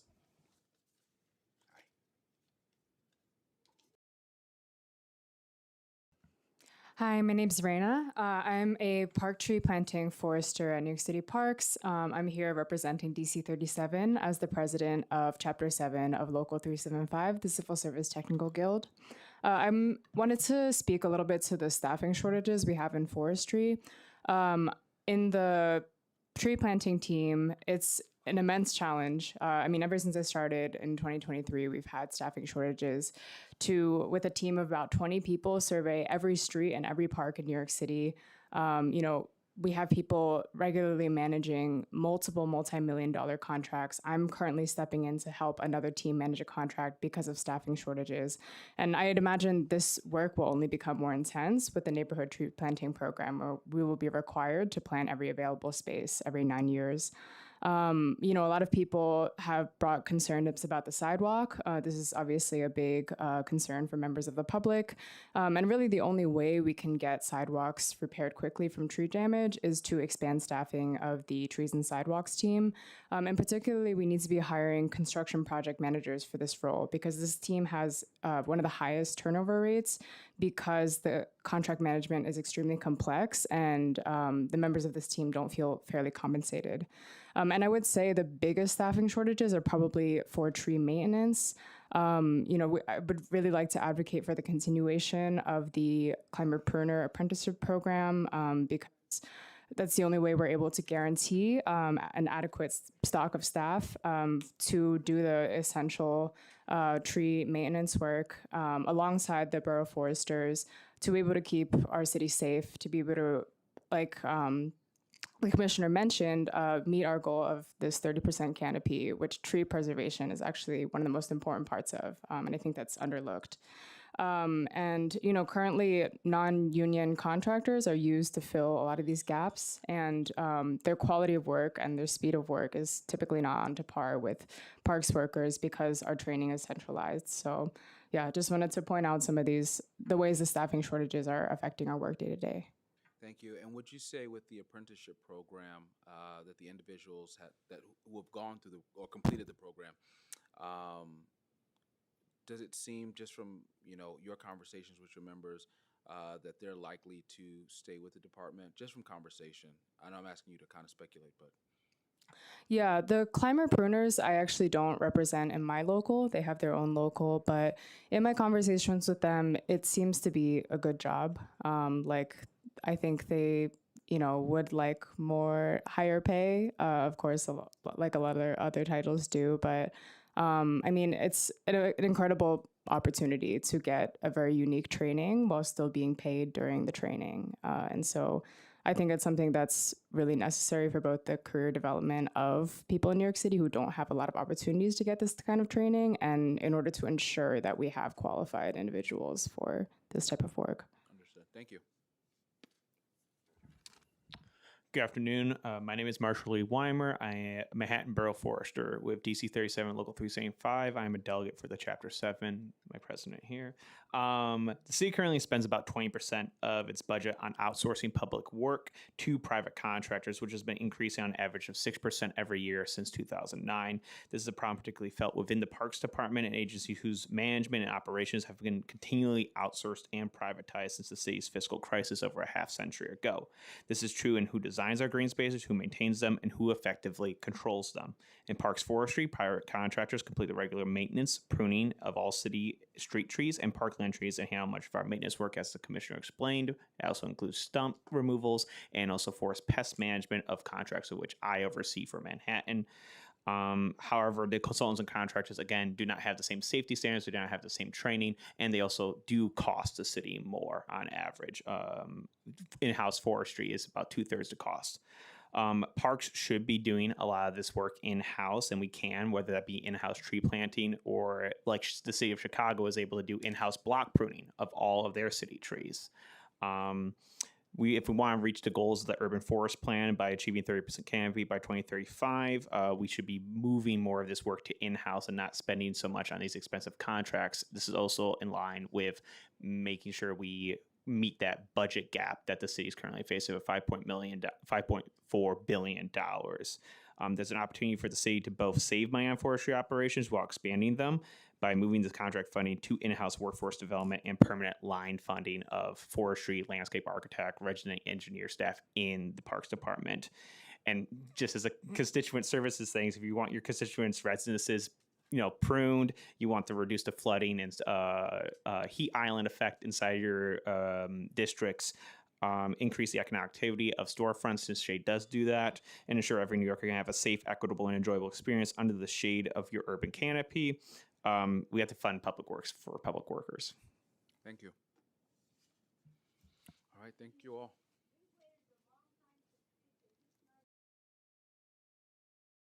I'm sorry? This is a committee council. I'm the member. I'm the one listening to you. Thank you.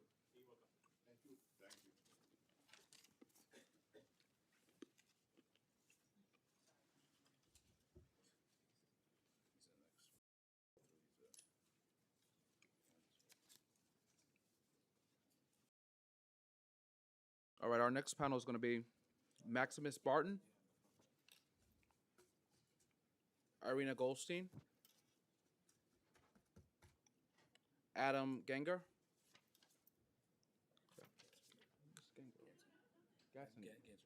okay, and Heather LaBeouf.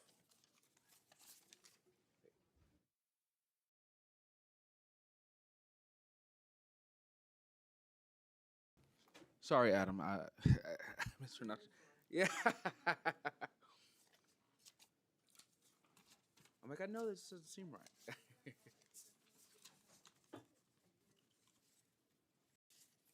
Is the testimony? Yes. Oh, okay. Thank you.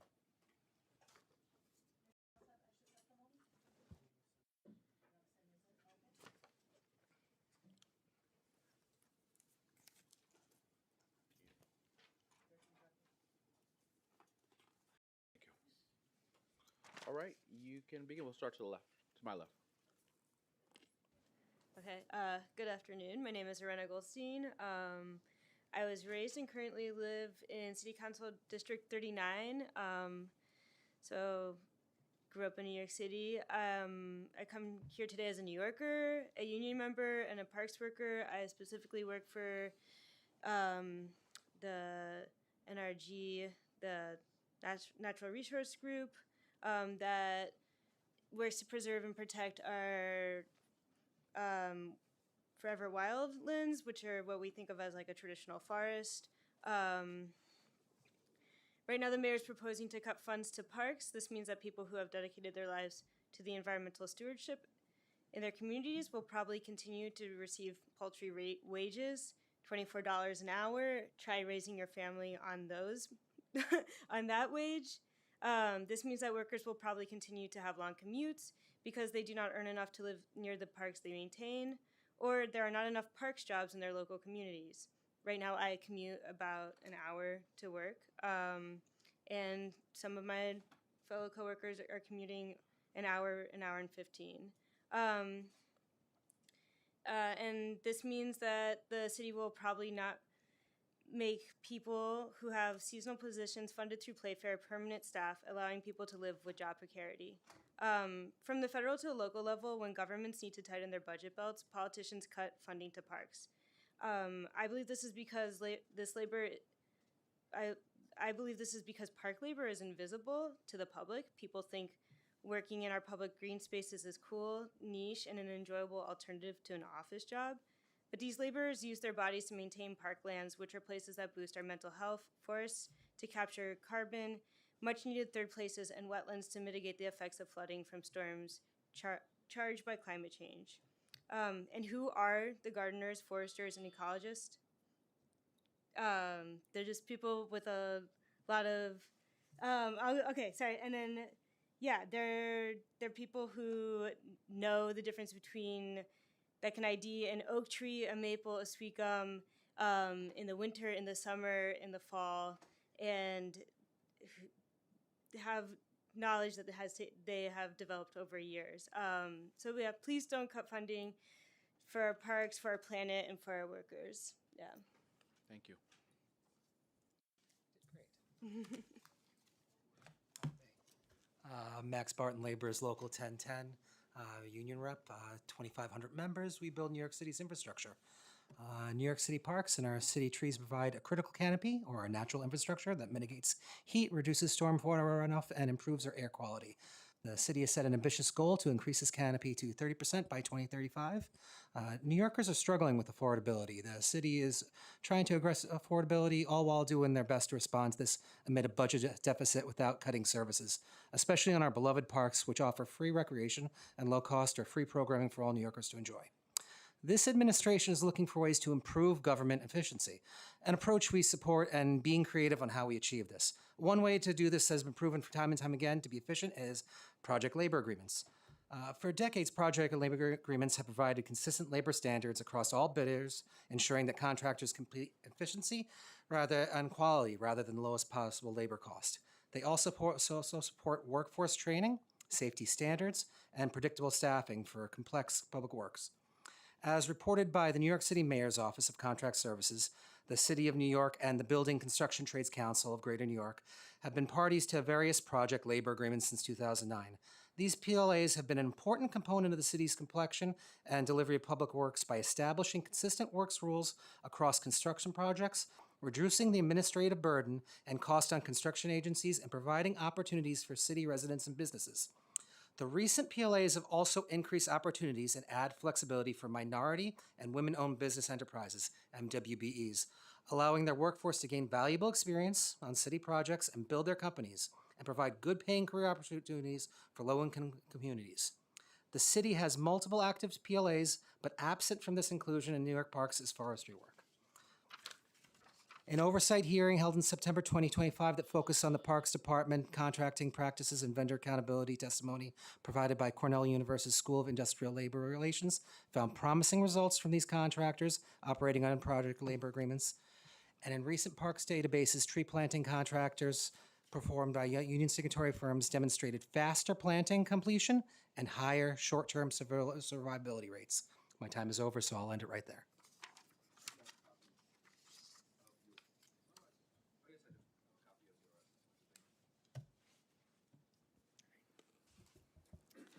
Good afternoon. I'm Heather Lubov, Executive Director of City Parks Foundation, a nonprofit that delivers free programming reaching 300,000 New Yorkers, enlivening our city's parks and creating social cohesion and community.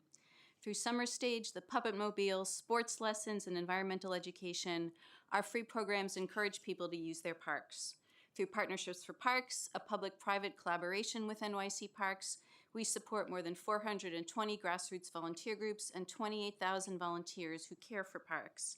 Through the New York City Green Fund, we raise and re-grant $2.5 million annually to support groups that are programming and maintaining parks. Central to our work is the Parks Equity Initiative, which we are asking the Council to expand after years of flat funding.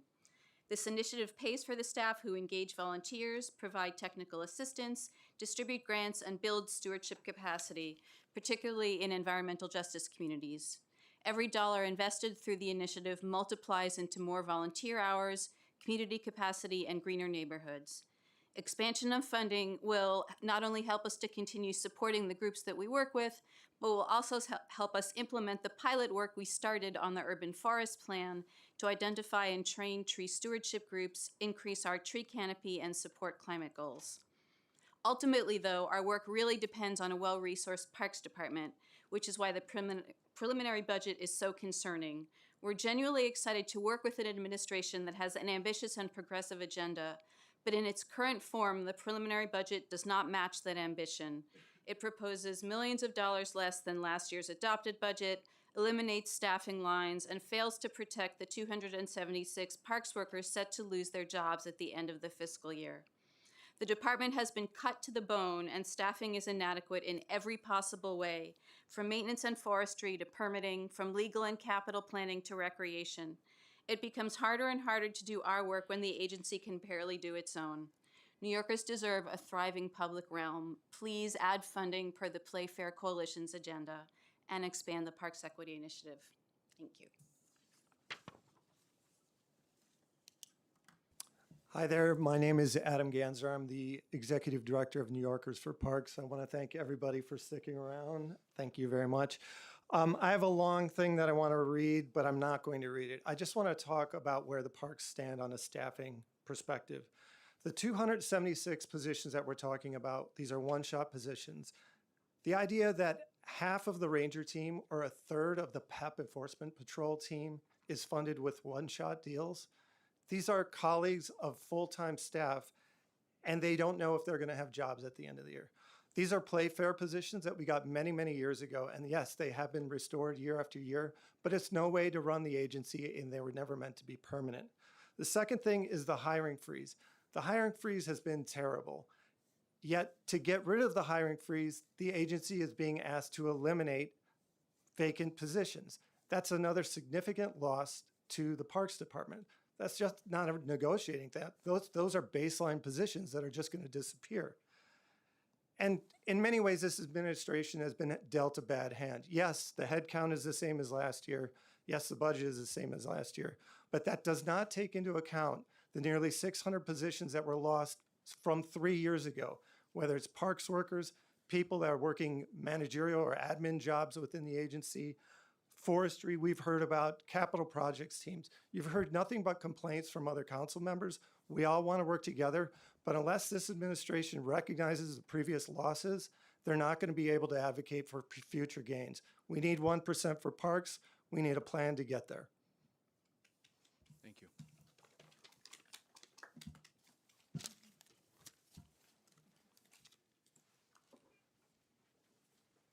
We're going to call our next panel.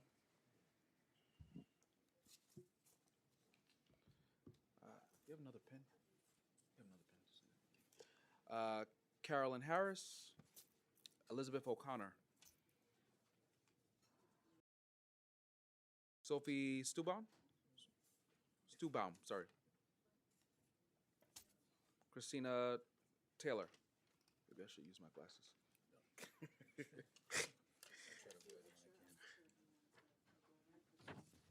Yes, thank you. Thank you.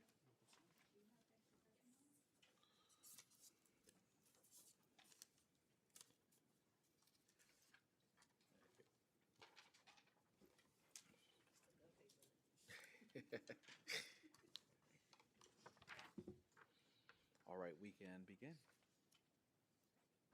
Thank you very much. My name's Caroline Harris. I am a land use attorney from Goldman Harris. I'm representing myself and other seniors who live in my neighborhood.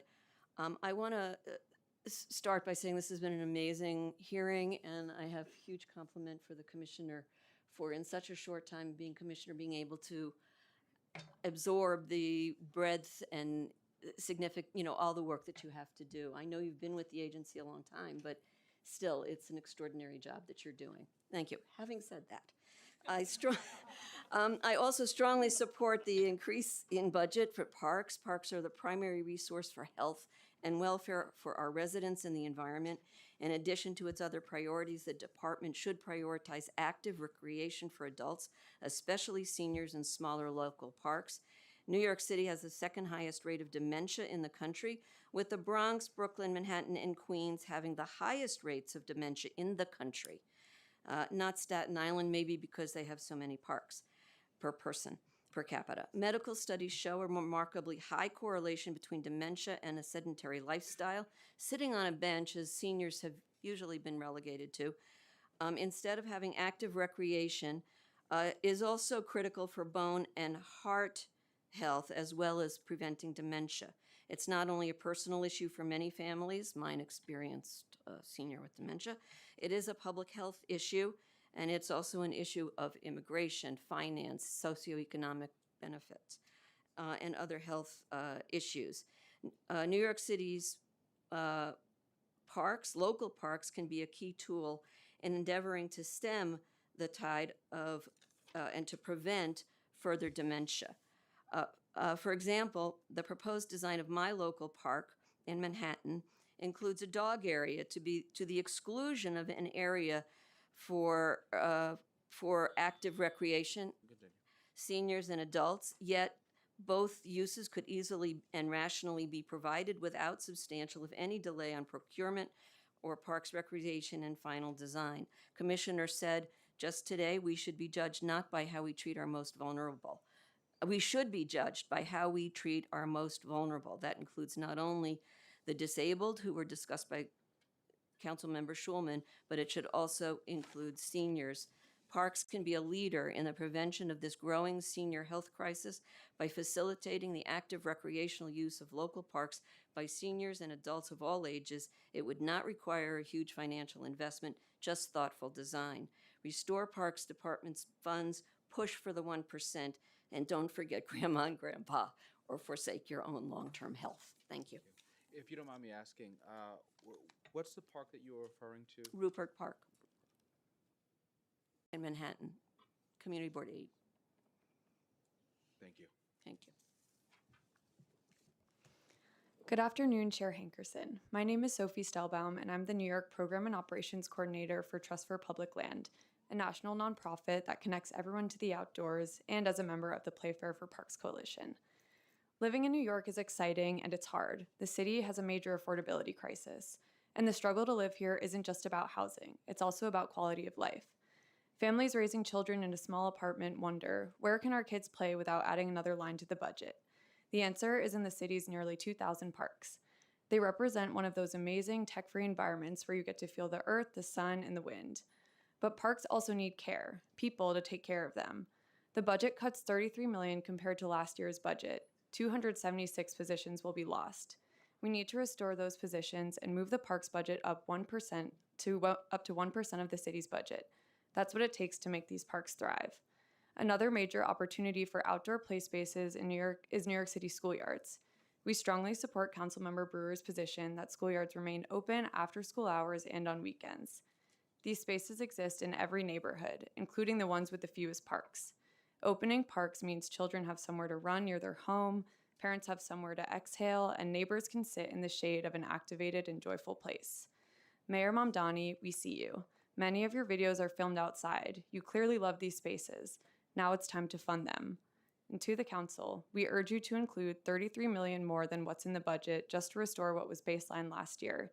Give the people of New York what they want, what they need. Invest in our parks. Thank you. Thank you.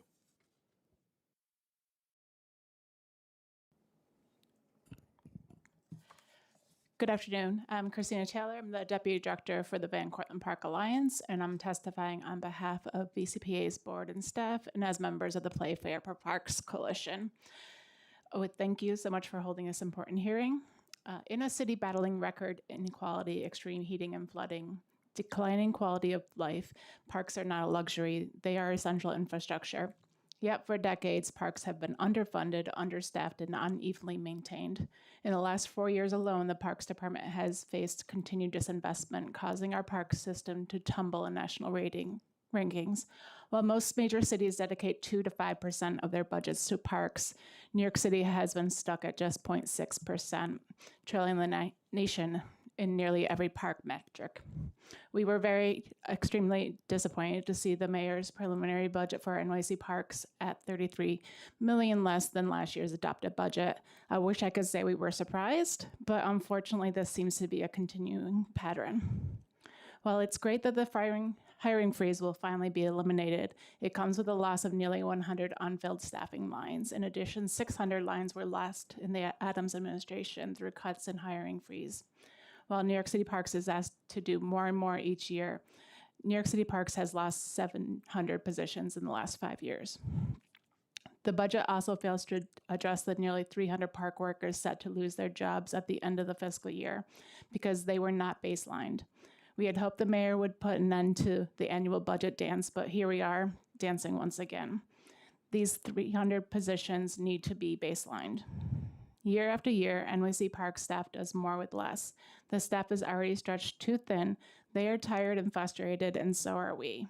The preliminary budget maintains a status quo of historic underfunding, leaving communities without the safe, accessible green spaces they deserve.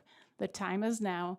The mayor and city council need to work together to dedicate 1% of the city's budget to parks. There's no substitute for public dollars for parks. In reality, parks deserves and needs much more than 1%, but let's start there. Parks are essential. They should be funded and cared for accordingly. Thank you. Thank you. While you were speaking, I asked our committee council if there was an existing report that compares New York City to other big cities, and I was informed that Trust for Public Land has that. Would you mind sharing that? Our team can get your. Sure. Yeah. It's called Park Score, and I believe it comes out in May, but I would be happy to follow up with more information. Yeah, for sure. Thank you. Thank you. No, thank you.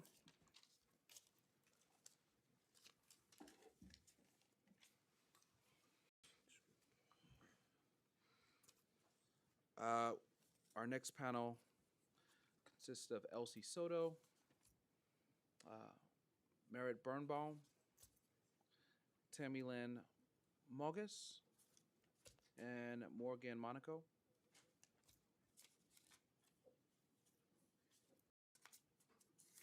And again, I apologize if I've mispronounced your name.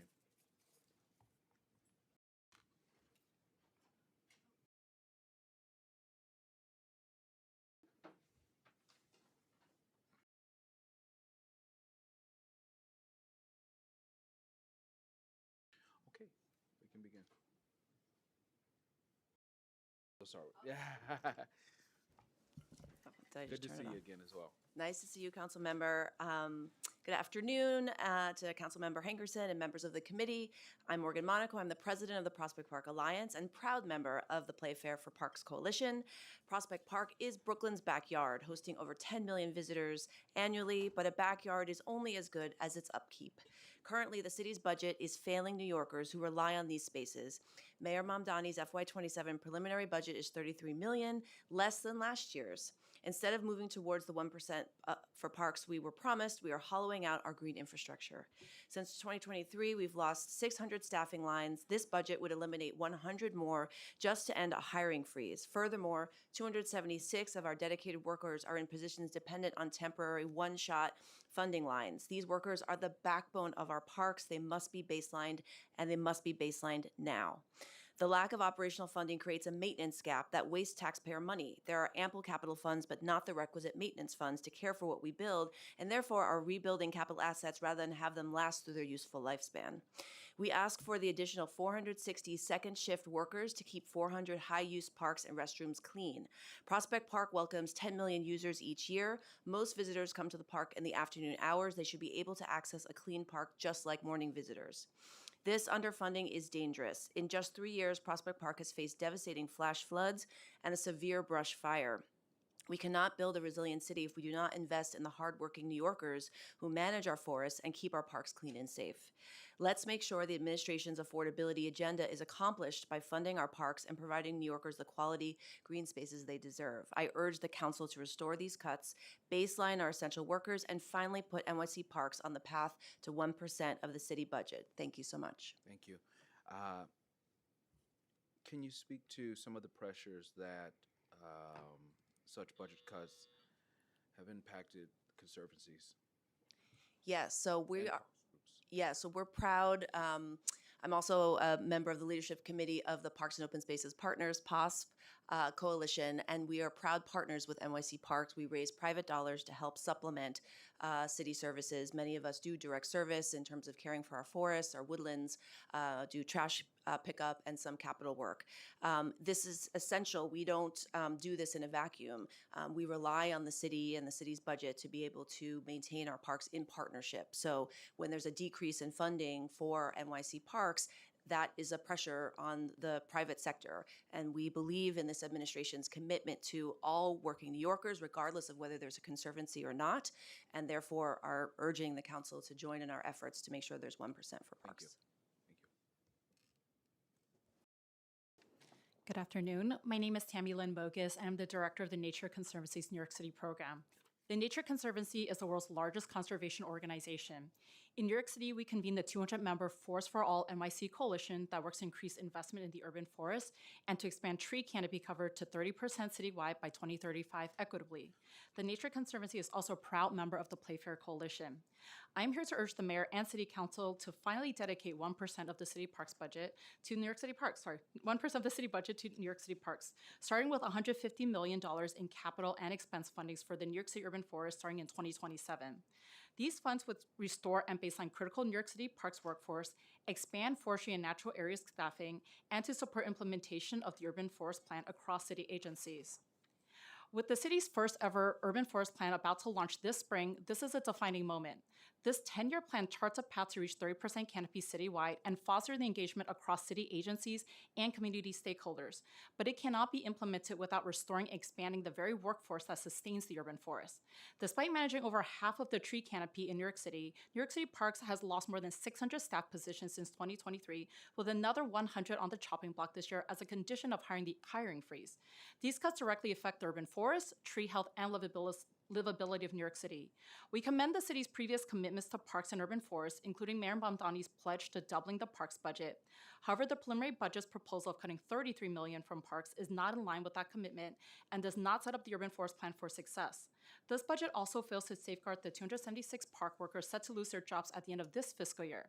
These critical park staff positions must be switched from annual one-shot city council funding to baseline roles, ensuring operational stability. I will submit a longer written testimony, but thank you so much to Chair Hankerson and members of this committee for considering the vital role of parks and urban forests to New Yorkers as we continue to work on the city budget. You did that in under 2 minutes. Thank you. Good afternoon, Chair Hankerson, and thank you for holding this hearing. I'm Merritt Birnbaum, President and CEO of Riverside Park Conservancy, and also a co-chair of the Parks and Open Space Partners and a proud member of the Playfair Coalition. I'd like to share a quote by the 19th century naturalist and founder of the National Parks Movement, John Muir.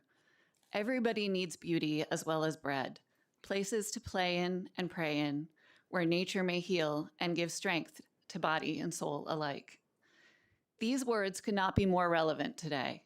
Access to nature is not a luxury, it is a basic need, and it should be available to everyone.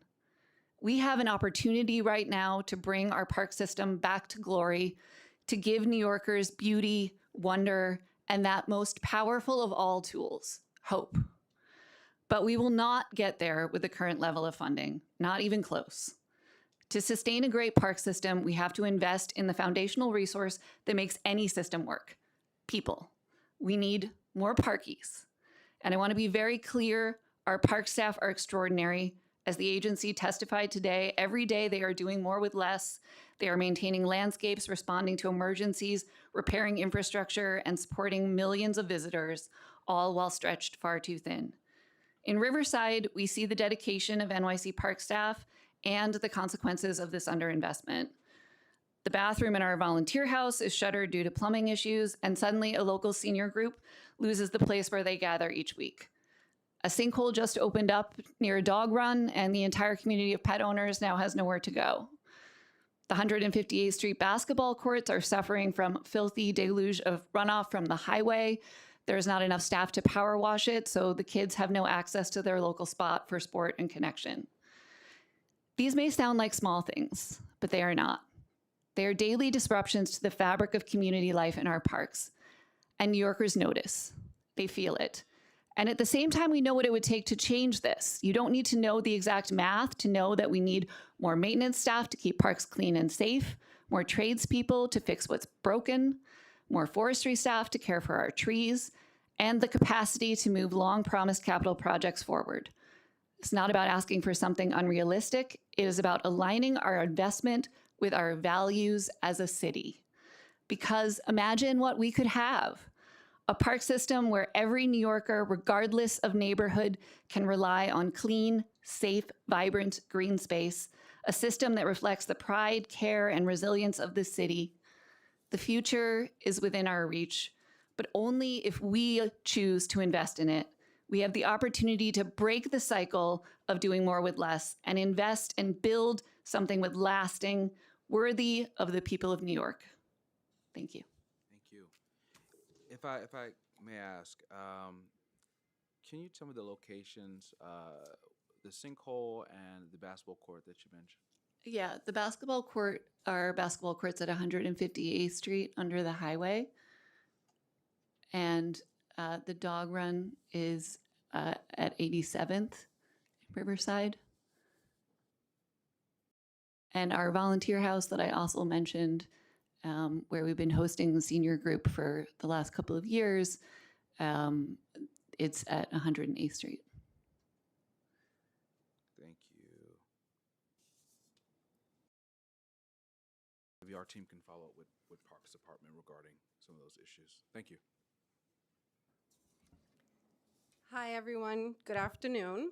Thank you for the opportunity to speak. My name is Elsie Soto. I am a professional public health, and I am also a family member of two people who are buried on Hart Island, which is the New York City Municipal Cemetery, and an advocate for many families who are navigating a similar experience.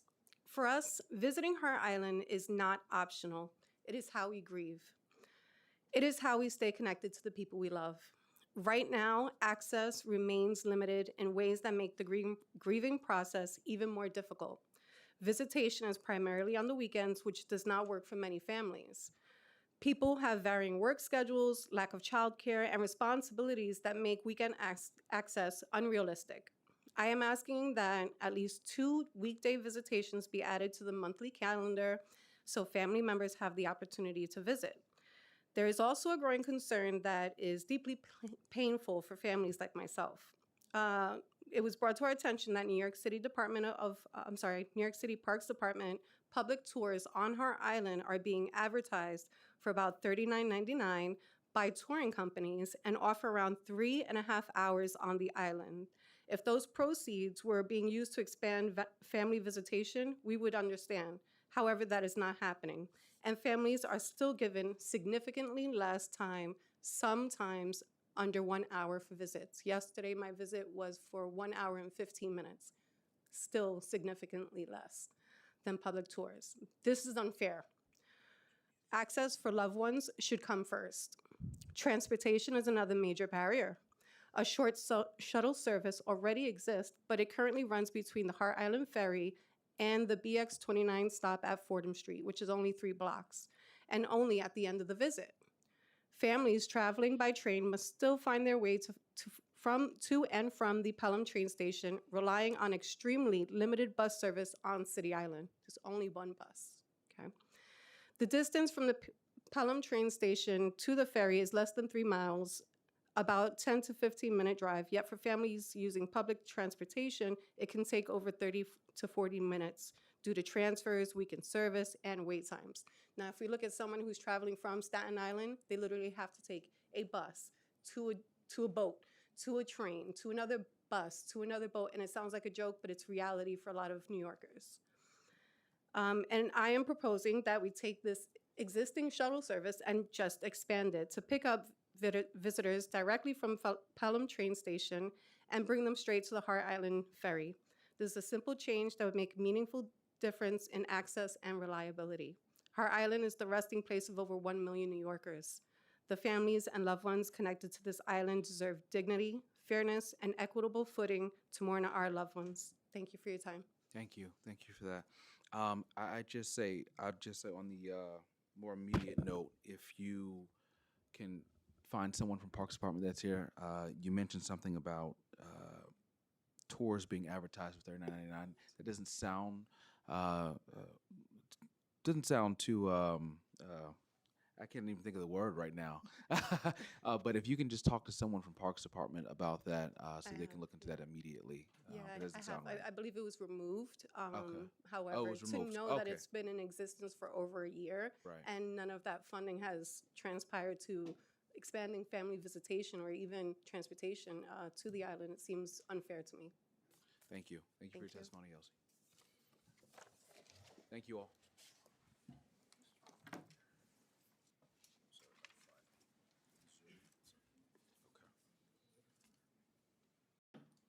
All right, we're going to go straight into our next panel. Pardon me if I mispronounce your name. Asenet Gomez? Okay. Oded Halsinger? Caitlin Cruz?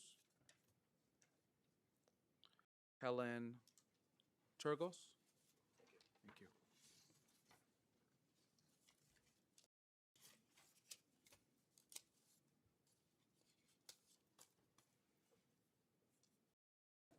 You may begin. Good afternoon, Chair Hankerson, and everyone here. My name is Asenet Gomez, and I am a Senior Director of Programs for El Puente.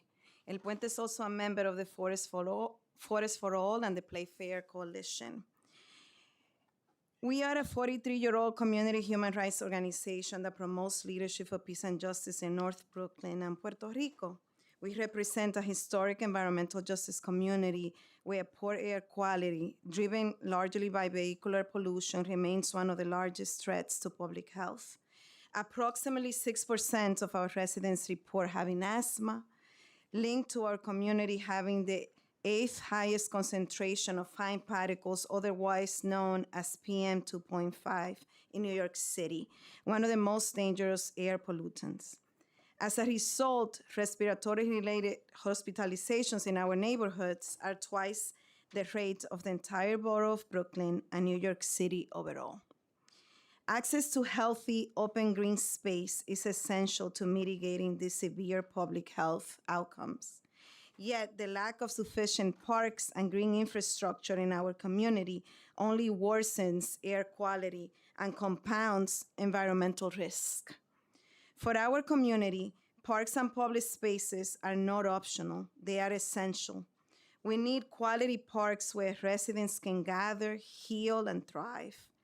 If the COVID pandemic taught us anything, is how vital parks are. They become lifelines, safe, accessible spaces for the most vulnerable New Yorkers, and other public spaces are closed. We urge the council and the administration to work together to deliver on Mayor Mandani's commitment to double the NYC Parks budget and to ensure full funding for the staff and programs critical to the maintenance, protection, and tree planting efforts that will help the city reach its 30% tree canopy goal. NYC Parks is responsible for half of the city's tree canopy, yet the staff and programs that sustain this urban forest continue to face cuts. This is unsustainable and not equitable for all New Yorkers. We need sustained, equitable investment in our parks, not just to maintain them, but to ensure environmental justice, public health, and climate resilience for all New Yorkers. Thank you so much for the opportunity. So much.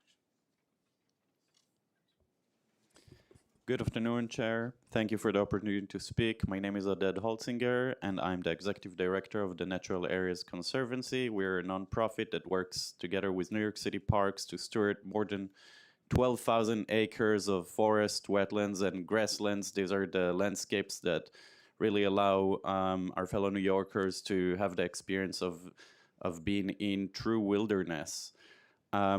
Those landscapes also contain more than 5 million of the city's 7 million trees and are really essential to achieving our 30% canopy goal.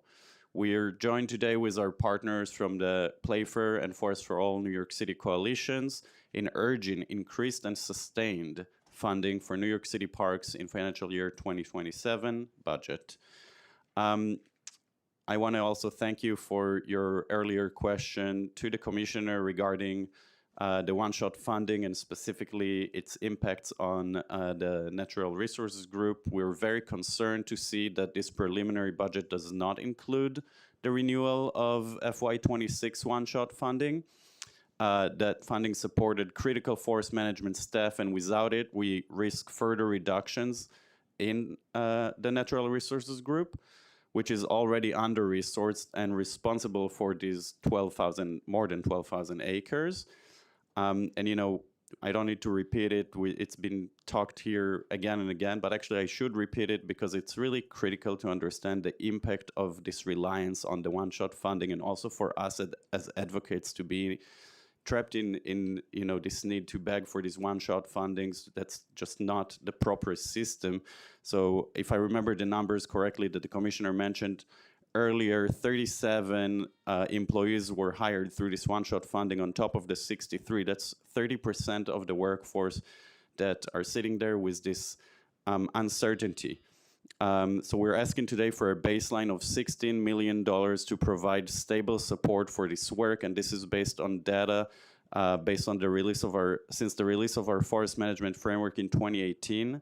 We see that this inconsistent funding led to staff losses and a sharp decline in acres receiving care.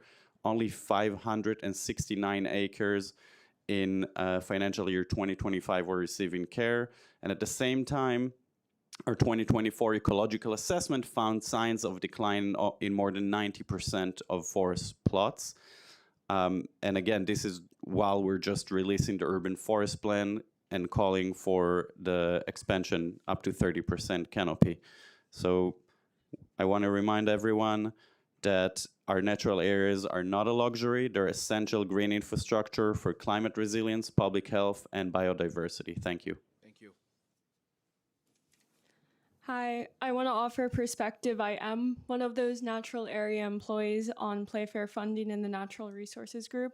I want to reiterate, it is not a sufficient solution to budget shortages. I'm sorry, can you just state your name?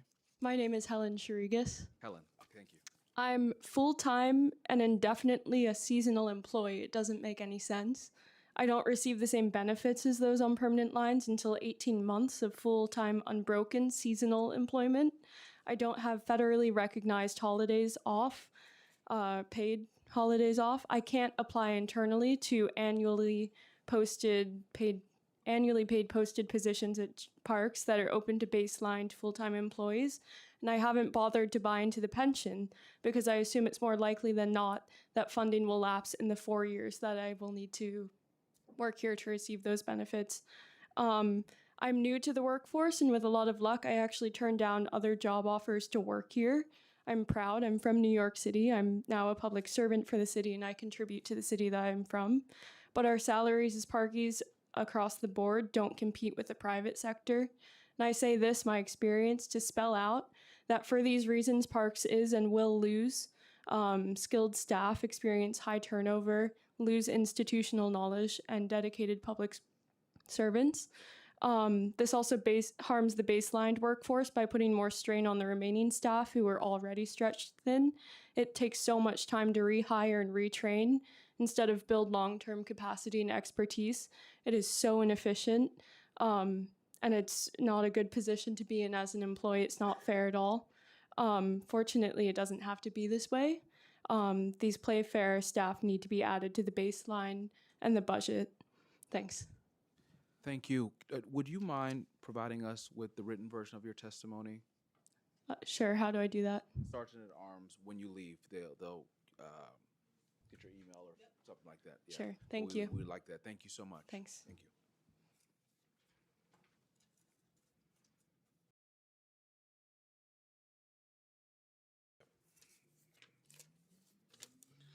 Okay. We're going to call our next panel. Rosamond. Is Rosamond here? No? Okay. Aliyah Sumro.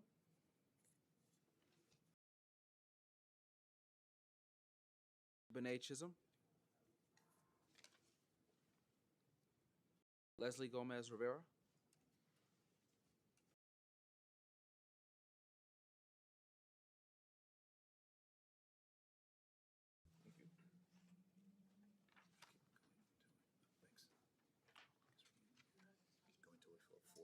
Okay. Marissa La Chica? Okay.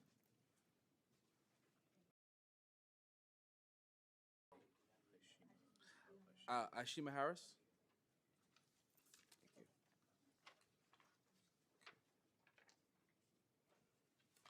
All right, you may begin.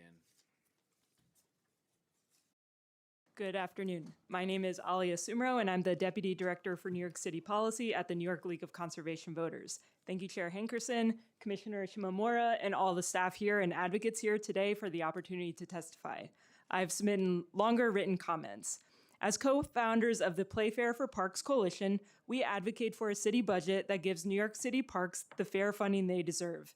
NYLCV is also a member of the Forest for All New York City Coalition, which is committed to protecting, maintaining, and expanding the city's urban forest to equitably achieve 30% tree canopy coverage by 2035 from the current 23%. If we want to maintain our city's park system, invest in our city's workforce, increase our tree canopy, and prepare our open spaces for climate change, first and foremost, NYLCV urges our elected officials to increase funding for our city's park system. Mayor Mamdani's FY27 preliminary budget for New York City parks is $33 million less than the FY26 adopted budget and does not provide critical restorations after 4 years of cuts. However, we think the admin and the city council has the opportunity to rebuild an agency that's been crippled by decades of disinvestment. This includes, but is definitely not limited to, safeguarding the 276 parks workers set to lose their jobs at the end of the fiscal year, since they are dependent on the annual one-shot city council funding. These positions must be baseline to ensure stability and consistent service. Additionally, we urge the city to increase staffing for second shift workers, as well as forestry staff, capital project staff, and PEP officers. Now, despite the benefits of parks and tree canopy, due to historic disinvestment and structural racism, such as residential redlining, our trees, parks, and green spaces and access to the city's waterfront are not equitably distributed. As a member of the Forest for All Coalition, we strongly support allocating $1 million to MOCEJ to publicize and begin implementing Local Law 148 of 2023, which will be the city's first ever urban forest plan to ensure our city's tree canopy is not only properly maintained, but is equitably expanding. And just wrapping up, NYLCV also supports the city exploring new revenue-generating ways that our park system can maintain the funding that they deserve. And we look forward to working with you, the admin, and other parks advocates to get the funding that New York City's parks workers deserve. Thank you. So much. First time. Good afternoon, Chairperson Henkin and members of the Committee of Parks and Recreation. I thank you for this opportunity to testify today. My name is Benet Chisholm, and I am a community gardening coordinator for Blaine Community Garden on the Upper Manhattan for 16 years. I'm here to express my support for organizations like Green Gorilla, which hosts councils of gardeners, and for programs like Green Thumb that provides critical support to community gardens across New York City. These resources help gardeners like me maintain spaces, serve as a HUD for food access, education, and community connection. At the same time, I believe the city can do more to support the community gardens and address challenges that we face on ground. For several years, my garden have been dealing with serious rat infestation caused to a part of an abandoned lot. This lot has become a site for illegal dumping, drug activity, rodent nesting, and creating ongoing safety concerns that directly impacts our gardens and surrounding our communities. The infestation have become so severe that I have literally had to have my foot caught in a rat hole throughout the garden. Because of these conditions, I had to limit the community activity, public access, due to the safety and the liability concerns. Okay, this undermines the various purpose of community gardens as safe, welcoming space for the neighbors. I strongly encourage the city to increase funding for Get Stuff Clean, others, and sanitation, rodent control efforts so that guardians facing these conditions can receive a timely and effective support. Community guardians contribute so much to much health and safety resistance to our neighbors. We strongly support the city and we ensure that we will maintain safe access space to all New Yorkers. Thank you for this time and consideration. I am grateful for this opportunity. Thank you very much. Thank you, Ms. Chisholm. Just a couple questions for you. Do you know by chance the lot that's across or adjacent to you actually? Do you know if it's private land or if it's a city-owned lot? The last time I spoke with a health inspector, they informed me that it went back to foreclosure. It went back to the bank. Okay. So Do you have a location or the location of the garden? yes, it's our location is 1651 Madison Avenue in Manhattan. Zip code is 10029. I believe the address for that abandoned lot was either 1655 or 1651. Boys, we'll find it. Okay. Thank you. Okay. Good afternoon, Chairman Hankerson. I know it's been a really long day and you're very tired, but I appreciate your time being here. My name is Leslie Gomez Rivera. I am the Policy Associate at Green Gorillas. We are a nonprofit organization that supports community gardeners like Benet, and we also keep youth engaged in food and environmental justice across New York City. I'm also speaking on behalf of the Green Gorillas Council of Gardeners. We are a coalition of over 300 community gardeners, and we work across New York City to advance stronger investment and protections for our gardens. New York City hosts over 550 community gardens that have been here for decades, and we are an essential asset to every neighborhood. Community gardens serve their neighborhood in a multitude of ways, like providing food access, environmental education, climate resilience, and we also provide safe green spaces for our communities. Today, I want to take this opportunity to ask you for these 5 policy actions. Green thumb is continuously being cut in the budget, and so we would like to ask you to previously restore the $2.6 million that Green Thumb had. Green Thumb is an essential program that aids most of our gardens with materials, seeds, tools, things like that. Second, we also count on the council to introduce stronger legislation to permanently protect our community gardens. As you may know, gardens are located on city-owned land, and so they are subject to redevelopment and rezoning. Third, we also count on the council to increase funding for the Parks Equity Initiative, and in addition, allocate $300,000 to create a pilot program that allows garden groups to directly access funding through a simplified application process. Fourth, we also ask that you continue to invest in a greener New York City. A greener New York City supports youth employment programs, green infrastructure, and environmental education in our gardens. Finally, we ask the council to strengthen the Get Stuff Clean initiative, as Renee mentioned. This addresses rodent infestation. I'm sorry, I missed the last one. Yeah, the Get Stuff Clean initiative, like Benet mentioned, this is a program that would help address rodent infestations, illegal dumping, and increasingly affects our community gardens. By investing in our community gardens today, the city is investing in healthier neighborhoods, stronger communities, and a more resilient New York for generations to come. Thank you for your time and consideration. Thank you. Would you mind also emailing your statement as well? I don't think I have. I have all of our. Oh, you do? Yes. Perfect. So I'll Thank add you. it later. Thank you. Hello, and thank you to Chairman Hankerson and the members of the Committee on Parks and Recreation for the opportunity to submit this testimony. My name is Marcela Chica. I am the Youth Program Coordinator at Green Gorillas, a nonprofit organization, like Leslie said, that supports community gardeners and youth engaged in food and environmental justice across New York City. In my role, I oversee 2 youth programs serving 15 youth interns during the year and 30 in the summer. Through this work, I see firsthand how important it is to create meaningful job opportunities for young people. One of my interns, Fatumata, joined the program in 2023, shy but very eager to learn.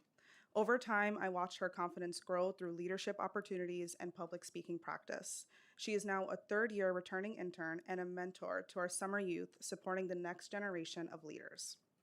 Through our programs, youth build leadership skills, develop responsibility, and form strong community connections. That is why I strongly support continued investment in a greener New York City.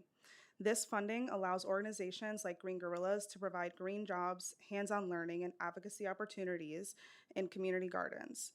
It also strengthens intergenerational relationships and ensures that gardening knowledge continues to be passed down while youth bring these skills back to their own communities. I also urge the council to fund community-based organizations to ensure resources are distributed equitably. For over 50 years, Green Gorillas has been a vital resource for community gardens. Continued investment allows us to expand our opportunities for youth to gain skills and grow into leaders. Another intern, Sophia, joined last year with little knowledge of food justice or community gardening. Today, she is a program leader confidently advocating for her community and local gardens. In closing, I urge the council to continue investing a greener New York City to increase funding for community-based organizations like Green Gorillas. Thank you. Thank you so much. Good day. Oops. Good day. Thank you, Chairperson Hankerson and members of the committee for the opportunity to testify today. My name is Aishima Harris, and I'm the Executive Director for Green Gorillas. And like my colleague mentioned, it's a nonprofit organization that's been established since 1973, creating a ruckus and therefore caused the formation of Green Thumb. So we're also here to champion that city agency and to ensure that its funding is being restored. But before I jump into what I'm asking the council for, I just want to share a little bit about my background.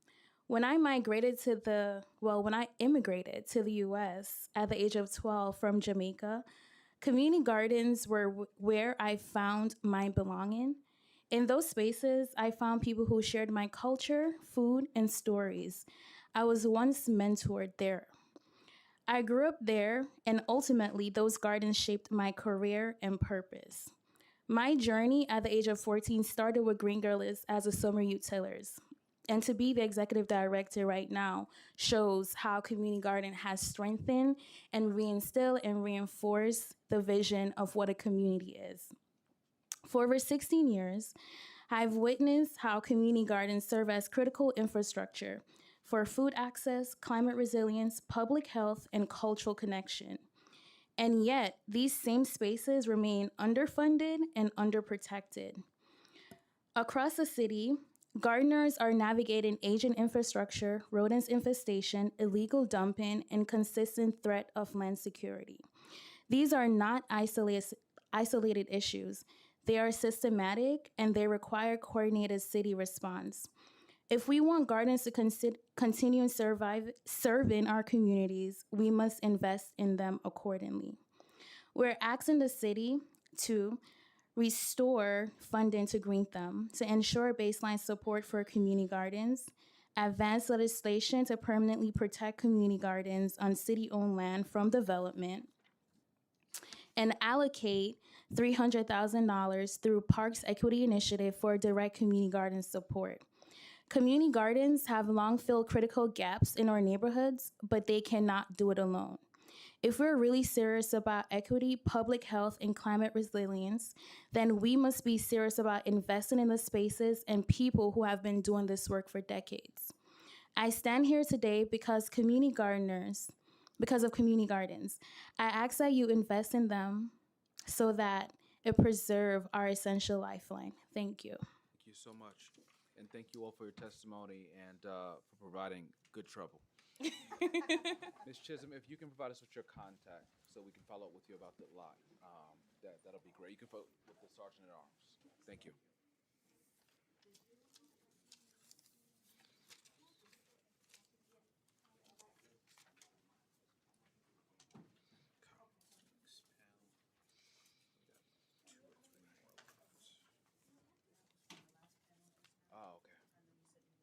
Yes. We're going to call our next panel. Ms. Austin, Diana McKenzie, Rosa Chang, Jade Benham, Spike Appel, or Apple? Appel, I would say. Oh, that's perfect. There you go. Yes. Thank you.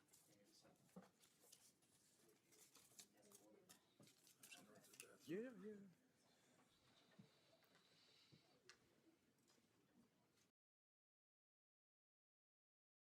Just out of curiosity, is anyone else signed up to testify in the audience? Okay, all right, all right. Go over here. I'm not going anywhere.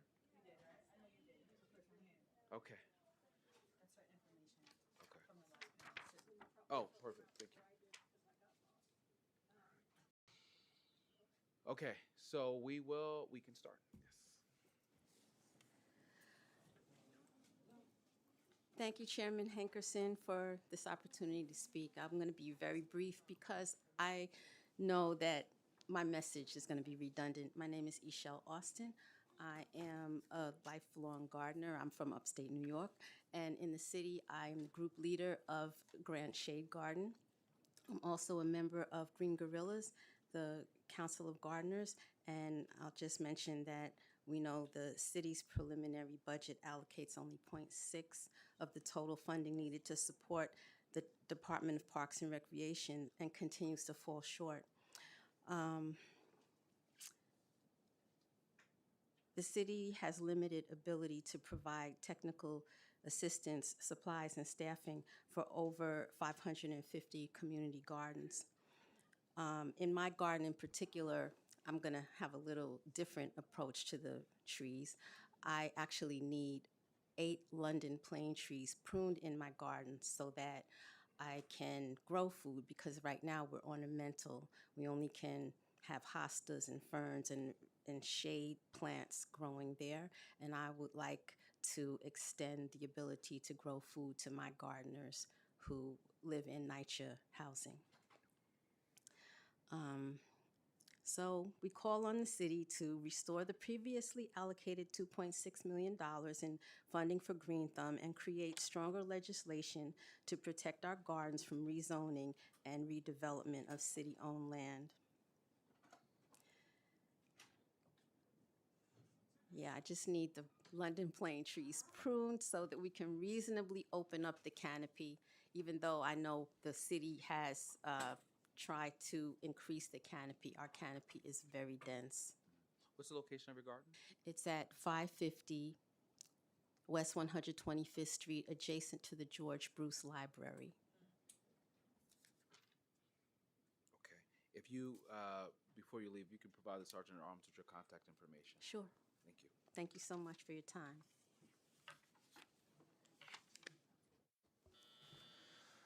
Yeah. Thank you for your time, council member, and I'm sorry the commissioner just had to walk out. My name is Spike Appel, Lower East Side, born and raised, now resident of Bushwick, raising 2 children. I'm here to speak about Bushwick City Farm, which is once again under threat of closure, where I volunteered for the past 15 years. The commissioner spoke earlier that there were lines of communication which we could use, that we didn't need to come to testify at a hearing. When Councilmember Sandy Nurse spoke about the garden. However, my wife spoke at this committee in 2017 with our first son, when we were asking the city to preserve our green space and our sanctuary space, which sits on a privately held lot. We provide hundreds of meals weekly free of charge, as well as providing primarily neighborhood children a place of respite, learning, and community. We're a sanctuary space that provided support to thousands of migrants during the migrant crisis when the city opened a shelter across the street. My son is 9 now, and the neighborhood children who helped us build the garden have grown up, and some have children of their own who enjoy the garden their parents built. We're still asking the same thing, for the city to step in and preserve this critical neighborhood resource. This is a multi-generational project that many depend on. We're currently locked out of our primary entrance as of Wednesday. We ask again, as an urgent matter, that the council make real and immediate commitments in this budget to preserve the garden and push forward the process that Councilman Chiose, Borough President Reynoso, members of Parks Department, Green Thumb, Department of Finance have all been a part of and have been taking their time. There was a well-attended emergency rally this past Saturday of garden volunteers and supporters. If there aren't clear commitments soon, I worry the community will become increasingly agitated. We volunteered 15 years of service to the space in the community. We haven't asked for any support for our day-to-day operations. We independently fundraise for everything and use the space to help build new gardens in NYCHA housing. Help us enshrine these efforts for the next generation to carry the efforts forward. If we don't get immediate support on this, the community will have to step up and defend the space, as we have for a decade. Just thank you for your testimony. Is the space within Councilmember Nurse's district or Councilmember Osei's district? Councilmember Osei's district. It's right on the border of Bushwick and Bed-Stuy, so there's a lot of overlap. Thank you. If you can provide your contact as well before you leave. Yes, you're next. Hi, I'm Diana McKenzie. I'm here because I live on Eastern Parkway between Washington and Underhill, directly across the street from Mount Prospect Park. And I've lived there for 30 years since I was 5. And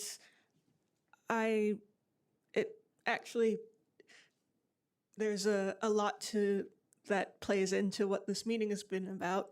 Since the reason there's a skate park has to do with one-shot funding and private investors.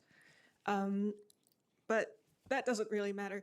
One of the things I did when the skate park thing started was actually go to other skate parks in the city and talk to people. Skaters are really fun to talk to. They mostly talk about skating, but it was clear they're really passionate about third spaces. Which I think that's one thing people in our community who aren't skaters can understand because they are very passionate about Mount Prospect Park. And for years, there's been problems with grass loss and cover loss that haven't really been addressed, which is understandable. It's not Prospect Park, and that doesn't get enough funding in the first place.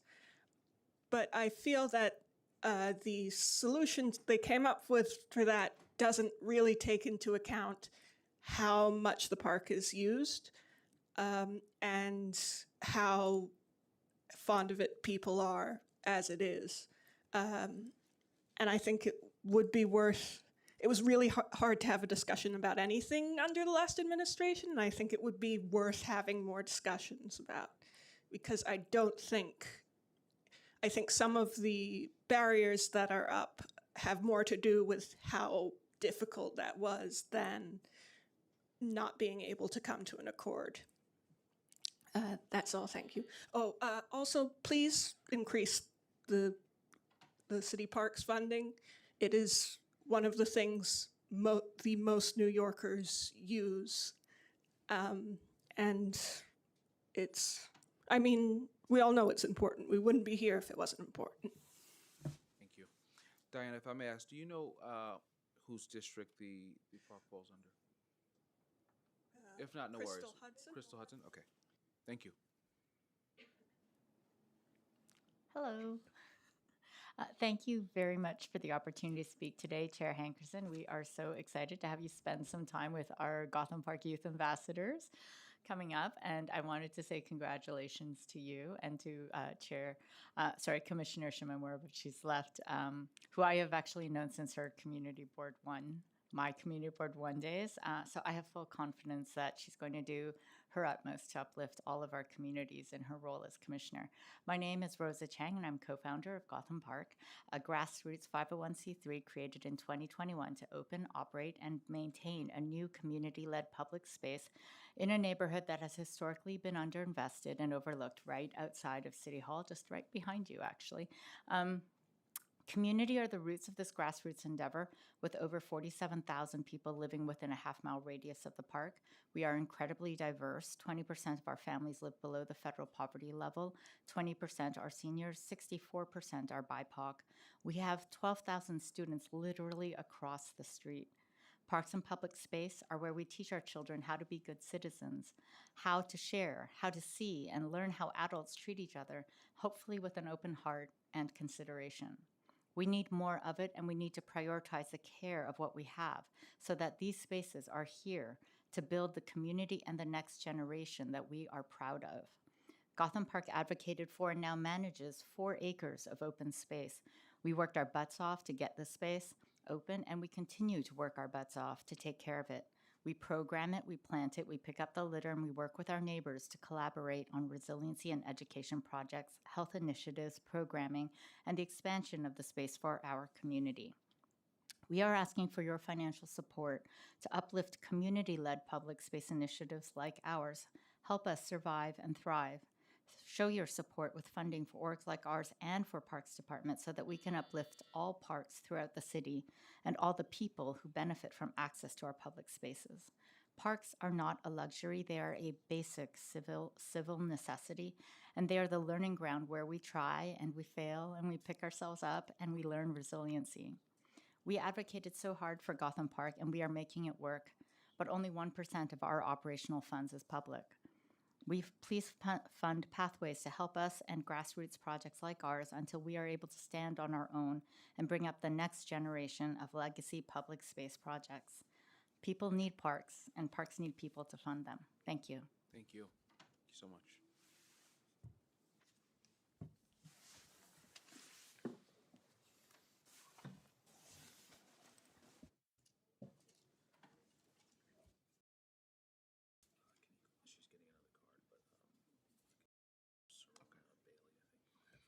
Okay, we're gonna call our next panel. Alma Ortiz? Reyes Ortiz, my apologies. Marilyn Boot Downey? Madhaga Tong? Thank you. Areta de Jesus?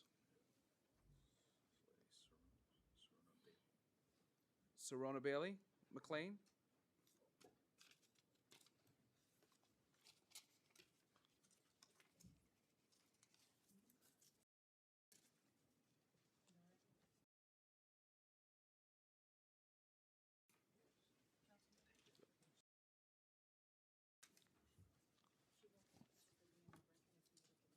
Okay. Do we need to do anything?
Thank you. Good afternoon, Chair Hackerson and members of Park Committee.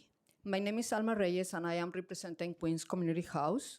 I am testifying today as a member of the Play Fair for Parks Coalition. I'm here to urge you to increase funding to our city parks. We need to restore the 1% of the New York City budget for parks. The preliminary budget for New York City parks maintained the status of quo of underinvestment and is even 33 million less than last year's budget. After 4 years of cuts to the budget, our parks are suffering from staffing losses, a decrease in maintenance, and delayed capital projects. As a resident of Queens since 1992 and longtime user of Flushing's Meadow Corona Park, I hold a deep affection for this space. This park serves hundreds of thousands of people For countless Queens residents, the park is where children play after school, elders walk to stay healthy, vendors earn a living, and communities gather to celebrate, exercise, and breathe. For many residents, this park is the only free and safe outdoor space available to them. Yet, its condition does not reflect how essential this park is. For over a year, Queens Community House has been hosting monthly park cleanups at Flushing's Mero Corona Park. While volunteer stewardship is essential for well-being of our parks, volunteers will never accomplish as much as park maintenance staff. Through our cleanups, we connect with people members who raise concerns about the maintenance, cleanliness,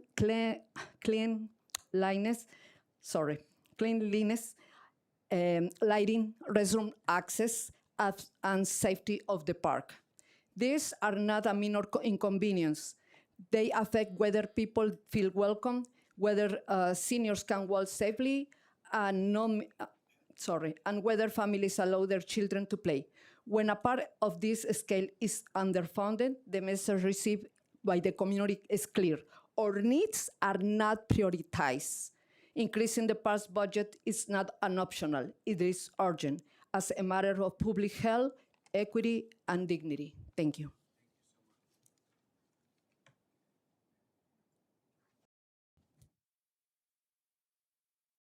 Sorry. I'm Marilyn Vogt Downey, and I am a retired high school teacher, and I've lived on Eastern Parkway in Brooklyn for over 50 years. And across the street is a park called Mount Prospect Park, and I'm here speaking as a member of the Friends of Mount Prospect Park. We also have a block association, so we're very conscious of what's going on in our neighborhood. And in January 2024, we learned from Mayor Adams that there had been a plan to put into our park, to pour over our park, 40,000 square feet of concrete to create a skateboard park. We were never consulted, we did not support it, and we started putting up a fight against it pretty quickly. We have petitions that were signed by thousands of people.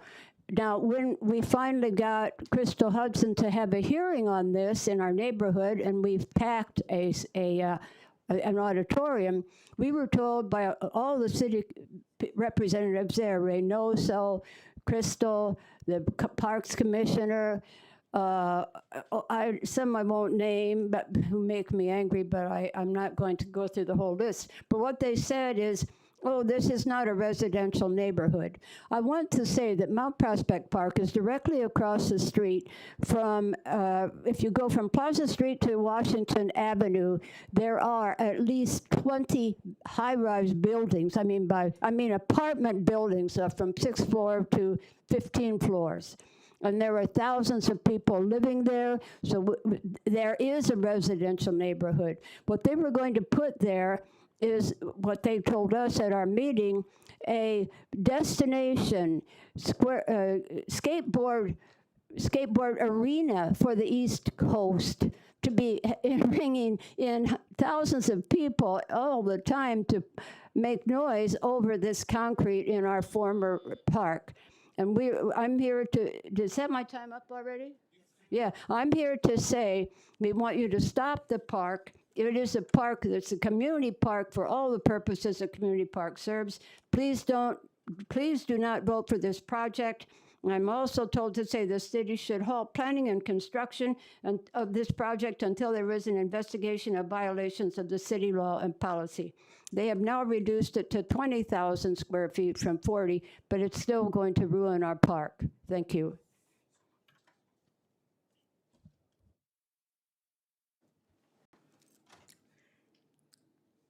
Good afternoon.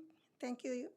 Thank you to Chairman Hankerson and members of the Committee of Park and Recreation for the opportunity to testify today. My name is Iraida de Jesus, and I am Engagement Coordinator of Jardín de la Familia for the past 6 years, located in the Bronx.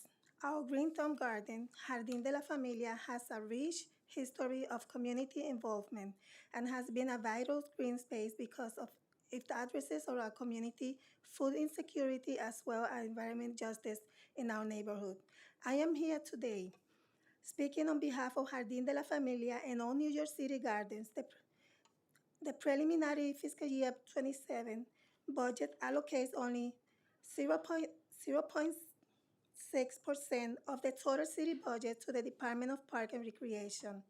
This has severely impacts the New York City Green Thumb that has seen significant reductions in its budget since Adams' administration. This is hindering its capacity to provide technical assistance and necessary supplies and adequate staffing, thus impeding its ability to effectively support community gardeners. Therefore, we call upon the city to invest in restore $2.6 million in funding for Green Thumb. Call on the mayor to allocate the 1% of the total city budget to the Department of Park and Recreation. I, Iraida de Jesus, have been a land steward since a young age with parents in Puerto Rico. Community gardens provide a vital community access to me and other members of my community, which must be safeguarded for future generations. I urge the council to introduce a stronger legislation to protect all gardens located on city-owned land from development and resourcing. Thank you very much and your time for consideration.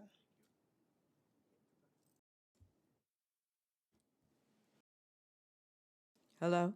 Great. Afternoon. My name is Savannah Bailey McLean, and I am the Executive Director and Chief Curator of the West Harlem Art Fund. My organization presents public art in West Harlem and across the city of New York, and we have been doing that for 28 years. While I am saddened to hear Parks operation may be reduced by 33 million, potentially losing 100 jobs, I want to see some reforms in the agency before they get any more money. I'm in a neighborhood of color where we struggle to get good programming, which I do provide in the area of art with very little funding. And I've been doing this for a long time. In the last 2 years, going on 3 years, I've actually presented one of the largest outdoor sculpture park exhibitions in the city of New York. We've actually created a public art district spanning 67 acres. Commissioner Shimomura knows me. So what did we discover? We discovered climate change. We discovered that land management, public art goes together. We're dealing with flooding, soil erosion, soil compaction. We have seen conditions that are so severe, we actually had to use a jackhammer to break the surface to install a piece of art. So yes, we need to have more money, but we need more training.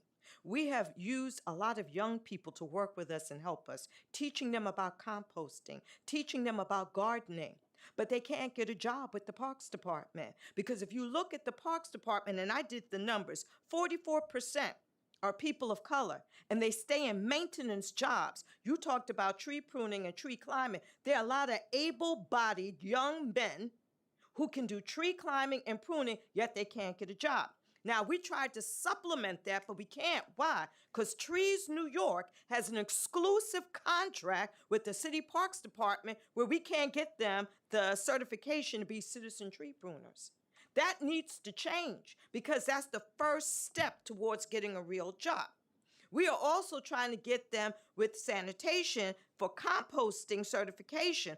There are all these roadblocks. When you look at the tree pruners, the tree climbers, the gardeners, they don't look like people of color. When you look at the contractors that everyone's been talking about, I checked, the majority of them do not live nor do their business reside in the 5 boroughs of the city of New York. They're in Westchester, Long Island, Connecticut, New Jersey. So how do we have a livable wage? Now, even though I'm an executive director, guess what? I struggle every day to make it. Why? Because the resources are not there for art. I was here since 11:30. Look at what time they brought me here to this table, which shows the disrespect that arts get in this city. And I have reached out to your office. I don't see any other council person here to listen to us, to hear what we got to say. There needs to be an adjustment. when it comes to this budget to make it work for us. It's not so much about getting more money. How do we make it work? And I'm sick and tired of seeing it not work. So that's what I want to share with you today. And I did it within my time. Thank you so much. Enjoy your day.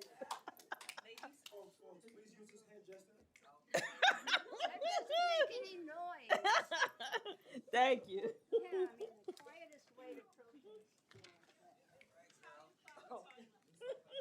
Yes.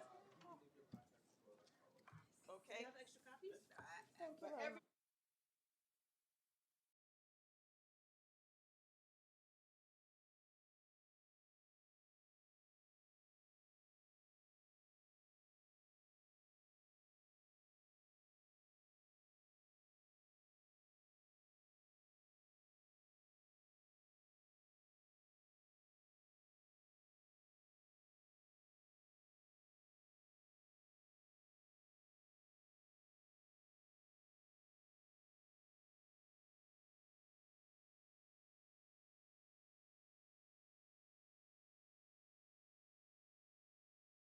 We're going to call our next panel. Chauncey Young, John Sarico, Francesca, I'm sorry, Francesca. I'm sorry, I can't read the last name. That's my apologies. Sonia Ferraro. Thank you all for your patience. We have two more? Okay. Did you all fill out a testimony slip? Well, I know you. I have your name.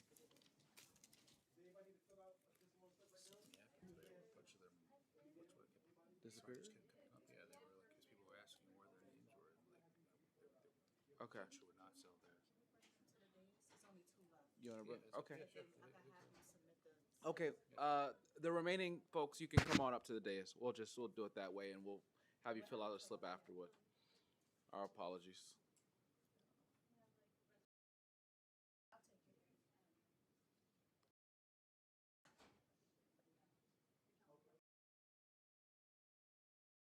Thank you.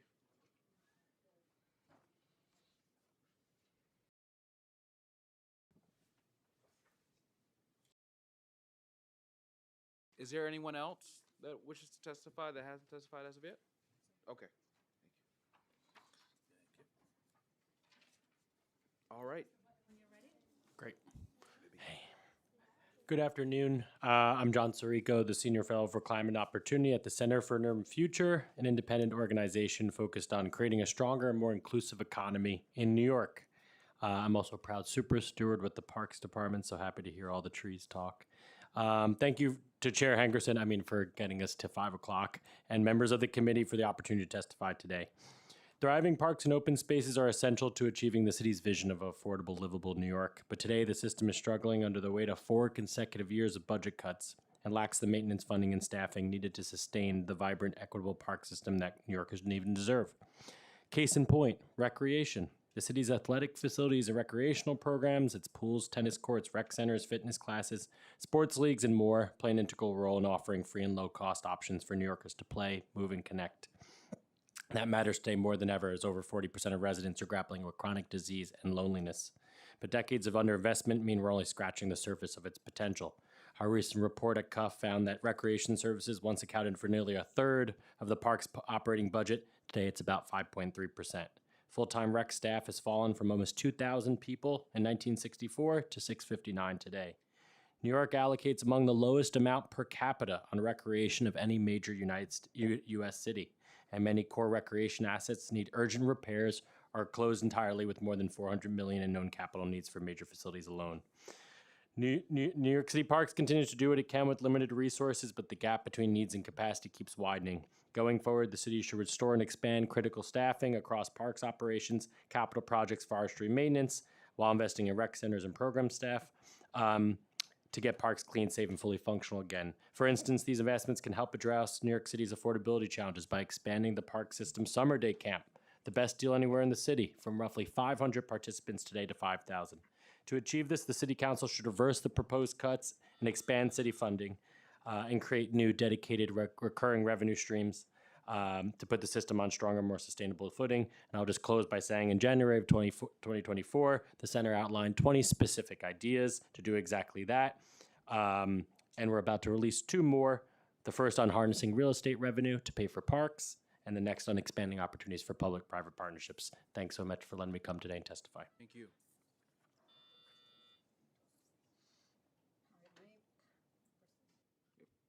There you go. Yeah. Hi, my name is Patricia Carroll. I live in Assembly District 28. I'm here to speak for additional funding for the parks, especially for its natural areas.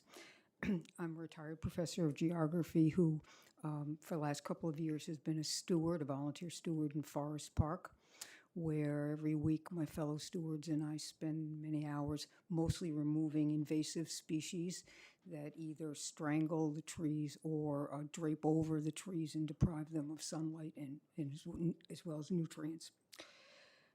Many people have spoken about the functional benefits of trees and forests and parks, but I would like to specifically address the dollar benefits to our city. According to the Arbor Day Foundation, every dollar invested in street and park trees in New York City returns $5.60. About half of that benefit comes from the reduced need for electricity, for energy, electricity and gas, almost 1/5 each from air quality improvement and increased property values, and about 1/6 from stormwater management. Stormwater management is really important now in the era of increasing climate change. New York City mostly feels that with altered precipitation regimes where we have droughts then followed by very heavy downpours. And as you know, our stormwater goes into the sewer system and very often cannot be safely delivered to water treatment plants, and it floods communities. The annual benefit of a single tree varies by species and size, but roughly the range is from about $100 per tree to $400 per tree. So the average tree in New York, an average small tree is about $200, a medium-sized tree, $250. In any case, as a volunteer steward, I know that keeping the trees mature, getting them to maturity is an impossible task, but more funding is needed to do that. And given the current federal cutting of all environmental regulations, I think it falls more importantly on local areas to pick up that gap. And the payoff for New York City will be very great. And that's leaving aside the fact that they create beauty that is accessible to people of all stripes who even relax and smile when they're there. Thank you for your time. Thank you. Good afternoon, Chairperson Hankerson. I'm incredibly impressed by how engaged you've been all day. I know you probably haven't had lunch either unless you snuck out and grabbed some food. It's an honor to be here today. My name is Biana Varga. I'm from Shahana Hanif's district in Brooklyn, District 39. I was super grateful when she stopped by the first volunteer day that we had for a pocket park my neighbors and I are creating. I'm here because I believe in the magic of trees, and more than 80% of the city's trees are cared for by the Parks Department. Trees shade our sidewalks, they keep harmful particles out of our lungs, they act as umbrellas during heavy rains and allow the soil to absorb more water to prevent flooding. They've even been shown to improve mental health and reduce crime. The leadership of New York City understands the important role that trees play in creating a climate resilient and livable city, which is why they invested in the Million Trees NYC project, and the Parks Department has committed to planting 18,000 trees per year going forward. However, not all trees are equally beneficial. A mature tree's canopy can shade an entire playground, making its surfaces safe for children in the heat of summer. A newly planted tree simply can't do that. A young tree is a promise, a mature tree is infrastructure. This is why it's imperative that we invest not just in planting trees, but in the people who steward them towards maturity. We are currently in the middle of Trees Count, the city's decennial tree census. Last summer, over 2,500 volunteers, including me, surveyed more than 46,000 trees and will continue that work this spring. In order to be able to act on the tree health data that we are collecting, allow our trees to grow, and keep our urban forests thriving for the benefit of all New Yorkers, the Parks Department needs to be well-staffed and well-funded. This is not the time to cut the funding for this invaluable agency. I urge the City Council to invest in parks and the future of New York by joining cities across the country in allocating 1% of our budget to parks. Thank you so much for your time and attention. Thank you so much.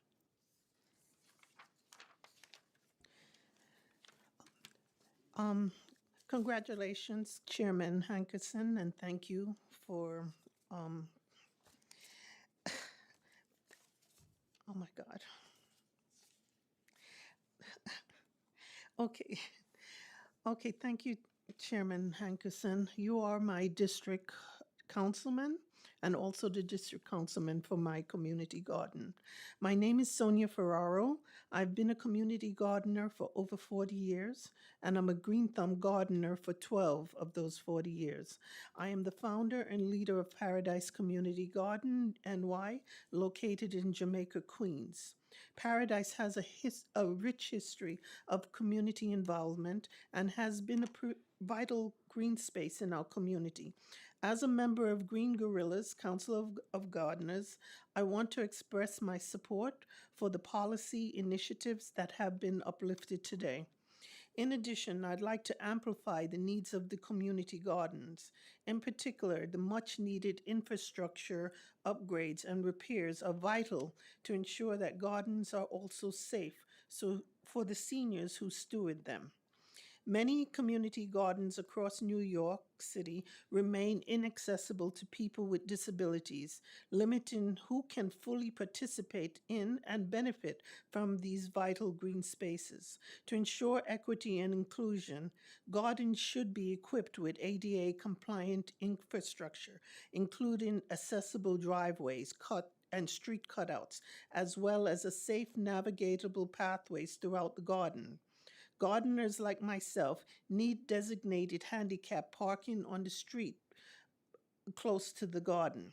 Therefore, additional funding to agencies like Green Thumb and organizations like Green Gorillas is very important. Community gardeners have felt firsthand the effects of the reduced funding.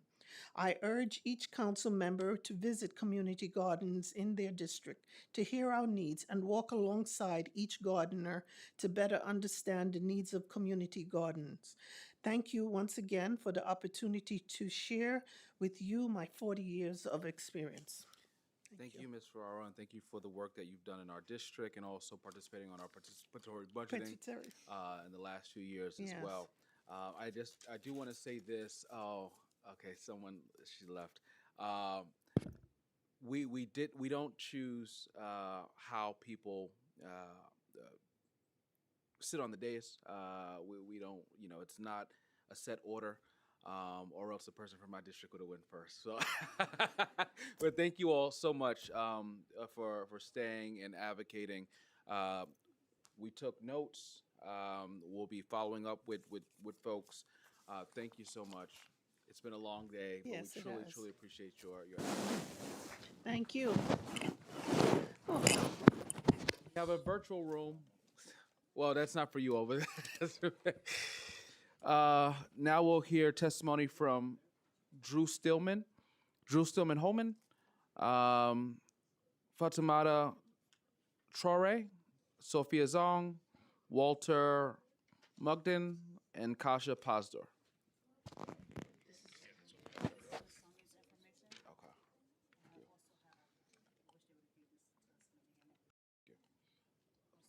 For the folks on Zoom, we can begin. Thank you. Okay.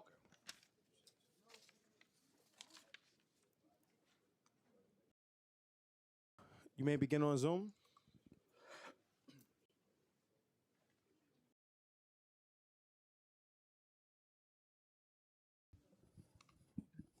Hello? Can you hear us? Yes, I can hear you. Can you see us as well? Yes, I can. I promise you I look better in person. All right, we can start. Hello, everyone. My name is Drew Stillman. I'm calling from the North Shore of Staten Island. I as well work as one of those seasonal one-shot employees that work with the Natural Resource Group in New York City Parks. I also just wanted to clarify and reiterate that though we do have 70 people who are in our group that work with us, that is not the number of field technicians and boots that are on the ground. I just want to make that clear that there's less than 30 of us that manage the entire city and all the over 20,000 acres of natural areas, and not just forested areas. We also manage wetlands, shorelines, beaches, and fresh and saltwater marshes. So there is a lot of area that needs to be covered. So, and all of our positions are seasonal, as you've heard. It takes a lot of technical learning and a lot of institutional knowledge to be into these positions and to actually execute them efficiently and effectively within their natural landscape throughout our cities. So it really is important to have staff that can be there consistently for a long term as opposed to just a seasonal basis. We need people who can see winter, spring, summer, fall, and all of the seasons and all of the intricacies in between so that they can properly manage these landscapes effectively and efficiently. So while we do have our executive, our administrative, and our other support staff at our energy teams, that does not necessarily that does not reflect appropriately the people who are actually taking care and managing those spaces.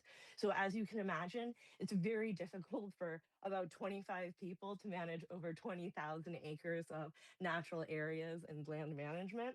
So increasing the capacity sizes as well as baselining the positions that are going to be here. Thank you. Your Are time's expired. damn. Thank you. Thank you, Drew. I'm sorry I can't extend the time on the virtual, but I did hear your testimony. Thank you so much. Thank you so much. I appreciate your time.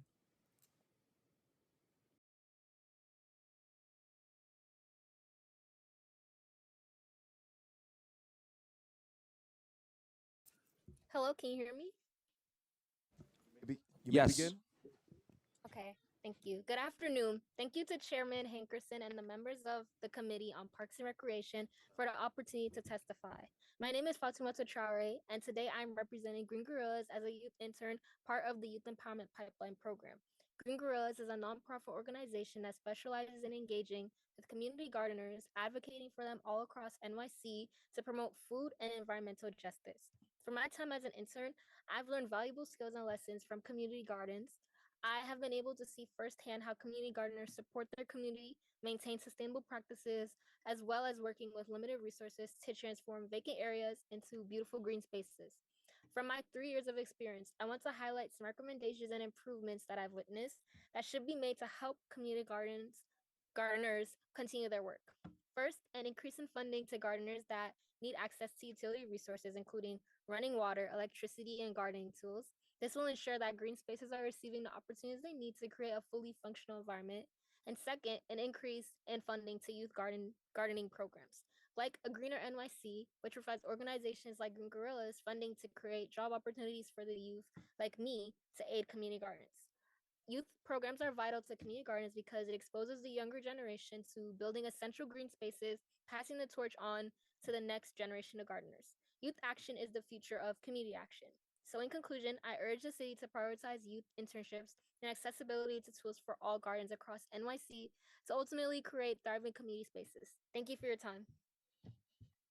Thank you so much for your testimony. Next, we'll have Sophia Zong. You may begin.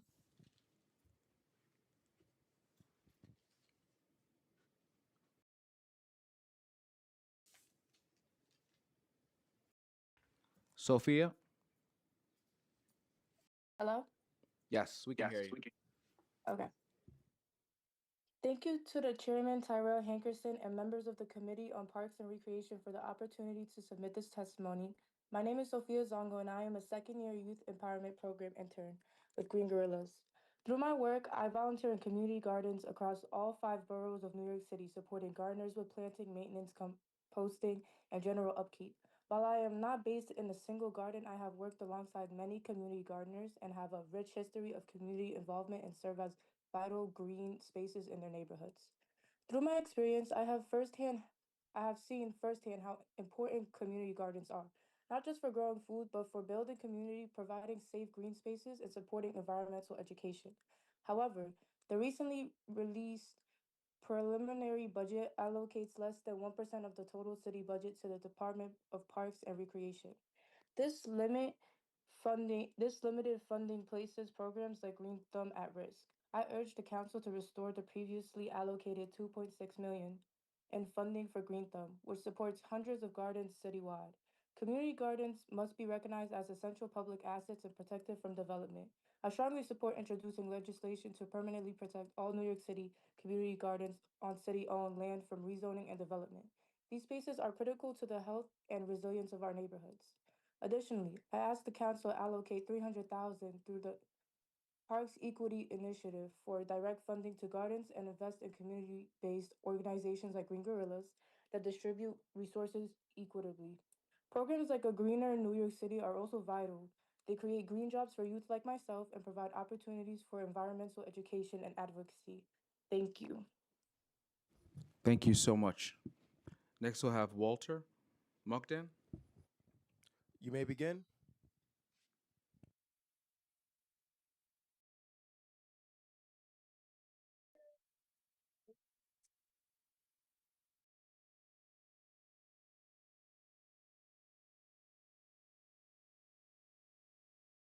Hi, can you hear me all right? Yes.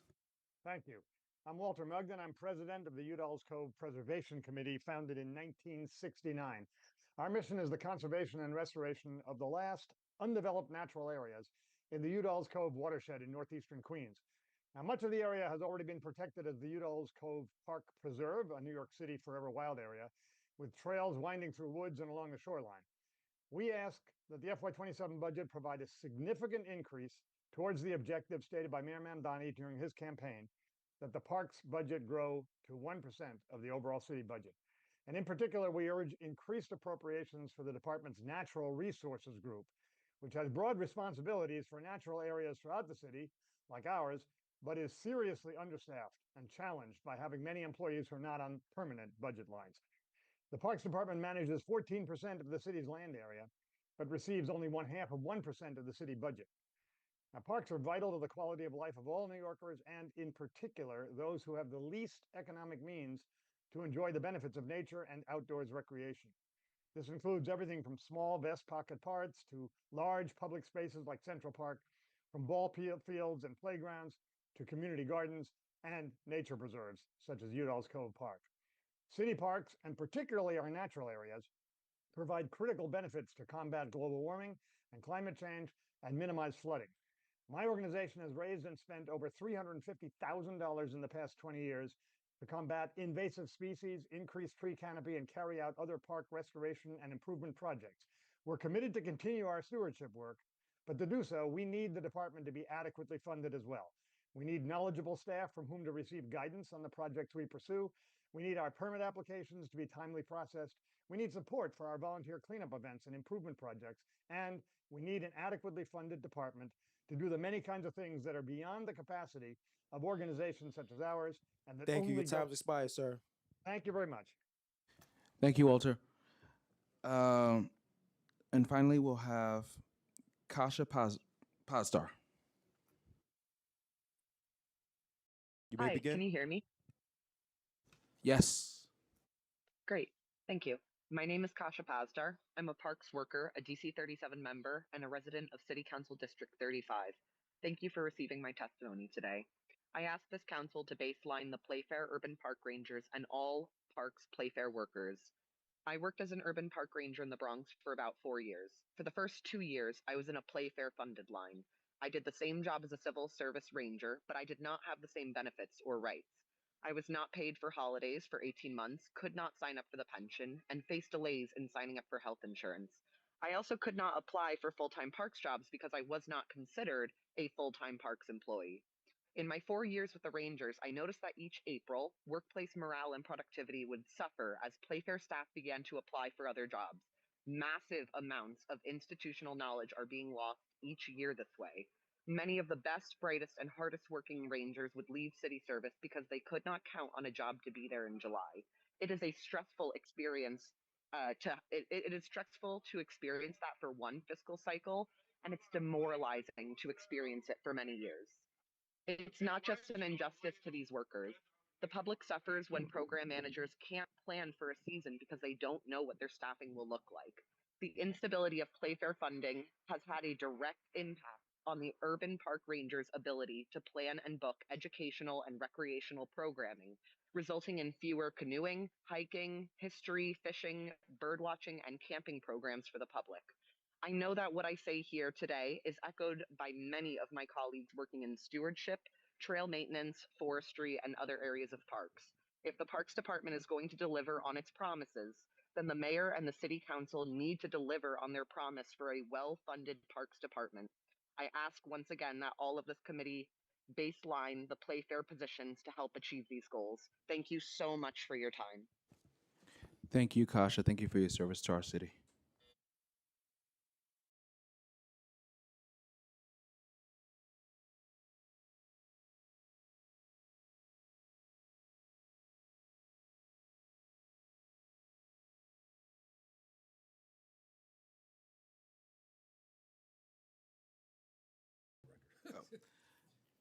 The FY27 preliminary budget hearing for the Committee on Parks and Recreation is now adjourned at